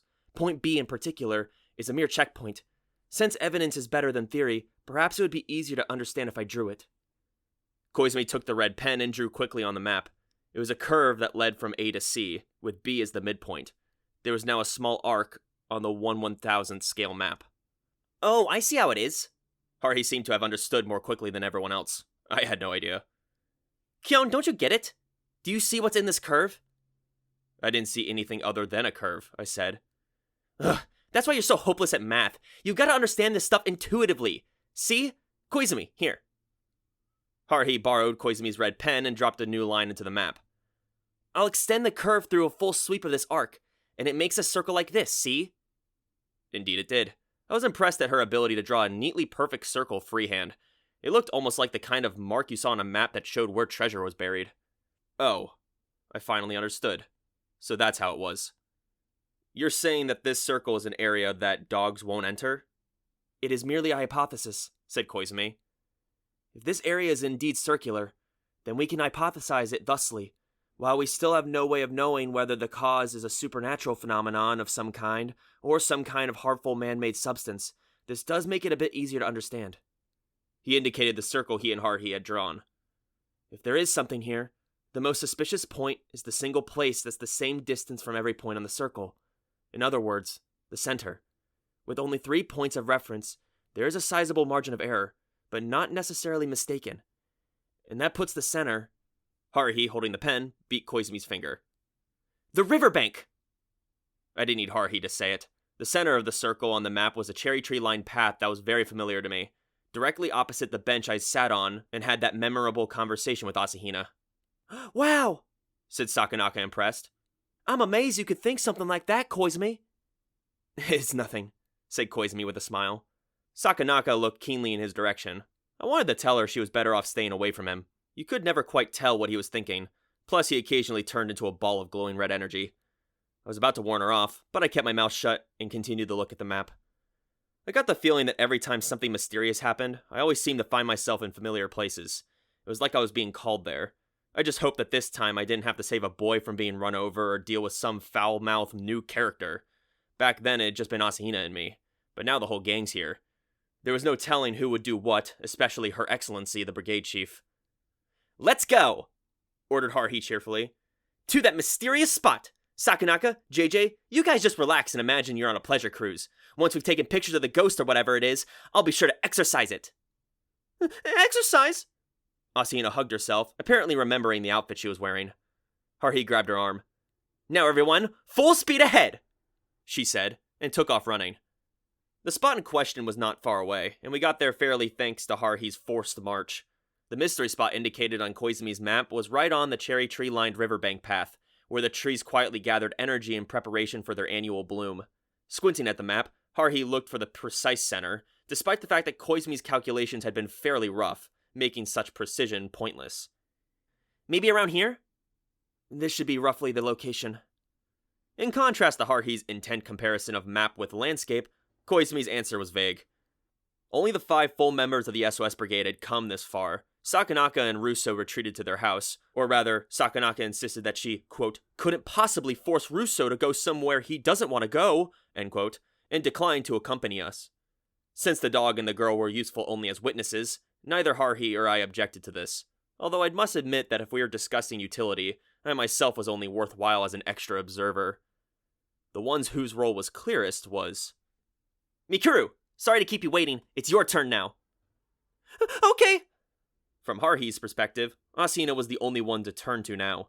That's why she forced the poor girl into that shrine maiden outfit. If we turned around and headed home now, the costume would have been totally wasted. But, what should I... Don't sweat it. I got everything ready. You just stand there, Mikuru, right? And then hold this staff. Haruhi handed Mikuru a staff and made her take up a position in a grassy area near the river, then produced a rolled-up piece of copier paper from her skirt's pocket. All right now. Haruhi took the tremulous Asahina by the shoulders. Asahina looked beseechingly at the rest of us. I don't see any obvious ghosts, so let's start the exorcism. Kanji Saibo, Satsukyo, Kyojin Hanya, Ahara Mitaji, Shokengyon Kyaku. I was wondering what sort of spell Haruhi would come up with, but it was nothing. Just the same heart sutra you could hear priests chanting at any Buddhist temple in Japan. I got the sense that the Shinto shrine maiden chanting a Buddhist sutra was sort of asking for trouble, but who was to say doubling up on religions wouldn't double the magical effectiveness of the ritual? As she chanted, Asahina stared intently at the paper Haruhi had brought. I felt like I wanted to beg the forgiveness of the religious workers at every shrine and temple. Haruhi continued to act as Asahina's assistant, flipping the phonetically transcribed pages of the Heart Sutra such as Asahina could keep reciting. Dochi Saiku Yakushari Shifu Ikuru Fushiki. As Asahina continued to piously chant the sutra, despite being a bogus shrine maiden, I took the look at the one person whose reaction I was very interested in. I think it goes without saying who that was. With eyes as clear as glass wind chimes ringing in the night air, Nagato gazed at Asahina from behind. She didn't look out of the ordinary, her slightly bored demeanor no different than usual. Her stillness was no different than when she was reading a book. Maybe this meant I didn't have to worry. I had no intention of saying there was something here at this precise point where Asuna was employing her chanting. But instead of looking for something occult right at this point, there might have been something scientific affecting the area. However, if that were the case, there's no way Nagato wouldn't have noticed, and there's no way I wouldn't have noticed her noticing. By which I mean, she would have told me, just like she had back during the cave cricket incident. Perhaps becoming aware of my looking at her, Nagato first moved her eyes, then her head to look at me, then made a short comment as though having read my mind. There is nothing. There's no bombs, or hibernating bears, or atomic radiation sources, or ancient coins. No. Not even a trace. Nothing within my capabilities to sense, said Nagato, as though she were reciting her times tables. I detect no anomalous remnants. So why did Russo and the other dogs refuse to come near this area? If there wasn't anything here, there was no reason for that. Nagato moved her face like a wind chime stirred in a gentle breeze, looking diagonally past me. I couldn't help following her gaze. What? A tall man in sportswear was jogging up from the river's downstream direction. I would have ignored him as a random jogger, but what drew my eye was the leash she held in one hand, the other end of which was attached to a collared dog. Not that a Shiba Inu was particularly rare, it was a perfectly ordinary Shiba Inu. But why was a dog here? Hadn't this area become a temporarily dog-free zone? Huh? Haruhi seemed to have noticed. Asuna, too, lifted her eyes from the text and looked up, following our gazes and falling silent at the object. Muchamuku toku. Huh? Oh. Koizumi squinted at the dog running alongside the man. The dog we were looking at had no trace of Sakanaka's West Highland White Terrier's reluctant conduct. It ran happily alongside its owner, panting steadily at its four-legged stride. The young college-age man and his dog regarded our more suspicious group as he went past behind us. Hey, wait! Haruhi jumped out and blocked his path. We need to ask you something! She eyed the dog with her palpably keen, laser-like glare. Can we have a minute of your time? Why can that dog run around here like it's normal? This might take a bit of time to explain, she said, then grabbed me by the tie and dragged me over.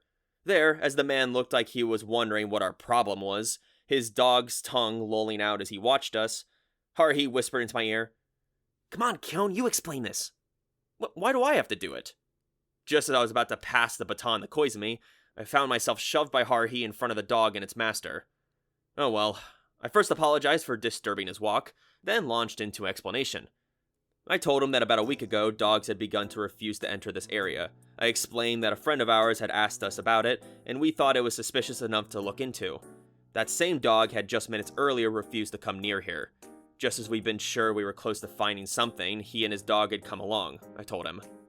The clever-looking dog seemed perfectly happy, I said, but we didn't understand why. Oh, that, said the man about 20. He looked curiously at Asahina and her staff and continued. It's true that about a week ago, this guy, he said, pointing at the Shiba Inu, started wanting to avoid our usual jogging course. When I tried to get him up on the riverbank, he stopped moving. I couldn't figure out why. The dog's athletic-looking master looked slowly between Asahina and Haruhi.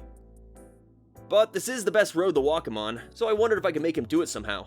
So the day before yesterday, or was it 3 days ago? Anyway, he really resisted at first, but you can see he's now happily running on his old course. He seems fine now. I was no vet. The well-mannered dog sitting at his master's feet was perfectly happy and the picture of health. He didn't seem to be worried about anything at all. I'll bet if your friend forced your dog a little bit, he'd be back to his old self. I don't know what the original cause was. Maybe there was a bear or something and his scent was lingering, said the man, echoing Koizumi's comment. Will that be all? Thank you so much. It really helped. Haruhi honestly thanked him.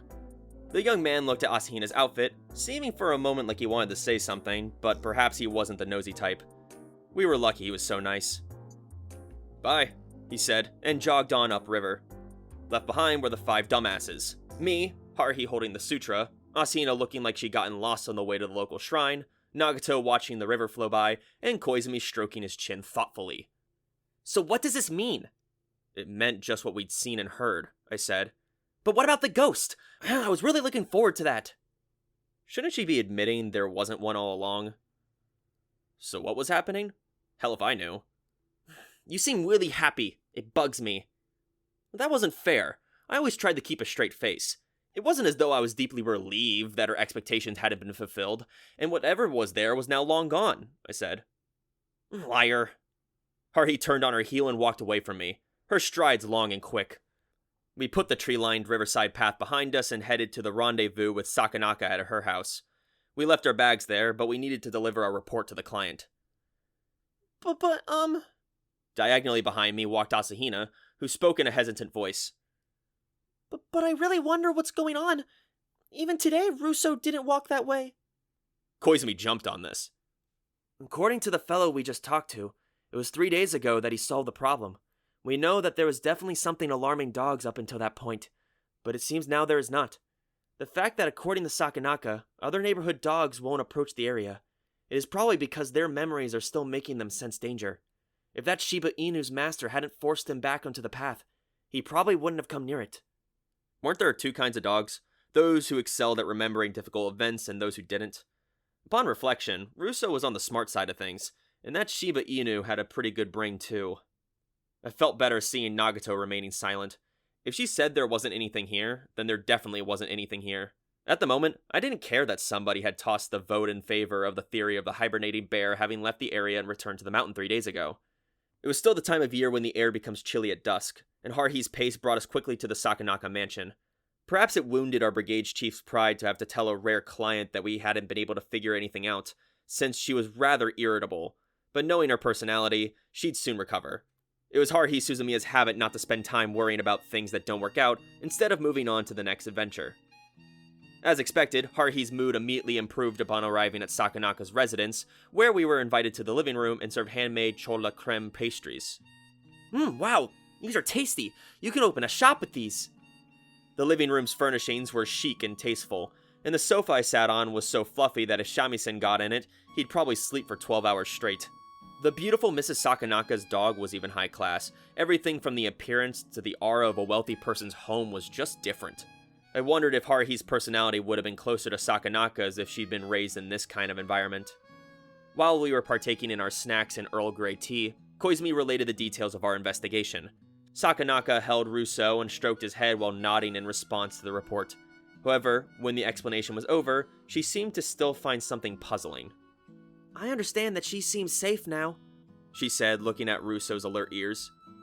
"But seeing how scared Russo got earlier, I don't think I'll make him walk that path until he and the other neighborhood dogs don't mind it anymore.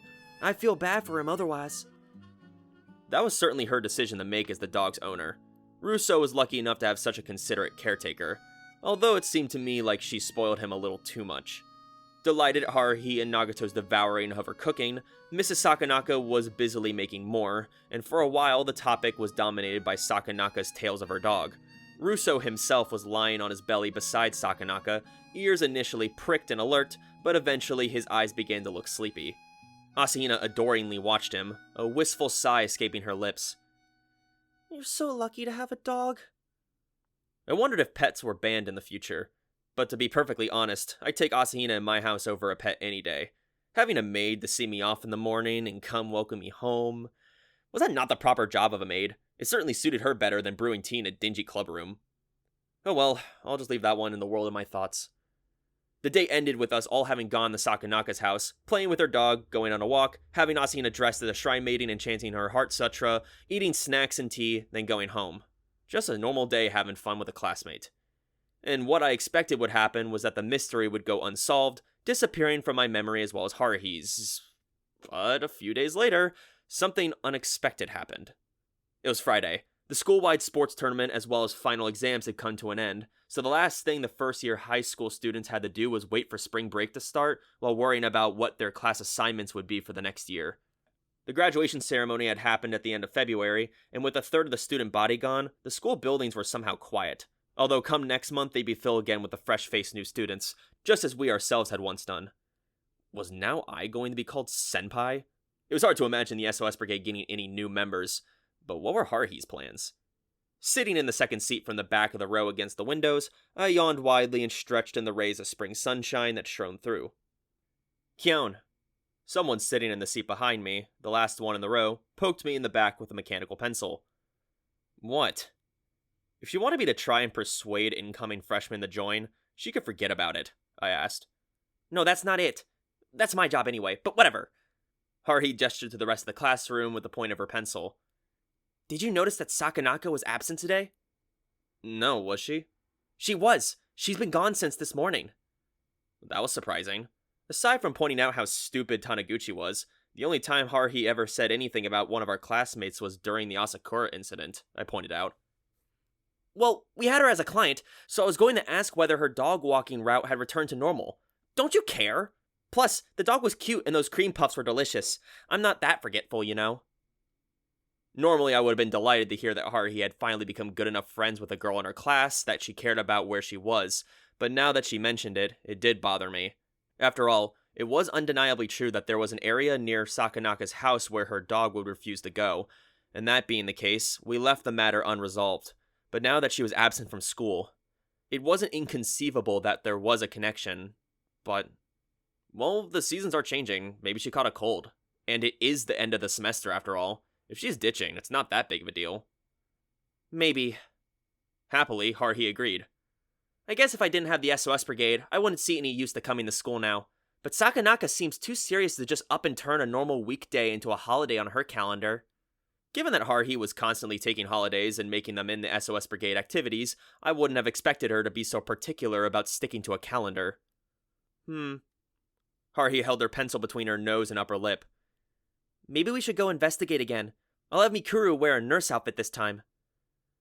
Having her wear a nurse outfit without having any actual credentials was only going to cause trouble, I pointed out.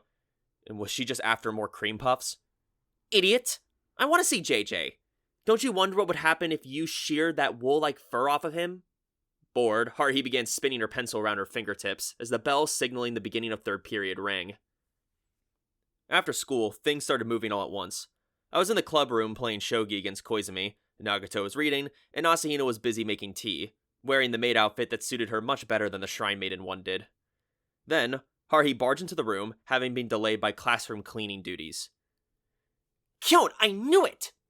Normally, when she made these sorts of pronouncements, Haruhi was smiling, but that day she seemed vaguely melancholy.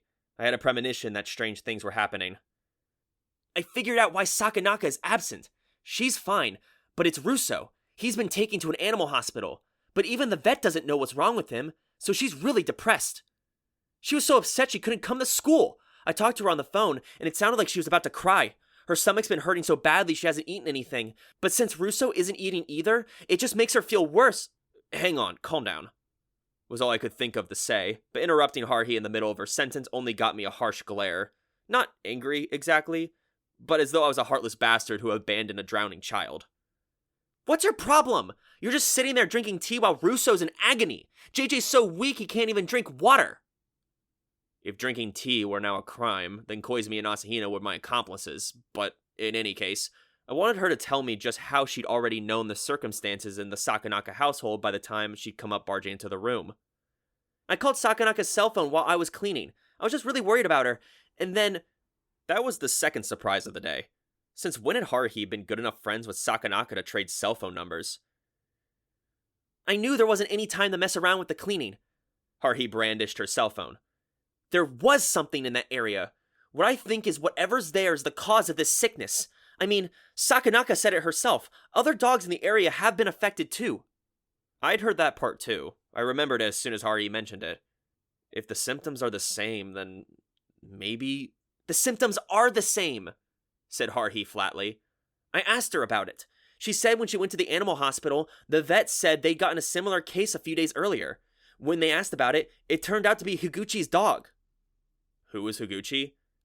God, Kyon, you're so stupid. Sakanaka told us about her before. Higuchi, who has a bunch of dogs, she lives close to Sakanaka's house. Didn't you hear about one of them wasn't feeling very well? Oh yeah, I just remembered, I told her. I bet she'd forgotten all about it too until she called. It wasn't fair that she was attacking me for it. But anyway, Russo was sick. He'd been so healthy. What's he sick with? I asked. They don't know, she said. Haruhi just stood there as though she'd forgotten to sit at her brigade chief's desk. Apparently it's got the vet totally stumped. There's nothing wrong with his body. His health is just failing. And Higuchi's mic is the same way. They've just lost their appetites and collapsed.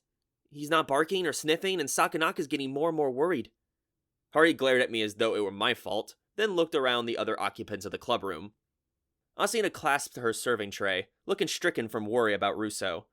Nagato looked up from her book to Haruhi. Koizumi put the shogi piece in his hand back from where he picked it up and spoke. It seems we'll need to reinvestigate the area, he said with a smile like a veterinarian encouraging a worried pet owner. This is, after all, a case brought to us by Sakanaka. We cannot shut our eyes to this. You could say it's our duty to see it through to the end. That's right! We should go visit them in the hospital! Asina nodded in agreement with Koizumi's stance. Nagato closed her book and silently stood. The entire brigade seemed to be united in its worry about Russo. The dog had frightening charisma to have inspired such concern in all of them over a day's worth of activity. What about you? Haruhi glared at me, accusation in her eyes. What's it gonna be? Naturally, I felt badly about the fluffy little guy being in bad shape. Unlike, say, Shamisen, he was a purebred terrier from Scotland, raised in a comfortable home his whole life. He probably wasn't that tough. And that aside, I was worried about the unknown cause of this affliction. I looked away from Haruhi to avoid her glare, my eyes fixing upon another person. Yuki Nagato, who'd promised that there wasn't anything out of the ordinary at that location, was in the middle of picking up her book bag. After a bit of time spent waiting for Asahina to change clothes, we headed out of school, walking as fast as we could down the hill and catching a train that was literally on the verge of departing towards Sakanaka's house. Having commenced her action, Haruhi's mobility and command were greater than any commander in the Mongolian horde. We arrived shortly at the expensive neighborhood, and when we got to the house, I watched Haruhi's finger as she pressed the doorbell button. Coming. When Sakanaka emerged, it was obvious by looking at her that she was totally dispirited. Her face was weary and her eyes were moist from recently crying. Come in. Suzumiya, everybody, thank you so much for... Her words trailed off as she beckoned us in, toward the living room we'd been in before. There on the fine couch, probably in Sakanaka's own personal spot, was Russo, his legs drawn in beneath him as he laid there. His white fur seemed to have lost its luster, and he rested his head on the sofa's cushion, evidently too exhausted to even look up at the large group of people that had just entered the room. His ears didn't so much as twitch. Russo? Asina immediately approached him, kneeling down and stroking his nose. His black little eyes moved, looking sadly up at Asahina, then shifted slowly away. Asina laid the palm of her hand on Russo, but all he did was reflexively move his ears slightly. Whatever his affliction, it was definitely serious. How long has he been like this? Haruhi asked. Sakanaka's voice was strained. Probably since yesterday evening. I thought he was just a bit sleepy, so I didn't worry about it at the time. But when I woke up in the morning, he was still the same way. He wouldn't move from this spot, and he won't eat. He couldn't do this morning walk either. I got so worried I took him to the animal hospital, but... So everything Haruhi had been shouting about in the clubroom was true. That the cause was unknown, and there was another dog with a similar problem, I said. Yes, Higuchi's dog Mike. He's a miniature Dachshund, and good friends with Russo. Asina stroked Russo's head sympathetically, with the special kindness of someone who believes that small animals must be treasured. Her sadness at Russo's condition was obvious even to me, and I tried to prevail over the sudden tightness in my chest. May I ask something? Said Koizumi. If that's the case, then Higuchi's Mike should have been affected 5 days ago. What is Mike's condition now? I called around noon today. He said Mike's been bad for days and still is. Since he won't eat, he was put on an IV to get some nutrients into his body. I don't know what I'm going to do if they have to do that to Russo. If things kept up this way, he'd be getting weaker. I thought about the difference between the images of this healthy, happy dog I'd just seen a few days before and the one I saw now. He suddenly reminded me of the way Shamisen would lie lethargically on the heater.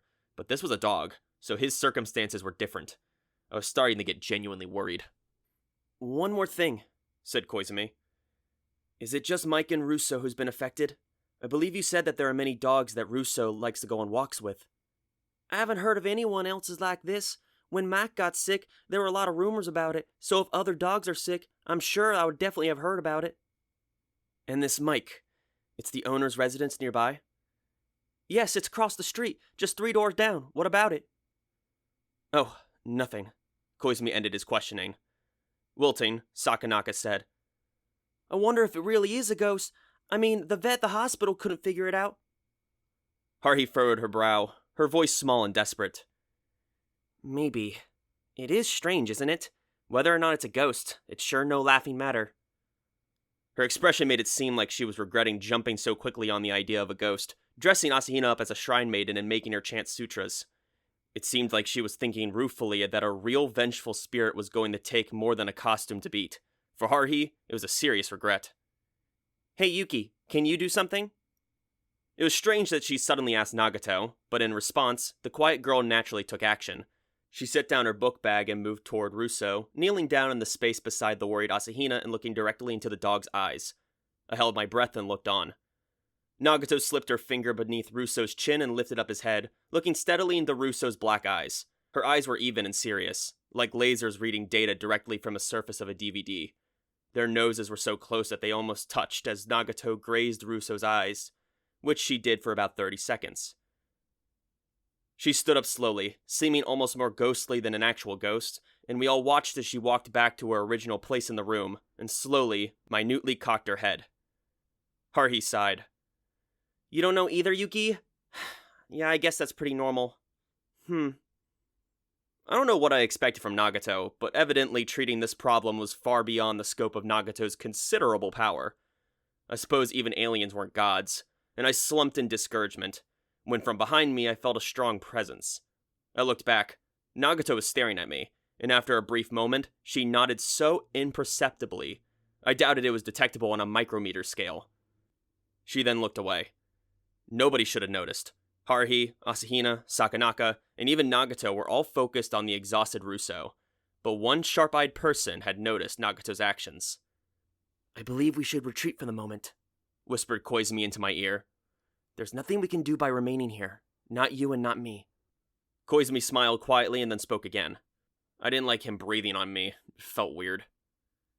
There's no hurry, but we mustn't waste time. If nothing else, there's Suzumiya's state to consider. We need to take care of this before she creates some kind of disastrous action. And the only person you can do that is... I wanted to play dumb and ask him what the hell he was getting at, but for some reason, I knew exactly what he was talking about. Maybe I'm naturally smart. I didn't know why it was so easy for me to read Nagato and Koizumi's every tiny expression and still be so hopeless at exams, but this was no time to be worrying about that. And this wasn't for Koizumi's sake, this was for Russo. It was time to get things done. Having left Sakanaka's house, Haruhi and Asahina were listless and absent, as though they left their souls back with the poor sick dog, and they remained silent on the train. Even when we got off at our station, it was like Sakanaka had been contagious as they caught her sadness. As far as that went, I understood it perfectly well. It was hard seeing someone who'd once been healthy losing that health. I, too, wanted to see them running around the school, not lost in melancholy, whether it was a person or an animal. But it was Koizumi's cold conclusion that as far as the dog went, there was currently nothing we lay people could do for it.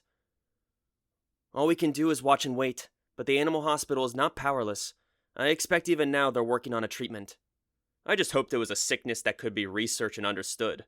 But what if it wasn't? I didn't want to have to go to Russo's funeral, I said. Fortunately, I know some veterinarians. I'll do some asking around. They may have some leads. In spite of Koizumi's forced attempt to cheer them up, Haruhi and Asahina had lukewarm reactions. All he got from them were a murmured yeahs and okays. We couldn't very well sit around stewing in our own sadness forever, so eventually we decided to call it a day. Or should I say, we had to. If we hadn't, who knows for how long we would have wound up staring dejectedly into space. Haruhi and Asahina walked side by side down the road that paralleled the train tracks. By rights, Koizumi and I would have taken the same route, since it was the quickest way for us to get home, but Haruhi didn't seem to notice our absence, and the two of them were soon out of sight. I hate to say it, but they were in the way. It would have been nice if Asahina could have stayed, but the current situation was not her speciality. Along with Koizumi and me, Nagato watched the two girls head home, then turned to return to her own apartment. Nagato. The small, short-haired girl looked back mechanically, smoothly, as though she expected me to call her name. I saw her face and I had a hunch. I knew it. Nagato did understand. I didn't have to hesitate to ask her. What is it that Russo's gotten? I wondered if she was going to think about it for a moment, but then Nagato spoke. A data life form element. To that statement, I said, Perhaps recognizing my reaction as non-comprehension, Nagato amended her explanation. A silicon-based symbiotic data life form element. In response to my continuing reaction, Nagato opened her mouth to explain further, but then seemed to realize she had no other words of explanation, and so closed it. While the two of us fell silent, Koizumi spoke. In other words, Russo has been infected by an invisible extraterrestrial life form, he offered. Nagato seemed to pause for a moment, as though waiting for permission from someone. Then, yes, she nodded. I see. So this data life form element, may we consider it not as being invisible to the human eye, but rather having no physical form at all, instead of being comprised of pure data? You may. Is it similar to the data overmind in that regard? Like the network infection that spread to the computer club president? The data overmind is on a completely different level from this subspecies. It is far more primitive. Are there any comparisons at all? If you compare the data overmind to a human, then what would be analogous to this silicon-based symbiotic data lifeform element? I was shocked he'd been able to remember that term, having only heard it once. In response to Koizumi's question barrage, Nagato answered the same way she always did. Simply. A virus. Is that it then? Is the reason for the first dog's body... no. Its mind was infected before the infection is passed on to Russo? Because the data lifeform elements are reproducing and spreading, like a virus. Koizumi brushed a lock of hair back with his finger. And what are these strange data lifeforms doing on Earth? And what attracted them to the dogs? It is possible, said Nagato in a thin voice, to surmise that the silicate bodies that act as hosts were drawn into Earth's gravity well. Those silicate bodies were vaporized by the heat from atmospheric friction, but data life forms can continue to exist when the physical matter that houses them is destroyed. The data remains. The data life form elements made contact with the Earth's surface. Right, where the dogs are being walked. That's the area where they fell, is it not? And they happened to infect a dog that passed by. It is possible that there are similarities between the networks of silicon-based life forms and canine neural circuitry. But they're not the same, which means the result is that dogs begin to weaken. Nagato had been answering Koizumi's questions rapidly, but she closed her mouth for a moment to consider. It is not a contagion. A unified data element is planning to expand its cognitive memory. What was she talking about? Whatever it was, Koizumi seemed to understand. So a single dog doesn't contain sufficient resources. But I can't imagine it will stop, having spread to 2 dogs. How many dogs would it take for this silicon-based life form to rebuild its network? Based on the minimum estimate derived from silicon life forms already known to my database, infecting every dog on the planet would be insufficient. Whoa, okay, just wait 1 second.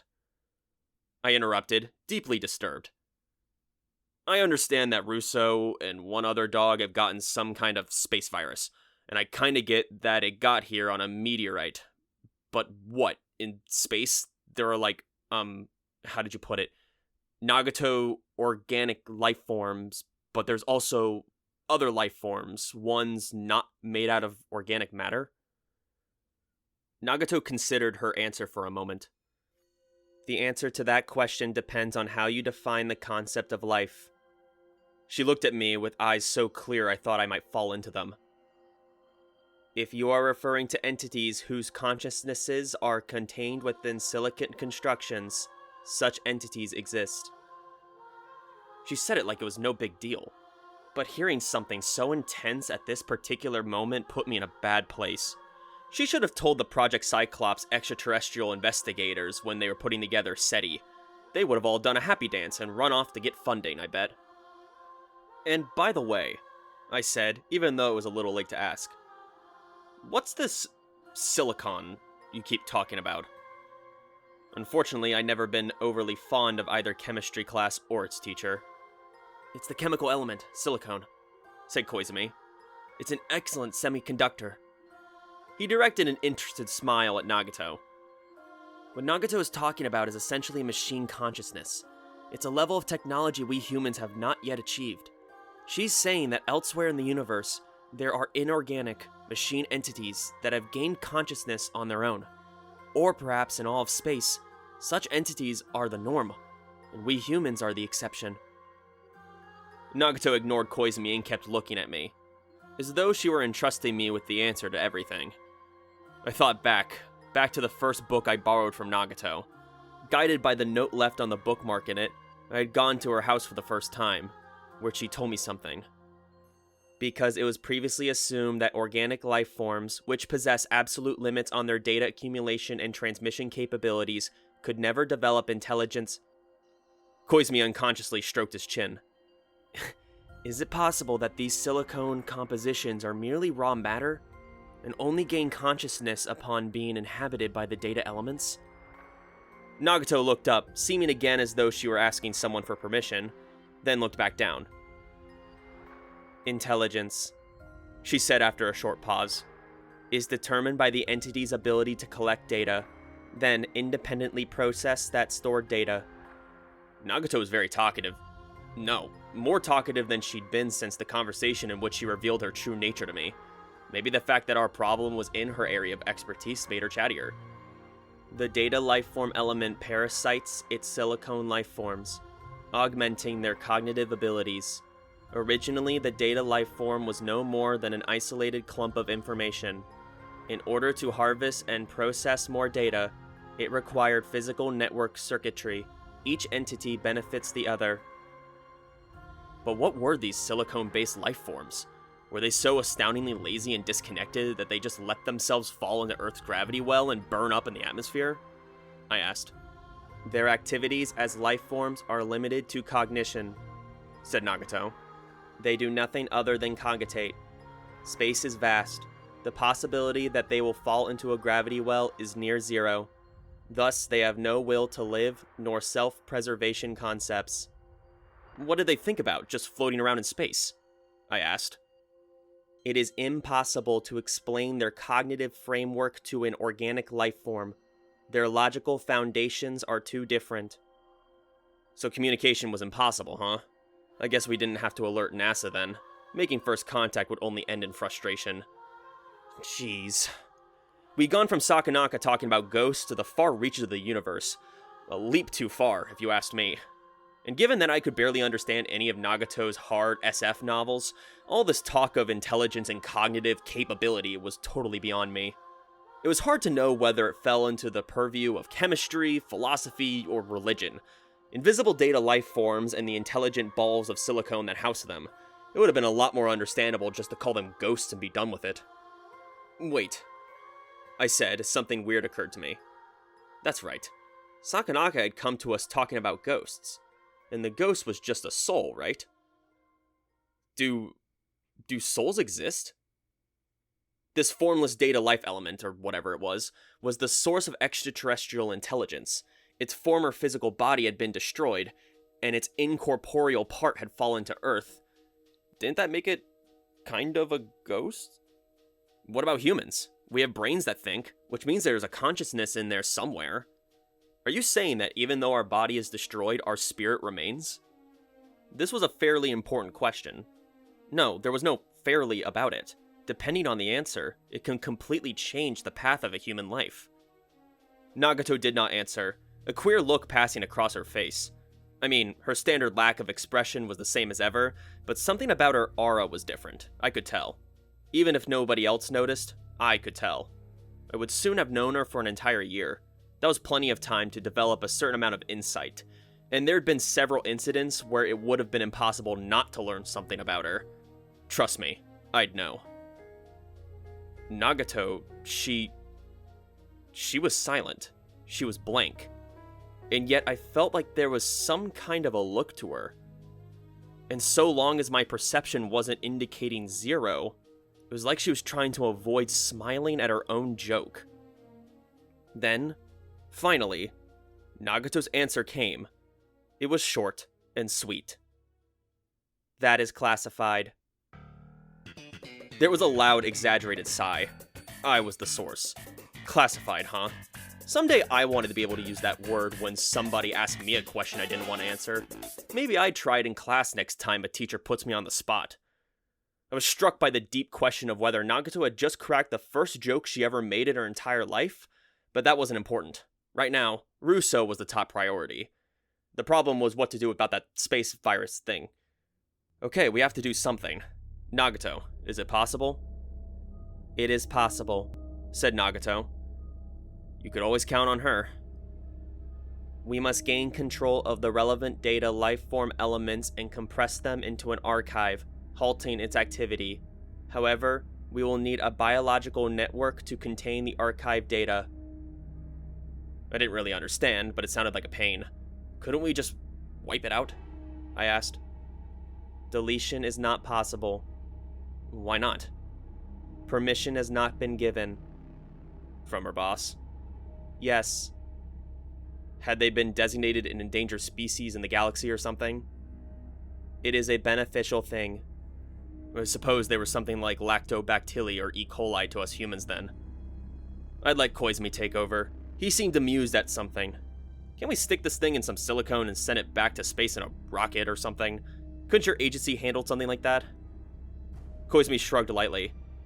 I could get as many agates as you want from Silicon Valley. And it wouldn't be impossible to manipulate political and economic conditions to get access to a hydrogen rocket. But it doesn't seem likely that we'll be able to prepare for silicone-based life forms. No good, huh? No. Oh, wait. In my mind appeared an image of the beautifully patterned metal rod.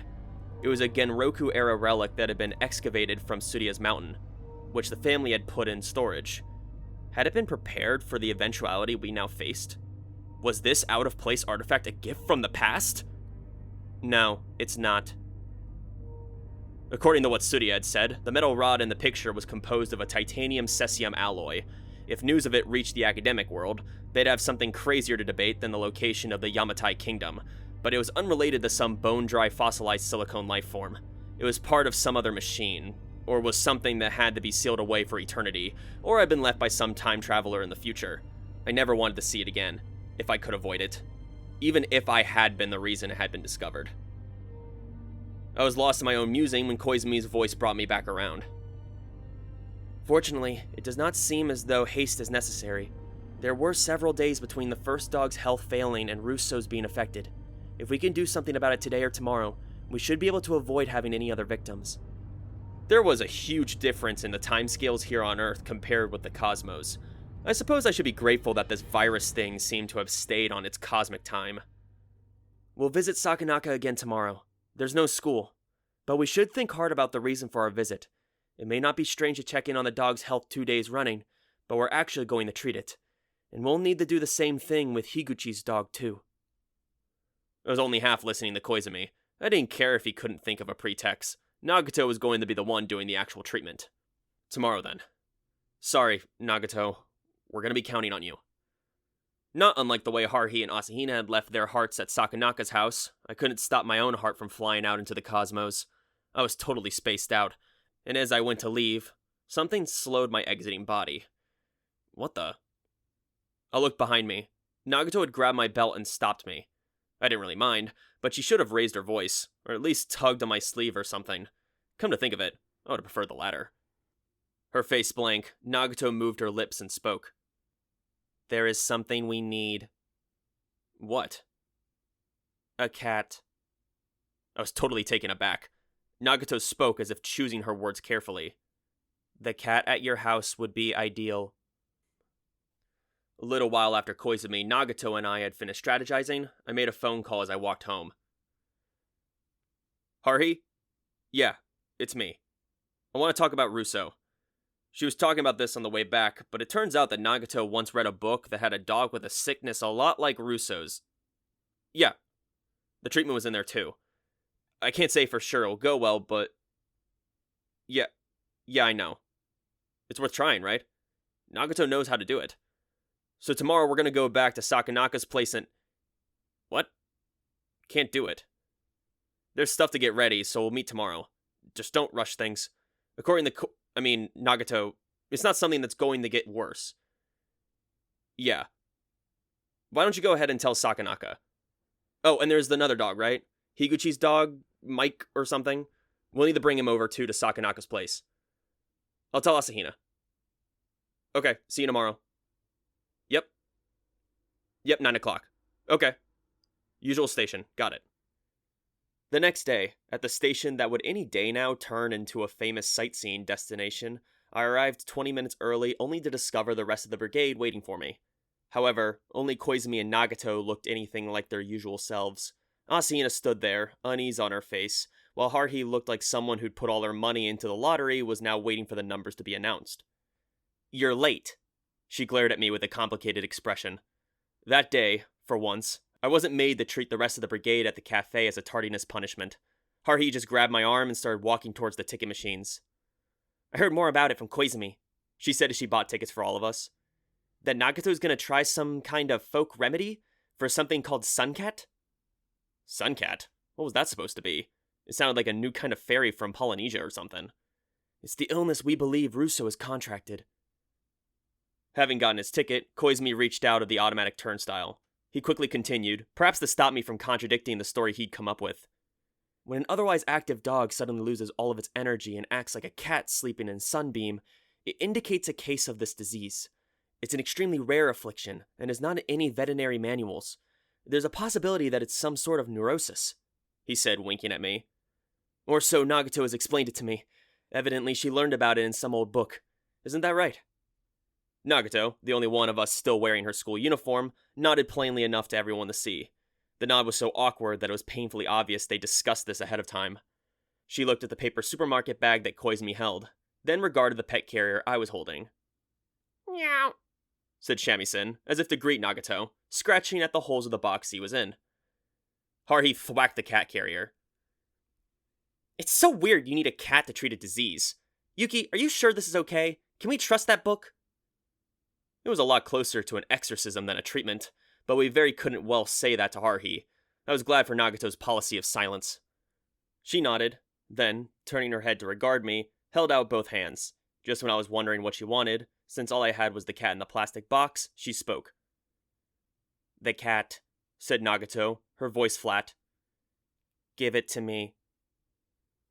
Thus, I became empty-handed, and while the carrier box containing the cat was on the train, it rested on Nagato's lap. Maybe because we were on a train, I couldn't tell if the silent girl was trying to give me some kind of a sign, but Shamisen behaved himself.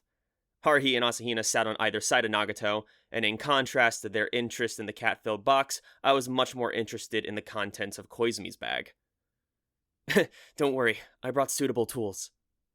The two of us boys were leaning against the door of the train car, so there was no concern that Haruhi would overhear our conversation. Koizumi moved the bag slightly. "It took a bit of effort getting it ready in a single night, but I managed. The rest is up to Nagato." I had no doubts about Nagato's abilities. She would save Russo. What was giving me a headache was thinking about cleaning up afterward. "That will be my job. This is just my intuition, but I don't think this will be too troublesome. You'll see if you watch Suzumiya. Her highest priority right now is to cure Russo, so as long as we can accomplish that, we'll have fulfilled our duties." I hope he was right. I took my eyes off the unconcernedly smiling Koizumi and grabbed a handhold of the train and began to decelerate. There were only 2 more stations to Sakanaka's neighborhood. There wasn't much time left to think. This made it the 3rd day we visited Sakanaka's house. I would never have imagined we'd be coming here 3 times in a single week. Sakanaka met us at the door, looking much more the same as she had the previous day, though her eyes were colored by what have might been a slimmer of hope. "Suzumiya." She seemed on the verge of tears and at a loss for words. Haruhi simply nodded and looked back. She was searching for the best and brightest member of the SOS Brigade, the slender, school-uniformed Nagato. "Leave it to us, Sakanaka. You may not think it, but Yuki's super dependable, and she can do practically anything. JJ will be better before you know it." We were led shortly into the Sakanaka's living room, where there was Mrs. Sakanaka along with another woman. Something about her said, "ladies, college student" to me, and no sooner did I look on her face than I understood that she was Higuchi, owner of another afflicted dog, which meant that the exhausted miniature Dachshund he held in her arms happened to be Mike. Russo was much more the same as he had been the previous day, lying on the couch, motionless. His eyes were open, but he didn't seem to be looking at anything, and Mike was exactly of a kind. This was it. I exchanged looks with Nagato and Koizumi. I began taking brief instructions from Nagato, acting as her assistant, just as the 3 of us had decided at our last meeting. Koizumi had brought the appropriate tools. I didn't know where he'd gotten them, but I had to admit, this guy was pretty useful in times like this. It was a lot easier than trying to get our hands on a silicone-based life form. First, we closed the curtains to block off the sunlight. None of the lights were on, of course, so once the room was dim, I produced a fat, colorful candle from the bag Koizumi had brought, placing it on an antique candle stand and lighting it with a match. I then put some incense in a small bowl and lit that as well. Once I confirmed that the fragrant and strangely colored smoke were wafting around the room, I gave Nagato the sign.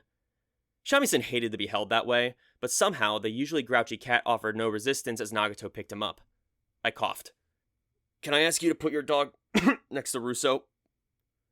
Suspicion at what seemed like our preparations for a magic spell colored the face of the young, refined Higuchi, but she did as I asked. There were now 2 dogs on the sofa, each of them listless and inattentive, as though lacking in spirit. Holding the cat, Nagato knelt down in front of the sofa. This was the last step. I hit the switch on a digital recorder, and a haunting refrain of theremin and sitar filled the room with its eerie melody. To be honest, I thought this was overdoing it, but Koizumi's specialty was seeing his gimmicks through to the end. The candlelight flickered uncertainly, and the sweet smell of incense filled the air. The exotic music played as Nagato began what could only be thought of as a strange ritual.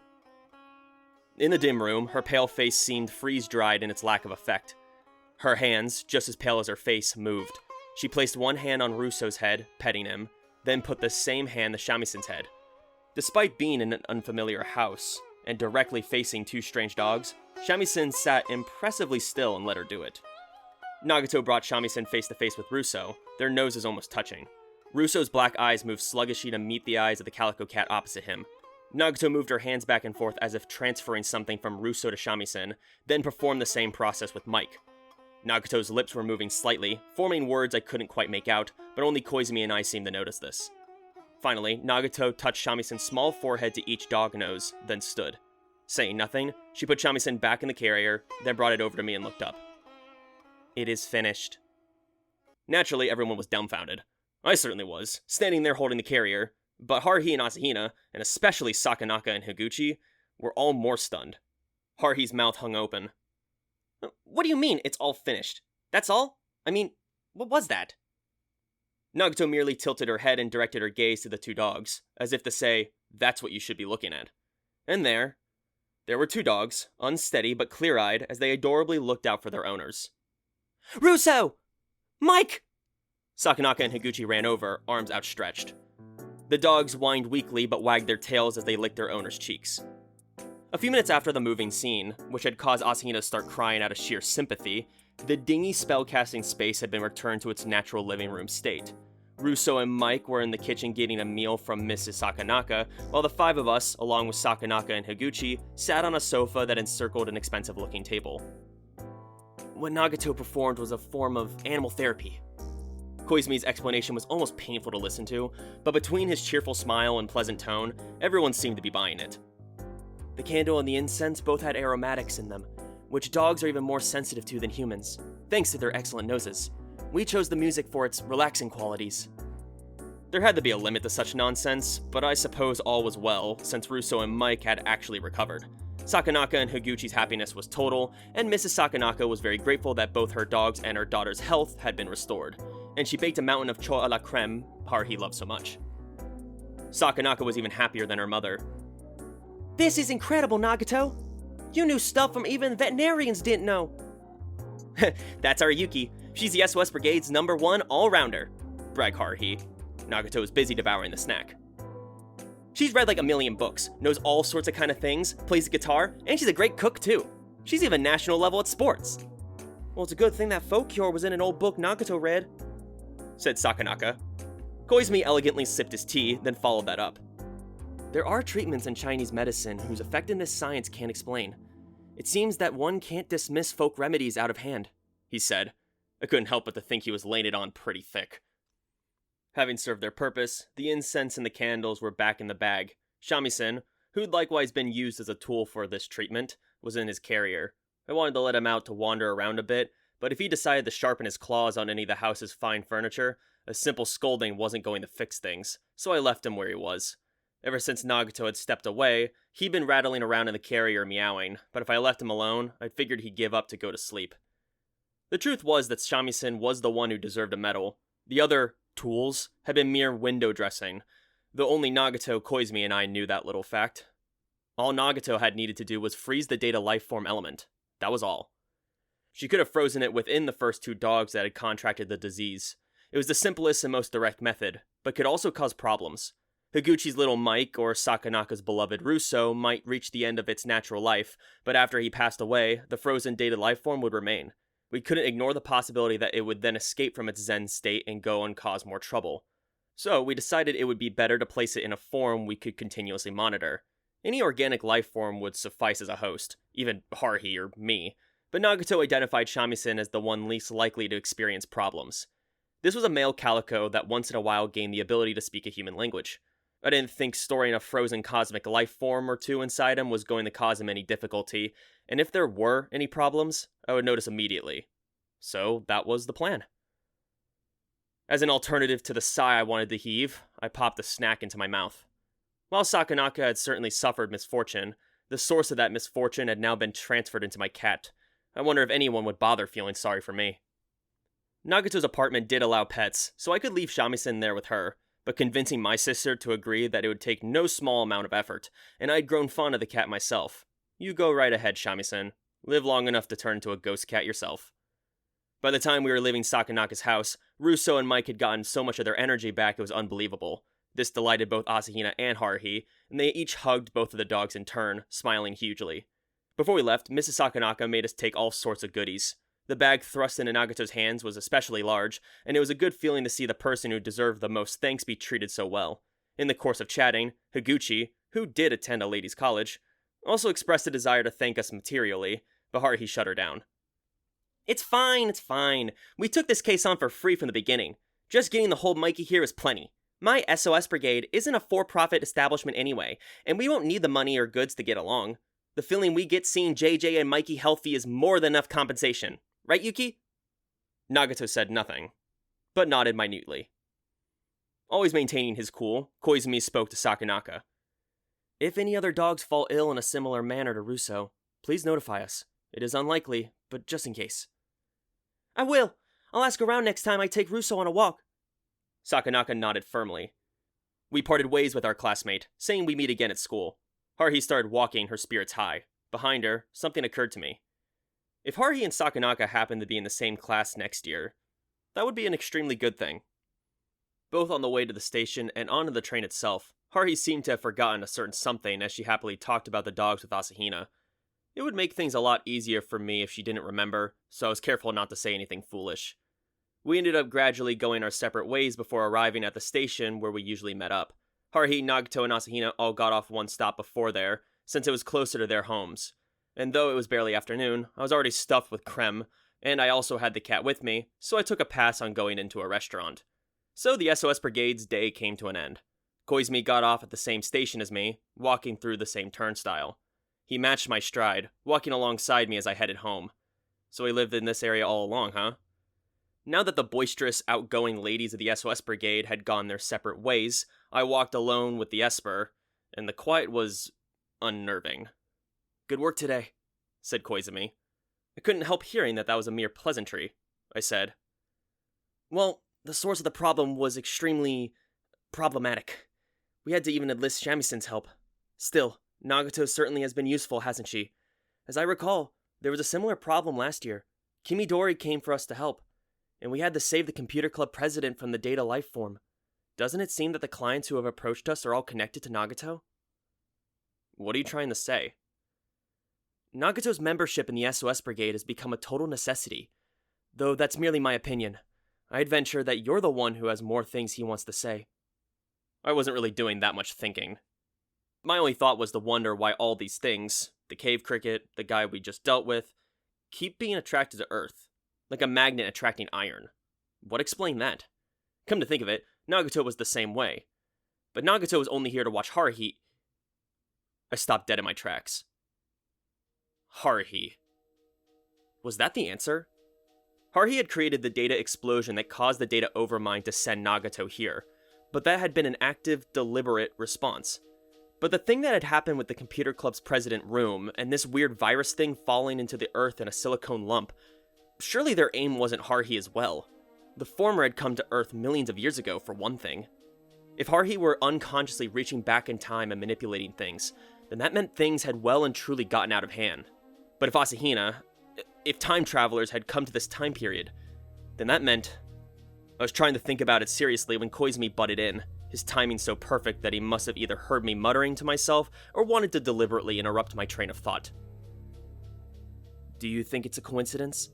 he said, repeating the unpleasant question like a waiter reading a customer's order back to him. I felt like I knew what he was going to say. "Just spit it out. I've got no intention of playing mind games with you." Of all the places it could have fallen, this cosmic life form landed here in our town and just happened to attach itself to a dog owned by a student on North High, Sakanaka, who just happened to come to the SOS Brigade for help, and we, that is to say, Nagato, just happened to realize the truth and take action. If this is all the product of a series of coincidences, then the probability of it happening just so is astronomically tiny. It was astronomical, all right. We had to intervene with 2 different alien things. If that wasn't a coincidence, then what was it? Are you saying that Nagato set them up, just like you orchestrated your mysteries? Surely not. If these were scripted, then it would either be the Data Overmind or some other alien of which we are yet unaware of. What is certain is that this did not happen because Haruhi wished it so. How did he know that? Wasn't it possible that she just wanted to get in one last incident before spring break came and she had too much free time on her hands? And that in thinking that, it happened? Haven't I said it before? Suzumiya's psyche is becoming more and more stable. Almost anticlimactically so. And that's the problem. I stayed quiet, letting him continue. Koizumi put a finger on his lips thoughtfully. There's something out there that finds a stable Suzumiya to be less interesting. Be it a data flare, a time quake, or closed space.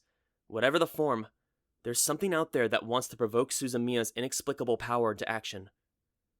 Koizumi's smile was gradually changing. It was starting to look like Ryoko Asakura's.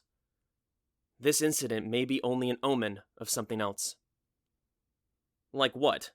If everything were an omen, then even I could call myself a prophet and set up shop as Nostradamus too, I said.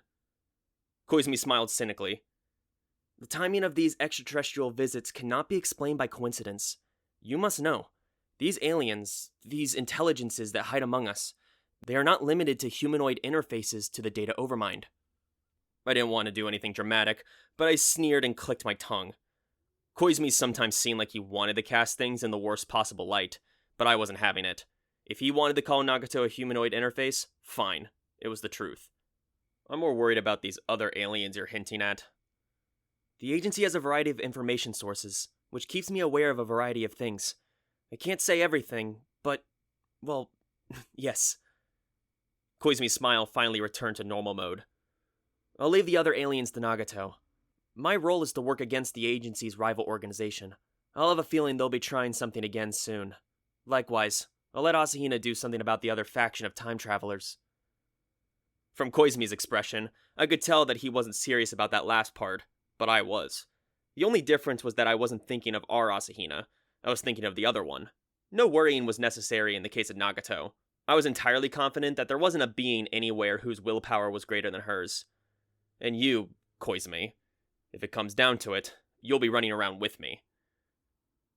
I'll say it as many times as I have to. I won't let you forget the promise you made on that snowy mountain. I remember it, of course. And even if I did forget, I'm quite certain that you'd remind me, wouldn't you? He smiled pleasantly and gestured. When the time comes. Welcome home! When I got back to my room, my sister was sprawled out on my bed, reading my comics. Hey, where'd you take Shammy to? Not answering, I let Shamisen out of his carrier. The calico immediately jumped onto the bed, walked onto my sister's back, and started kneading it with his paws, as though giving her a massage. She laughed, ticklish, and kicked her feet about. Kyo, get Shammy off of me, I can't get up! I picked up the cat, and my sister sat up. She was a 5th grader, 11 years old, but she'd soon be in the final year of elementary school.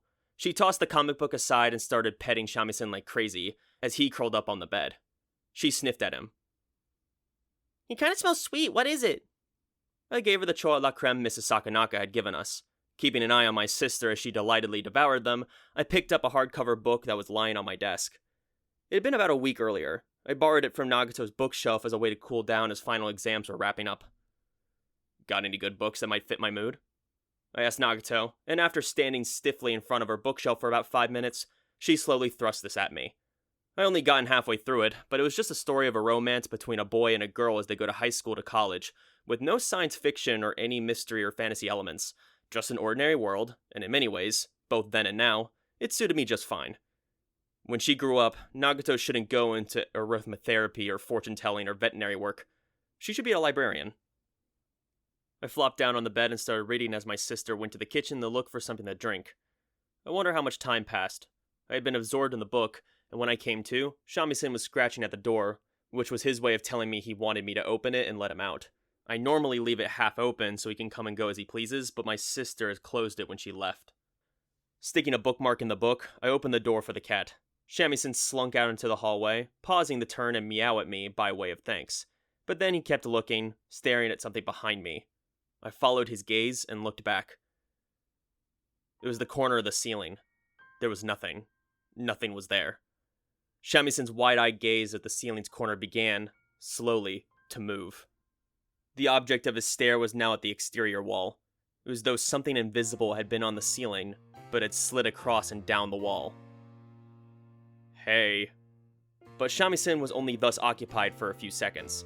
The only part of him that heard my call was the tip of his tail. I heard his quiet footfalls recede as he headed away, perhaps down to the kitchen after my sister to see if he could arrange for some dinner. I closed the door most of the way but left it open wide enough so that the cat could get back in, and I thought about what I'd just seen. Shamisen's actions weren't especially rare. Animals often reacted to small movements that humans ignored, their ears picking minute sounds coming in from the outside. But what if there had been something there, invisible to humans, that Shamisen could see? What if that invisible whatever it was had been stuck to my ceiling, then crawled over and down my wall? What then? Do souls exist? That is classified. What if millions or tens of millions of years ago, data life forms had fallen to Earth and chose not dogs as their hosts, but humans? Was there a non-zero probability that a human would not fall ill to Russo had, but instead would coexist with it? Was it too much of a leap to wonder if that was the source of early humans' great leap in intelligence?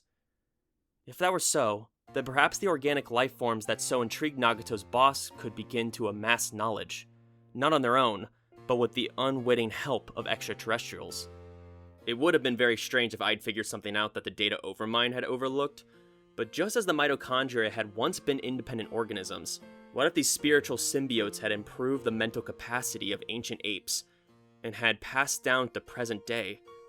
The logic made sense. Sure, whatever. It was totally unlike me to be thinking about this shit. Humans couldn't possibly imagine stuff that was beyond their own abilities after all. Especially not me. I leave pondering difficult problems to Koizumi. Just like he left dealing with aliens to Nagato, I'd stay in the listener's position when it came to this stuff. I understood, too, the nature of the condescending promise he made. "If it comes to that, I may switch sides," he said. "Consider it a warning." The many times he'd said such things seemed like nothing more than him carefully building an alibi. Sorry, Koizumi, but alibis are doomed to be destroyed. Cheap, shallow excuses aren't going to fly with me, or with Haruhi. And anyway, even if Koizumi's ability to move was ended by whatever intrigues the agencies got up to, I still had other options. If nothing else, I could prostrate myself before the all-knowing, all-powerful Tsuruya. If that brilliant, cheerful upperclassman devoted her grinning shrewdness to covert maneuvering, even the agency's top brass would be in real trouble. How I would do such things, or having done such things, what would happen? I hadn't devoted so much as a millisecond of brain power to that. I'd worry about that later. Worrying about those things really isn't my specialty. But whatever. I couldn't be anybody besides myself. My consciousness was mine alone. Mine. All mine. And if somebody wanted it back, well, tough shit. The statute of limitations had long since passed on that one. As I was pondering such pointless nonsense, my cell phone, which I'd left on my desk, began to vibrate. I picked it up, wondering if the call was going to be delivering some kind of future warning, but it was just Haruhi. "What's up?" "Hey, Kyon, I forgot something important," said Haruhi, getting right to the point on her phone call without any preamble. "It's great that we cured JJ and Mike, but why do you think they caught that weird sickness in the first place? What I think is that the two of them really did see a ghost, and the shock made them sick." "See, Koizumi, do you see why I was worrying about this post-incident cleanup? it's because she thinks about shit like this. I bet it was there on the path we walked until about a week ago. My guess is that it still hasn't cut its ties with the mortal world. It's probably turned into a wandering spirit, just going all over the place. I don't know anything about ghosts, but you should just let it go to heaven already. That's why we're having an all-hands meeting tomorrow. This time we're definitely gonna get a picture with that ghost. And how are you gonna line up with a ghost, huh? We can't do it during the day, I bet. We'll do it at night. We'll find a place where ghosts probably congregate, and we'll take a bunch of pictures. They'll have to show up on at least 1 or 2 of them, right? Haruhi unilaterally informed me of the meeting time and hung up before bothering to ask if I had plans on Sunday. I had no doubt that seconds later, she was contacting the other brigade members. Apparently tomorrow's mysterious phenomena patrol would take the form of searching for haunted spots in the dead of night. I put my phone down and gazed again at the corner of my room. Sakanaka's ghost problem had, via her dog's illness, ended up in Nagato's jurisdiction. I know very well that a ghost hadn't been involved at all, as did Koizumi. But the notion had evidently lingered in Haruhi's head, such that a few hours later, she remembered it. Our esteemed brigade chief was now hopping not for alien whatever-based life forms from space, but bona fide ghosts. In any case, I'd entrust Koizumi with the job of putting marks on the city map. If we actually managed to take a real spectral photograph, I'd let him come up with the pseudo-scientific excuse too. I planned to take on the weighty job of walking through the night air with Asahina, letting her cling to me at every little noise. Our bizarre brigade, walking all over creation, snapping pictures in the dark. Any outsider would think we were the strange ones, wandering around trying to take photos of invisible ghosts. Nevertheless, the weather would soon be turning warmer, and we could probably explain away our behavior by citing spring fever. In worst case scenario, we can always get Asahina to dress up as a shrine maiden and chant the Heart Sutra. It'd be an exorcism Haruhi style. Even if ghosts did exist, I doubt they would be swarming around such that you could just run into them by walking around. It wasn't like Haruhi actually wanted to meet one. Having watched her for close a year, I was sure of that much. What she liked best was not ghosts, but the action of searching for ghosts with her friends. And for my part, well, I guess I wouldn't mind if one showed up. I muttered to the place of the ceiling where Shamisen had looked. Then went back to reading my book. The reality portrayed in the book was far more ordinary than the one that surrounded me. But that didn't mean I was jealous of the more realistic reality. Well, not now, anyway.